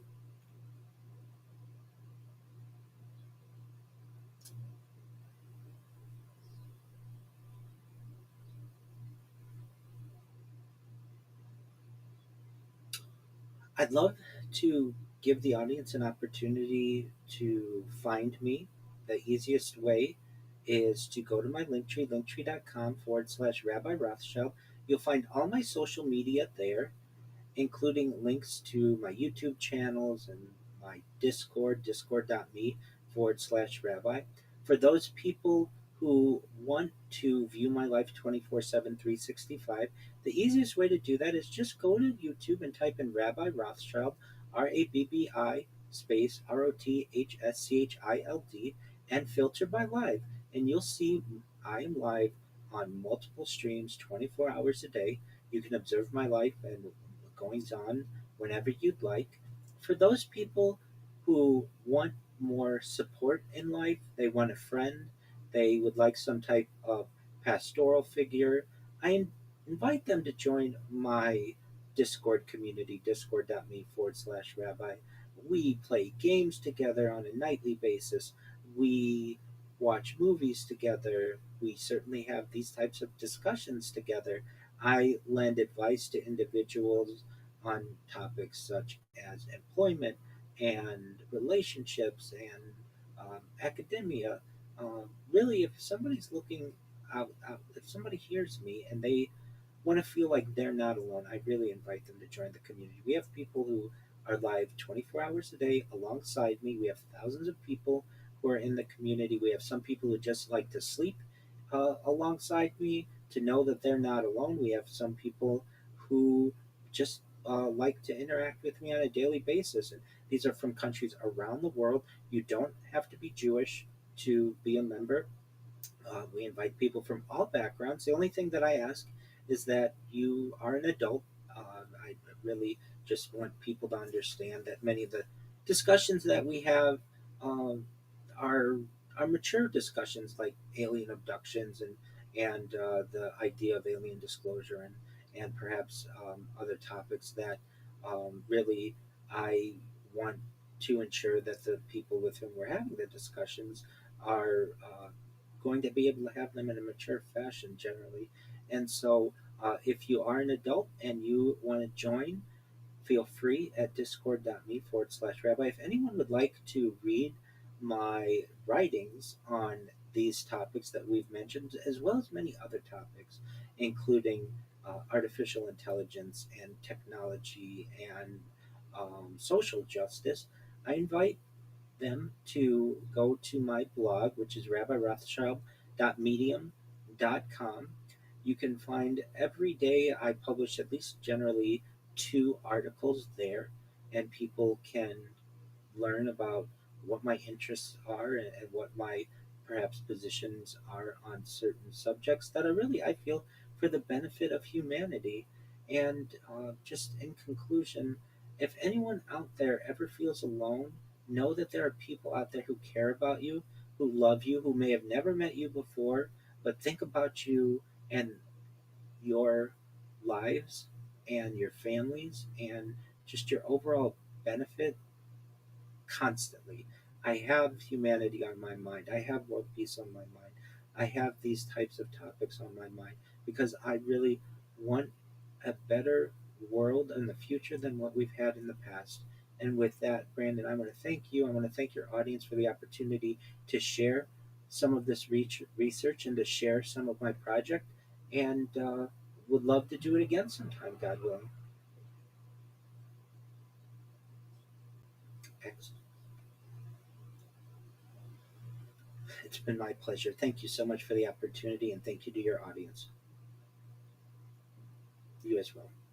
God willing. Thank you so much for the opportunity. And if you don't mind, I put some links. I sent you some links. If you could put in the description whenever you get a chance so that people are able to connect with me directly. And I'm not sure what your schedule looks like, but if anything, uh, 1 year from now, perhaps at the latest, I'd love to connect with you again and do this as like an annual reconnect to see what we were right about, what we were wrong about, and where we've moved forward in the disclosure process, if that sounds good with you. Excellent, Brandon. Well, thank you so much for the opportunity. If you need anything from me, you know how to communicate to me, and I'm always here to support you, and thank you so much. You as well. Bye.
Well, Big Dog, how did it go? Really good. Really well, I should say. It was a good interview.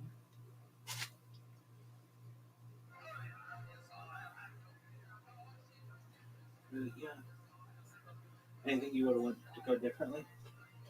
Yeah, I would have wanted to make my documents more searchable. I want to find a little bit more on something. Topic of China. And it's more just really quickly on it.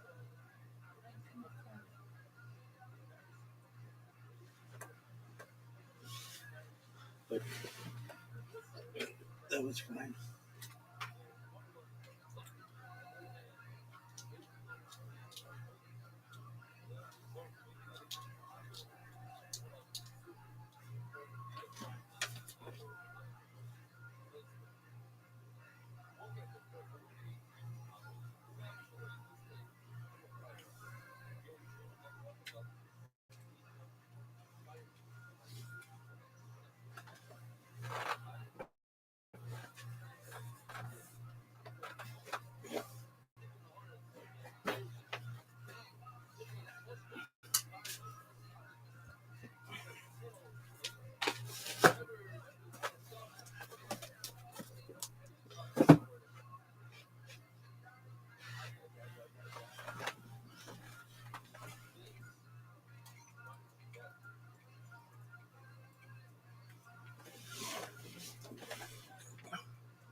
Make me. Oh, gosh.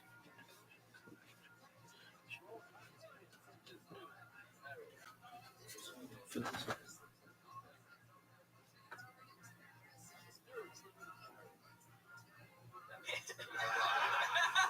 goes my chance. No. I'm kidding, Jamisha. What the fuck was that? Was that your keyboard? Was that D's? It was. Jamisha, what's something that we don't know about you from your entire life that might surprise us? Like an interesting fun fact about Jamisha Albo. When I was, I don't know if this is 17. When I was in high school, I got ACF certified as a junior culinarian.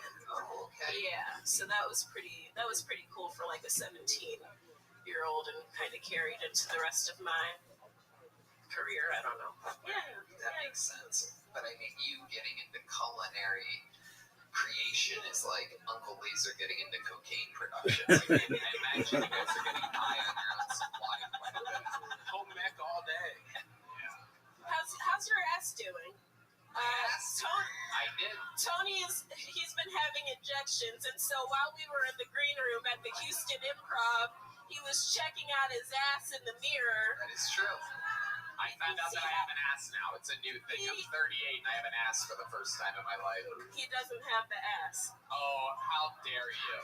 Look, let me tell you something. At least when You better get up and when I look stand down, by one of an ass. you're talking over a professionally written joke. But okay. Oh, God. Jesus Christ. I love sometimes people make eye contact and literally try to go over me. I'm sorry. And here's what I'm going to say, is that I do have an ass, and when I look down, at least I can see my pussy. There you go. See, I finally got there. You can put the cardboard away. Thank you. It would have been a lot better 20 seconds ago when it was loaded up and perfectly ready for comedic timing. But Jamisha, I like your style. You're killing it. You're so likable. You're so funny. It's amazing. I'm glad to have you on the Secret Show. Secret Show book. Another one. Jamisha Albo, ladies and gentlemen, for the third time ever on this show. There's only one way to end a show like this, ladies and gentlemen. Did you guys have fun tonight, huh? Then I present to you the regular that has done more new minutes than anybody ever in the show's history. This weekend in Houston, as well as 2 weeks ago in Denver. This guy is the first person to take the stage at my shows, and he does so to a standing ovation. And he leaves on a standing ovation. Everywhere he goes, he absolutely destroys. He's selling out everywhere. He's making $60,000 a month on Cameo. Ladies and gentlemen, the Big Red Machine, the Memphis Strangler, the Vanilla Gorilla, William Lights Out Montgomery.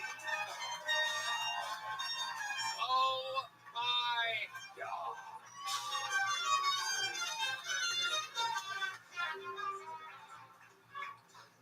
Apparently, 3 rappers were found dead in the basement of a Michigan apartment building.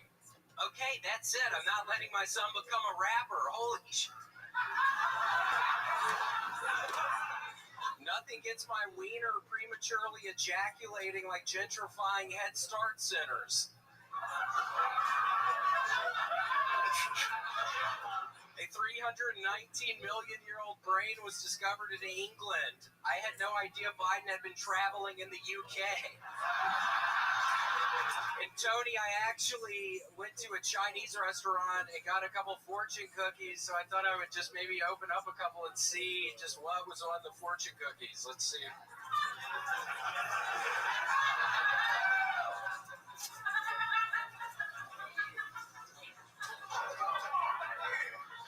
Red Band's so old, he only listens to porn on AM radio.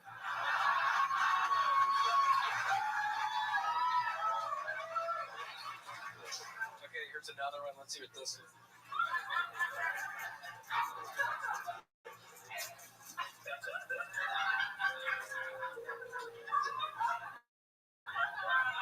Red Band's so lame, he only eats gluten-free fortune cookies. Holy Okay, that's it. That's all I have. Wow, a minute and a half graced upon us by the Big Red fellow himself. Memphis Zone, William Montgomery. The big red fella. Tony, I don't know if you saw it. I was actually also on a Super Bowl commercial last night. I don't know why anybody's talking about it. I was on the Pringles commercial last night. Where? What'd you do? I said, once you pop, you don't stop. Seriously, I was like the lead role in it. It was giant. Yeah, I was on the Pringles commercial. It's like I woke up, everybody's talking about David on that fucking Planters thing. His ass wasn't even fucking on it. And I'm the one saying the line, once you pop, you don't stop, for the fucking Pringles commercial. And it's like nobody's fucking talking about it. It's the biggest thing that's literally ever fucking happened to me, and it's like nobody even mentions it. They all talk about fucking David, and he didn't even say shit in his fucking commercial. We had no idea. That is incredible. How much did you get paid to do the Pringles commercial? $4 million. Wow, Yeah. dollars. That is. Once you pop, you don't stop. That's how you said it? Yep. Absolutely incredible. Once you pop, you don't stop. That's so interesting that they would have you say it like that. It sort of sounds like once you pop, you don't stop. Wow, that is incredible. Did they tell you to do it like that? Yeah, it was really weird. The guy got me into his office, and yeah, he was like, "You need to talk like a black person for this." I was like, "Are you sure I'm not black? Like, this seems weird. It's a Pringles commercial and fucking the Super Bowl." And he just kept on insisting, and yeah, so I did. Once you pop, you don't stop. Wow, that is incredible. But seriously, once you pop one fucking Pringle. D-Madness says that they don't talk like that. You are in big trouble. What, blind people? No. What the fuck are you talking about? I was on a fucking Pringles commercial, you piece of shit.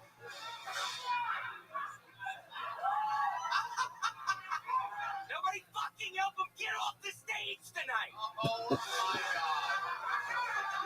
Good luck finding the stairs. I was on a fucking Super Bowl commercial. D-Madness says he never saw your. Yeah, no shit.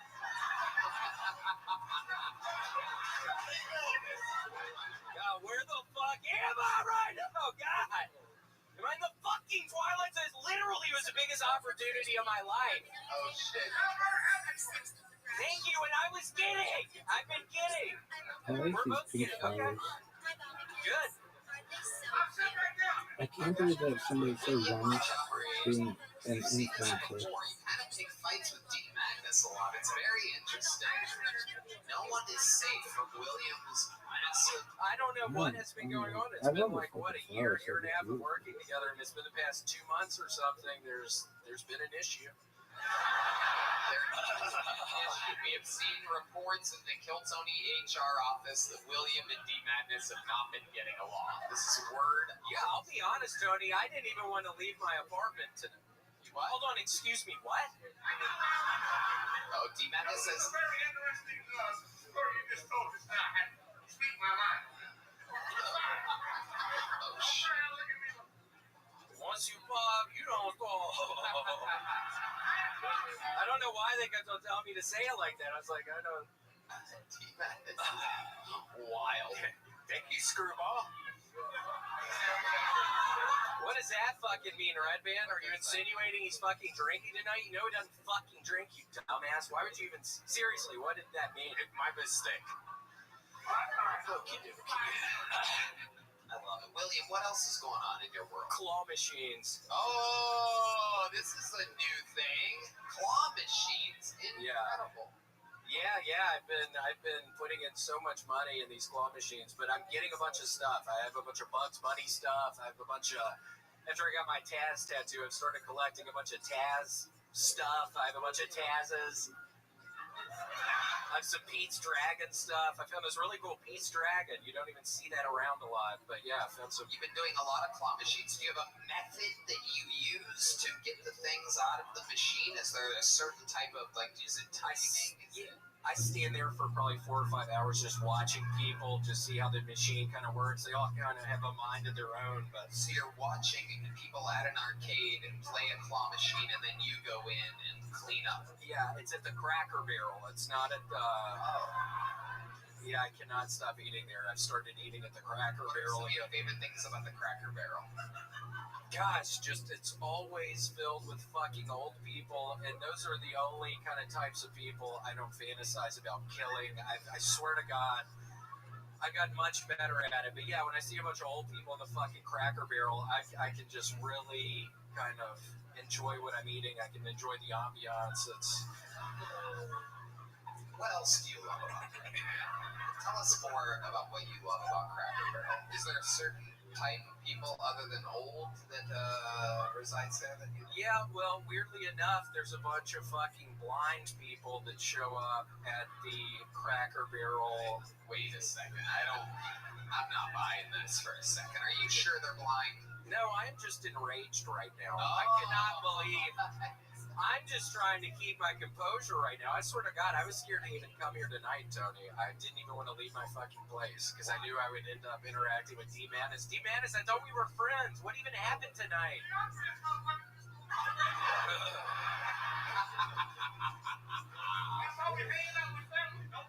Oh my goodness. You really know how to pick your battles, will you? Once you pop, you don't stop. Goodness. But seriously, I couldn't believe it. Nobody was talking about it this morning, and it just made me feel real salty. So I went to the Cracker Barrel. I got a couple of Bugs Bunnies. What do you order when you go to Cracker Barrel? Grandma's pancake breakfast, Tony. Yeah, I mean you're working with some sausage. You're working with some fucking eggs. You can make the sausage egg biscuits, and then you get blueberry fucking pancakes, Tony. Unbelievable. Holy shit, man! I love the blueberry pancakes. I can't even stop eating the blueberry pancakes. Brian Moses. Who is this black guy you're impersonating? I started listening to a bunch of Ja Rule. Honestly, I've been listening to a bunch of Ja Rule. Hello. I started doing that at the Pringles set, and he was like, "Stop doing that." I'm like, "What are you?" Yeah, I just. Ja Rule. Incredible. I met him at the airport 2 weeks ago, the Nashville airport. Yeah. I was starstruck. Yeah. What did you say to him? What did he say to you? I said, Ja, you are a giant inspiration for me. I'm actually in the middle of filming a Super Bowl commercial. And he's like, oh, that's cool. He's like, what are you doing? I'm saying, once you pop, you don't stop. And they told me to talk in like a black person voice. And I was like, I've been listening to a bunch of your mixtapes and stuff. You're my inspiration. And I gotta say it like that, but then he was like, okay, get the fuck away from me. Honestly, I didn't get a picture. But when he said it, what did it sound like when Ja Rule said that to you? Man, you gonna have to stop!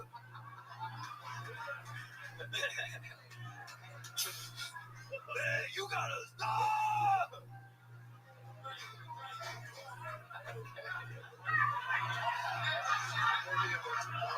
That was very DMX-y, no doubt about it. I'm pretty sure you're getting your black rappers confused. It could have been. Did he have to bark like a dog at some point in this? Yeah. Oh, he did. Yeah. Yeah. Well, DMX is dead, so that's weird.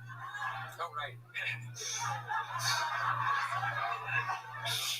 All right, William. Well, you're an absolute icon. Nice to see you. We love you. No one closes the show like you.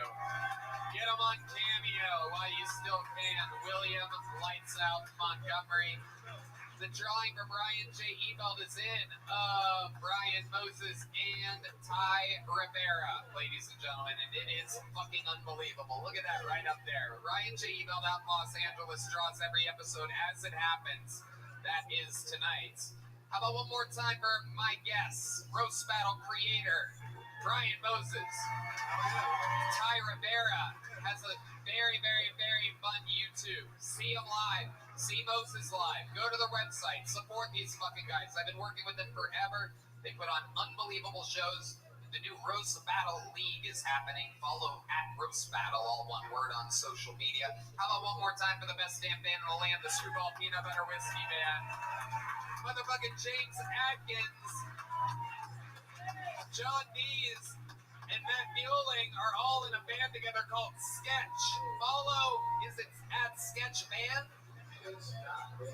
Sketch.band on Instagram? Sketch.band. I swear to God, these guys are coming for the fucking throne. I go out and see them every chance I get. They're fucking unfucking believable.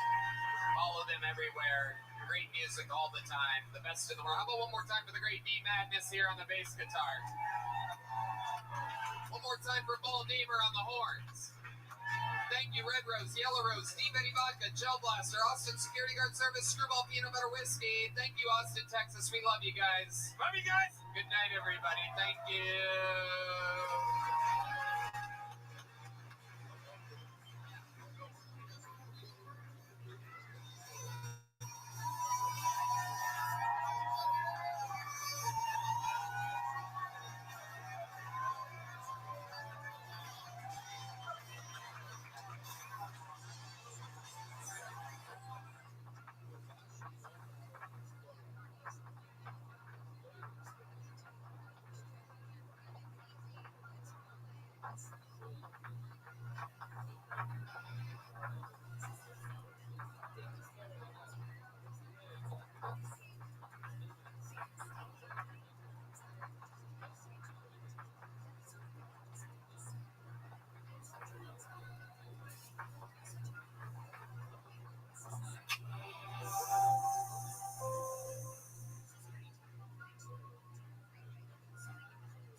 Hey, this is Redneck coming to you live from Vulcan Gas Company here in Austin, Texas, for a brand new episode of Kill Tony. Give it up for Tony Hinchcliffe!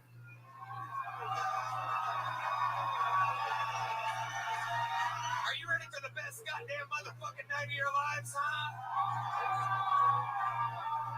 Woo! Make some noise for Red Band, everybody. Hey, everybody! He started podcasts. You're at Kill Tony, the #1 live podcast in the world, brought to you by the Red Rose, the Yellow Rose, Deep Eddie Vodka, Austin Security Guard Service, Gel Blaster, and Screwball Peanut Butter Whiskey. How about a hand for the band, everybody? Are we doing this shit tonight or what? That's James Adkins on the drums, John Dees on the keys, Matt Mueling on the electric guitar, Paul Deemer on the horns, and that's motherfucking D Madness on the bass guitar right there, live in the flesh. This shit is going down. Before we start tonight's show, here's a little bit more from the amazing sponsors that made tonight's episode available for you here right now. Hey y'all, special announcement, and we wanted you guys to hear it first so that you have a chance to buy tickets, but tickets for the next 6 months of Kill Tony shows go on sale this Tuesday at noon at ComedyMothership.com. So Tuesday, noon Central Standard Time, you actually have a chance to get your shot at tickets. They are going to go extremely fast, but we wanted to give you guys a chance, so get on it. Tuesday, noon, 6 months of Kill Tony at the Comedy Mothership. Good luck.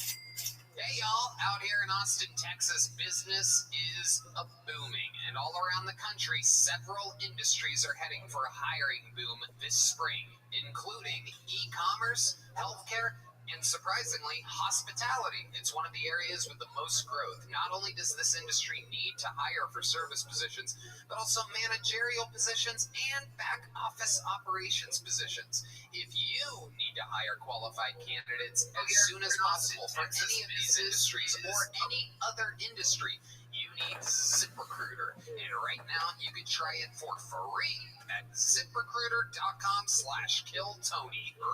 Right, man? ZipRecruiter uses its powerful matching technology to find the qualified candidates for a wide range of roles. See a candidate who would be perfect for your job? ZipRecruiter makes it easy to send them a personal invite so they're more likely to apply. ZipRecruiter also offers attention-grabbing labels that speak to job flexibility like urgent, training provided, remote, and more. No doubt about it. Let ZipRecruiter keep your team growing strong, no matter what the industry. 4 out of 5 employers who post on ZipRecruiter get a quality candidate within the first day. See for yourself. Go to this exclusive web address to try ZipRecruiter for free. ZipRecruiter.com/KillTony. Again, that's ZipRecruiter.com/KillTony. ZipRecruiter, the smartest way to hire. Hey y'all, today's episode is brought to you by SheathUnderwear.com, and I love this sponsor. Look, let me be honest here. We say that about all the ads that we read. We say that we love it. We say this and that. These things, these Sheath underwear, have literally been connected to my butt, Red Band's butt, our genitals, everybody who we work with closely's genitals and butts. Every single episode that you've ever listened to, once Sheath Underwear came into our lives, we literally threw away all our fancy brands and all these popular things and this and that, because there is no doubt they are There she literally is. the most comfortable materials you could possibly have. How you living, girl? Miss Aquarius, can you hear me? Can you hear me? You can't hear me. I can hear you. No, You're doing something. Still doing your podcast. No.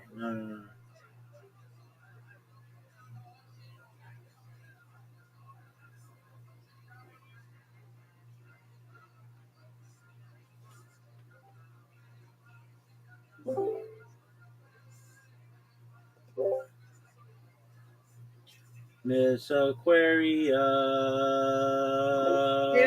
There we go. How are you, madam? I'm good. How are you? You ready to go to sleep? Are you Right. ready? You still got your podcast, right? No, I finished a little bit ago. You sound very tired. I am tired. I am, because I got to get up Yes, ma'am. at 6 o'clock because I got to take my wash up and all that good stuff, because I got to be down to about 7 because my auntie wants me to, she wants to curl my hair, so she wants to curl some of my hair, so okay. Like, all right. So I got to be downstairs by 7. And I am tired. I had a busy day. And then we had like Kona ices. They gave us a Kona ices. They got chickens and went outside. It's like snow cones, something like that. Yeah. Like little ice. Yeah. Wow, they take good care of you. Yeah. So we had a busy day. And another busy day on Thursday. I went home to talk to Ringerfield Church because I got broke, since I've been there. So yeah, I'm gonna do that because I don't wear them like that. So I'm like, let me just gotta wear them this week.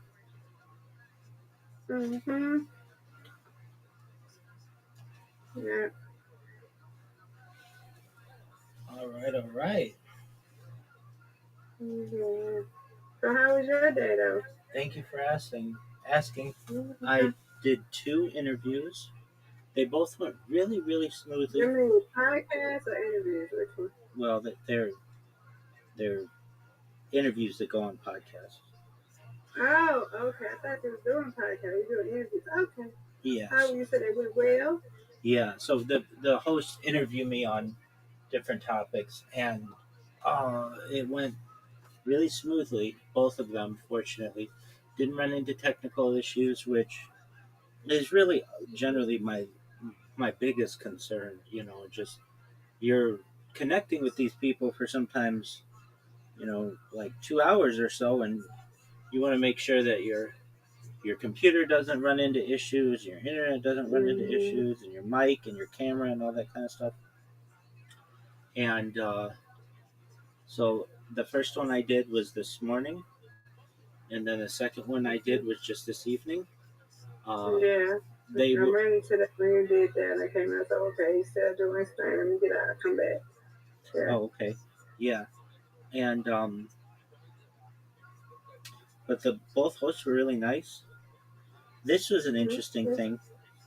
So a few weeks ago, I did an interview with a gentleman named Cesar, or Cesar, and he was basically like, "Hey, I want to do another interview with you in the future, but work has been really busy, so we'll have to like figure out a time." I'm like, "Okay, that's fine." So then the other day, I get an email from somebody named Caesar saying, "Hey, I got your email. Work has been really busy, but can you do a podcast, which would be today?" And I was like, "Yeah, that's great." And I'm thinking they're the same person, but they weren't. They were both just men named Caesar who were busy at work, who had similar thoughts. So I go into this one interview expecting to discuss one thing, and it ended up being that we discussed something else, which is totally fine and was interesting. And so both of the podcast hosts that I met with today, they want to have me back on in the future, which is always a good thing too, that they found what I had to say was interesting enough to continue. You win, I win, you win, undefeated in bowling, undefeated in friendship. I know, you're right. I knew I did something wrong there, Miss Aquarius. You're right. You win, I win, you win, reload. So yes, good job. I knew something was off when I said it, and then I was thinking to myself, did I go too far? Yeah, I think I did. Yeah, you did too fast. Yeah, you even did the second game yet. That's right. That's right. Excellent catch. So, I did the 2 interviews today, which was really good, and then I got another person, and this is always a good thing for me, where they were like, "Hey, sorry, like I'm late to this, but I got your email, but it was in my spam folder," and that's fine. I don't care if it's in someone's spam folder, because I'm sending out so many emails that I understand. I'd rather send out 1,000 emails and have them go to spam than 2 emails that don't go to spam, but the people aren't interested. Basically, for me, I'm using a quantity strategy versus a quality strategy. And I've tried both, but you get different results, whether you just send just a few emails every day or a lot of emails every day and see what hits, basically. So I'm going to schedule another one and get it. And so I've got this project on which I've been working to document basically every podcast I can. I've got a robot that's doing it for me, and it should be done maybe by Nice Strike. You're welcome. Maybe by midweek, and then it's going to help me document all of their contact information and their emails, and then I'm going to kind of make a project to reach out to all of them. It's like thousands of them, and then it's kind of a fun project I've been doing, and we've just been hoping the internet has been consistent, and that my internet troubles are behind me, I hope. And as I say that, you know how it is with these kinds of things. As you say, like, I think it's working, and then boom, it'll go out or whatever. So I don't want to say it's perfect yet, but at least in today's interviews, I haven't run into the issues that I've experienced previously. So that's good. And I don't have anything scheduled till Tuesday now, but I will maybe get some things on the board in the meantime. So it was a good day. I got up really early. Nice spare. And so I'm going to be excited. I've got to restart my streams, and then I'm going to go to bed. Hopefully get good sleep. That's okay. Yeah. Okay, let's go, Rabbi. Yeah, it's a long day. I'm gonna go to bed too. A long day. Yeah. It's over, Mr. Aquarius. I can't catch The up. only thing I didn't like the corner ice, I like it, but time you put that stuff melts. Like the ice ain't like hard like the ice, like the what you call them, Italian ice or something like that. But that's be your brain freeze. But time you put that juice or whatever you put in it, whatever you want to choose, it melts. The ice melts with it like juice. Right. Time you put the stuff on that ice, it melts to juice. That's something dumb, right? I completely understand. Do you know what a solution is? Well, first let me say, you win, I win, I win, you win. Undefeated in bowling, undefeated in friendship. Yes, ma'am. Yay. To avoid ice cream headaches, you take your tongue and place it on the roof of your mouth, and the ice cream headache That's goes. not, that ain't ice cream though. That's an snow cone. I know, but it's known as an ice cream headache. But anytime a brain freeze, I should have said brain freeze. But you know, brain freeze and ice cream headaches generally are known as the same thing. What you do now? So you take your tongue and you move it to the roof of your mouth and just hold it there, and it goes away immediately. Okay, cool. Okay. Yes, ma'am. All righty. Okay. All right. Well, sweet dreams to you. I'm glad that I didn't miss you. Thank you for your patience, and I look forward, God willing, to playing with you tomorrow and checking out how your day went. And everything. Tomorrow. Ow. I twisted wrong, Rabbi. Do you need a muscle relaxer? No. It's too late, Rabbi. Oh, you I'm could. gonna get up in the morning. Okay. I mean, you could probably take it and it would wear off, right? Yes. Rabbi. You gonna be okay? I'll be sleepy and I don't know why.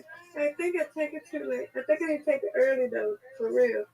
And I'll be okay in the morning. I can't take it right now. If I take it now, I'm telling you, I'll be sleepy. What if you take half of it? Okay, I take that. Okay, Rabbi, okay. Well, I just want you to be comfortable. No, would you always Okay. Excellent. Okay, Rabbi.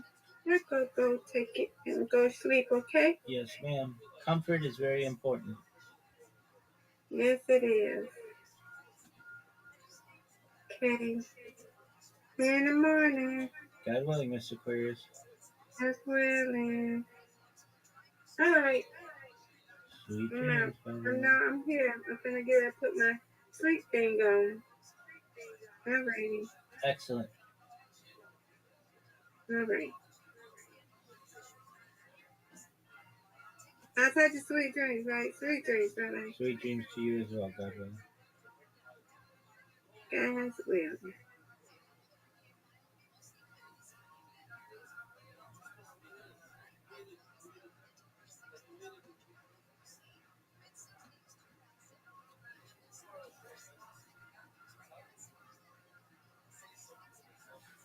Shout out to Mr. Aquarius.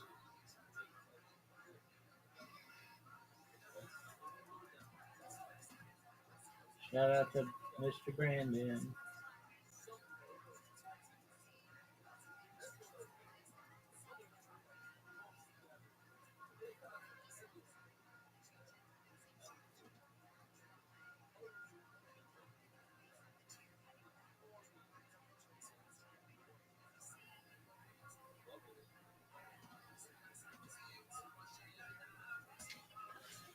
Folks, if you're hearing me right now, I am pretty tired.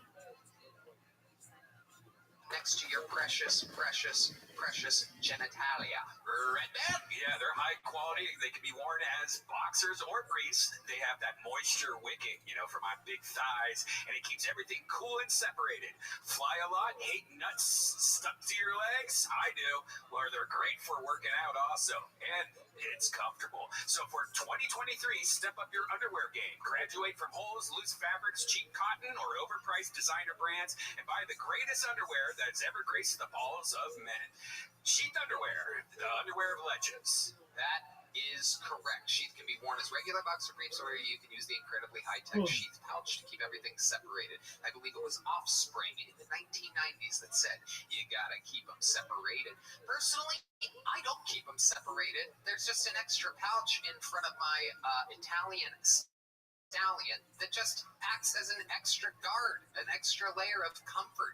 I swear to you, you have not seen me or heard me not wear these underwear for years. I wear them every day, and I swear to you, they are the most comfortable pair of briefs I've ever worn. So go to sheathunderwear.com and use the promo code Tony. You're going to get 20% off your next order. Once more, sheathunderwear.com, promo code Tony for 20% off. Let me be next to your stuff. Are you guys ready to start tonight's fucking show or what? Ladies and gentlemen, some weeks are just straight up fucking better than others, everybody. This show is magical. It started at the Comedy Store almost 10 years ago. We were doing this, but when nobody knew what a fucking podcast was, when no one was doing anything in front of an audience, and we made it about comedy. Comedians watching comedians do comedy, which makes tonight that much more exciting. Ladies and gentlemen, I present to you as our guest tonight, one of the greatest comedians of all time, Texas' own Roseanne Barr. Oh my God! Hold on. Yes.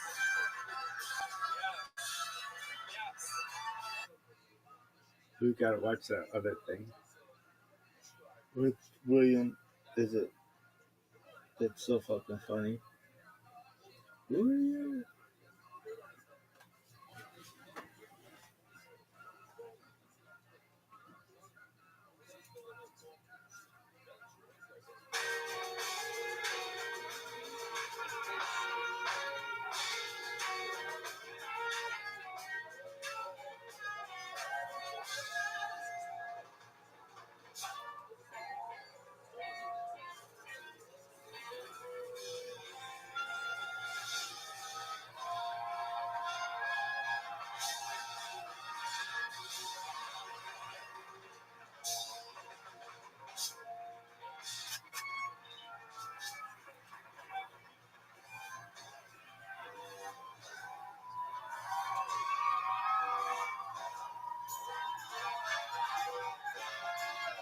Hey, this is Redman coming to you live from Walking Gas Company here in Austin, Texas, for a brand new episode of Kill Tony. Get up for Tony X-Men!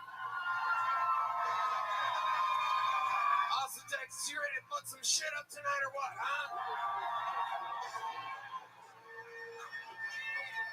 Make some noise for Brian Redband, everybody. Hey, everybody. And we've been doing this a long time. Here at Kill Tony, the #1 live podcast in the world. Brought to you by the Red Rose, the Yellow Rose, Gel Blaster, Deep Eddy Vodka, the best vodka on planet Earth. Gel Blaster available in stores absolutely everywhere. And the Austin Security Guard Service. How about a hand for our friend Dwayne over here? Look at this badass motherfucker. Literally, you ever need security guards in Austin? The Austin Security Guard Service. It sounds like a made-up name, but that's what they're called. And, of course, Screwball Peanut Butter Whiskey presents the Kill Tony Band, everybody. Yeah, that's the real deal right here. One of the best musicians on planet Earth, James Atkins, is on the drums tonight, everyone. Yes. The great John Dees on the keys. That's D Madness on the bass guitar, ladies and gentlemen. Matt Mueling on the electric. And that's the great Paul Deemer on the horns, everybody. Before we start tonight's episode, here's a little bit more from the amazing sponsors that make tonight's episode available for you here, right now. Good evening, everyone. If you're trying to improve your health, hydration is a great place to start. Liquid IV is the hydration brand that fuels your well-being. Their hydration multiplier is the one product you're missing in your daily.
Hey, this is Red Band coming to you live from Vulcan Gas Company here in Austin, Texas, for a brand new episode of Kill Tony. Give it up for Tony Hinchcliffe!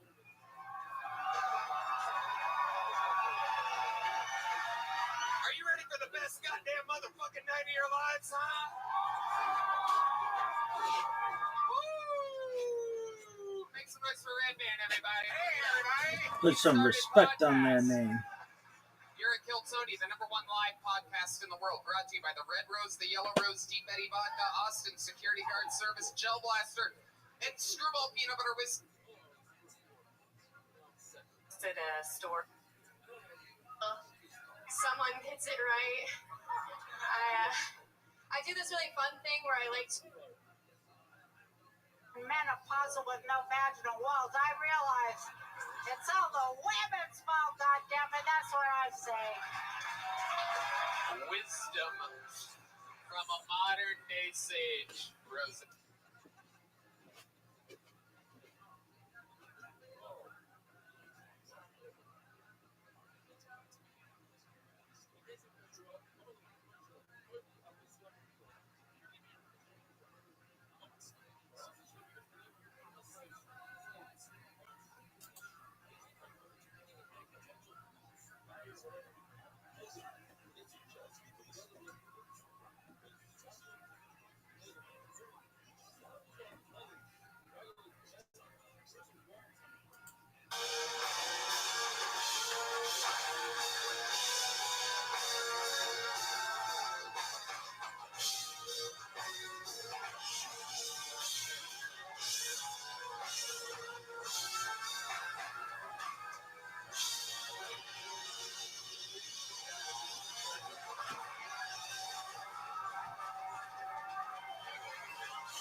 shit up tonight or what?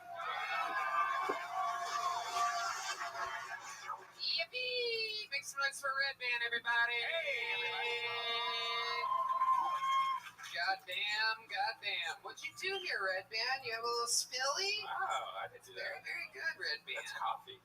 No, it's definitely not. Hell yeah. How's everybody doing? Welcome to the #1 live podcast in the world, Kill Tony, brought to you by the Red Rose and the Yellow Rose, Deep Eddy Vodka, Gel Blaster, the Austin Security Guard Service, and that's Dwayne and somebody else over there. How about a hand for the Austin Security Guard Service keeping us safe? I'm sorry, my handwriting was a little fucked up. And how about a hand for the band, everybody? That's the Screwball Peanut Butter Whiskey Kill Tony band. God damn it, that is the one and only.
Hey, this is Red Bay coming live from Vulcan Gas Company here in Austin, Texas, for a brand new episode of Kill Tony. Here's Tony. It's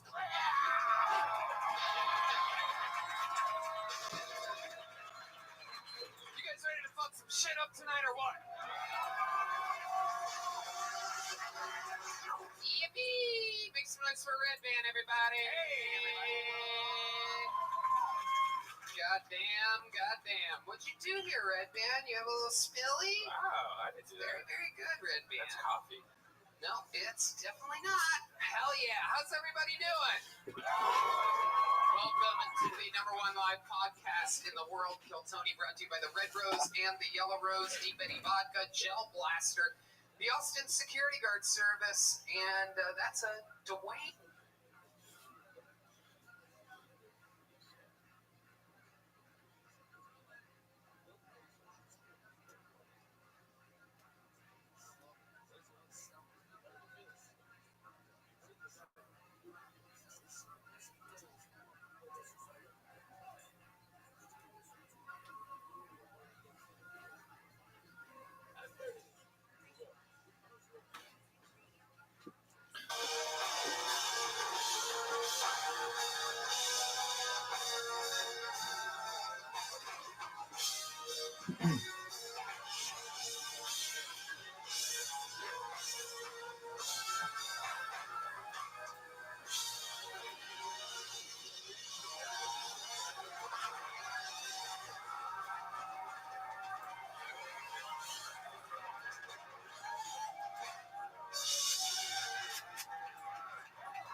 Hey, this is Red Bay coming to you live from Vulcan Gas Company here in Austin, Texas, for a brand new episode of Kill Tony.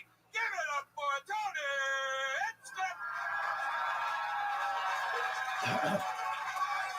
Who's ready for the best goddamn night of their lives tonight, huh? Yippee, everybody! noise for Brian Redband, everyone. Hey, everybody. You're at Kill Tony, brought to you by the Red Rose, the Yellow Rose, Deep Eddy Vodka, Gel Blaster, Austin Security Guard Service, the best goddamn security guards in the world. Look at this guy over here. How about a hand for Dwayne, everybody? And how about a hand for the best band in all the land, the Screwball Peanut Butter Whiskey Kill Tony Band, everybody. Are you guys with us tonight? We got a guy biting his nails out here, fucking tripping balls. That's the great Michael Gonzalez on the drums. John B's on the keyboard. This is Matt Mueling on the electric guitar. And that beautiful man, that's the great D Madness on the bass tonight, everybody.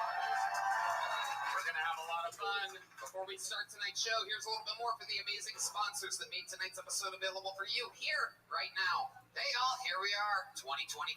This new year, you got goals, and Factor is here to help you achieve each and every one of them. Fuel up fast with ready-to-eat, nutritious meals delivered straight to your door, leaving you time and energy to tackle everything on your to-do list. Achieve and maintain your 2023 goals with Factor. Get America's #1 ready-to-eat meal kit and start saving time, eating well, and living your best year yet. I absolutely love Factor because it's super easy, tastes amazing, it comes, straight to my door. It's fresh, never frozen, meals are ready in just 2 minutes, so all I have to do is heat and enjoy. I'm a busy guy, so this stuff is priceless. No matter your lifestyle, Factor has delicious flavor-packed meals to help you live up to the fullest with keto, calorie-smart, vegan, veggie, and protein plus options on the menu each week. Prepared by chefs and approved by dietitians, each meal has all of the ingredients you need to feel satisfied all day long. Speaking of keto, calorie smart, my good friend Red Band is here. No, seriously, when I was on keto, that was one of the hardest things, trying to find keto food and constantly cooking keto food. You can have Factor do it for you. And they have 34 chef-prepared, dietitian-approved weekly options. There's always something new to try. Plus, you can round out your meal and... All right. Hunky does not know what to do to you right now. I've never seen her this bewildered before. Speechless, just wait till I put it in. Speechless, just wait till entanglement. Put it in what? Yeah, I was exchange student, and then they placed me in Indiana. It's like the border of Indiana, close to Ohio and Kentucky. It's just like this Amish people, fat people, just complete. Not your cup of tea. Not your cup. No, it's fine. I like it. That's why I stayed. Yeah. Okay, great team. Very good. But it's like I'm still figuring out. It was like Indiana, and then I go to school in LA, so it's like the whites and then the liberals. Like, oh shit. I'm still learning. Yeah. But I love everybody. I swear to God, this is Hans in a wig. That's what he says. Yeah, Whites and liberals and the same fucking thing. You guys have anything for? What do you think about Mia Chan? I think you should stop putting your business in the streets. Cause that's deep, bitch. You was running from the po-po, and you out here saying stuff. They gonna get you, girl. They gonna get you. I'm okay. I think it's just like it's just on stage. No, girl. You need to know, bitch. Listen. Baby, the feds be watching. You need to come up here and talk about other stuff. My parents never, You know what? First of all, whatever you just did for that minute, I forgot what it was, but I thought it was funny. Oh, thank you. I thought 30 seconds of it was taking off that jacket. I thought it was like some type of clown act, but I do think that you have potential to really be in this game. So thank you. If you're gonna, because it was funny, right? So if you're gonna talk about you evading the police, that should have been your minute, bitch. Like, because we wanna know, and you're not really. Really? Because No, your minute over. Don't do it. Oh, sorry. I'm just telling you that I think you're funny, and if you really in a court, stop talking about it. The feds be watching, and you have potential. So start pulling from other shit and talk about that shit. Cause I've been in therapy. I'm trying to be positive. So I'm telling you, you got potential, and you do your thing. But stop talking about your legal issues, bitch, on national podcasts. International. But I would international podcasts. Yeah, I make it international. I would say keep running. You know, keep running. Yeah. That's how I feel. I'm like, just do anything. They just see my tally plates. And they're mad. That's your thing, so keep doing that, yeah. Keep confronting authority and then coming back to us. Bitch, do not listen to this white man. Do you understand me? You are colored, girl.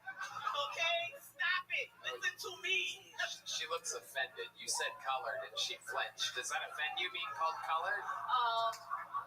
We're all colored. Welcome to another episode of Blacks and Asians Don't Get Along at All, by the way. Don't know if y'all know that here in Texas. We learned quick in LA. They do not like each other. You see these people in New York, they're pushing each other on railroad tracks and shit. That's why Blasians are a unicorn. Wait, now. Thank you. Red Band's infinite wisdom. Right here, I got And I got into a fight with black girls before, but you have gotten into a fight with black girls I don't know why. Wow. Hunky will also, fuck you up, dude. Put your jacket on and go home. They call her Dyke Tyson. You almost stepped on that joke, Mitch. But my only friend in Indiana was a black girl too, because, you know, colored people. Yeah. One of the worst English-speaking English students I've ever heard in my entire life. She ran out of money, Tony, that's why. You gotta go back to school. What are you on right now? Huh? What are you on right now? Marijuana. And what else? That's it. No, baby girl, that's not just marijuana. Yeah. We don't do, you know, I'm just doing marijuana. There's not a lot of drugs problems in Taiwan, so that's why I got here. You're good, you're good. Like experiencing. Have you ever been with a woman before? Sexually? No, I'm with a white guy. I know you're with a white guy.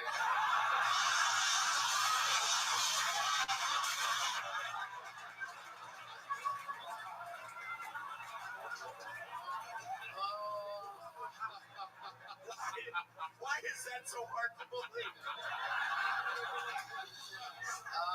was funny on so many levels, right? Especially how you said it. You can't really be much more. Can you say it again? White guy? Well, now you said it kind of white. Before you're like, I am with white guy. But now you're trying to fucking... I learned everything from the internet. English, you know. Right. Okay. So right now you're with a white guy, but have you ever been with a woman? Have you ever spent an evening with a female and been sensual with a woman in a sexual type of way? I'm gonna keep asking you this until Punky's Not head really, explodes. but I seem like my roommate's dildo and stuff. Okay. That's like the. Alright. Do you guys do the Hunter Asians? Do they scissor or chopstick? What is it? What is it? Alright, there she goes. You've been on this show before. You have a small joke book, right? Yeah. There she goes. Mia Chan, everybody. Mia Chan. Alright. So let's put her.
Child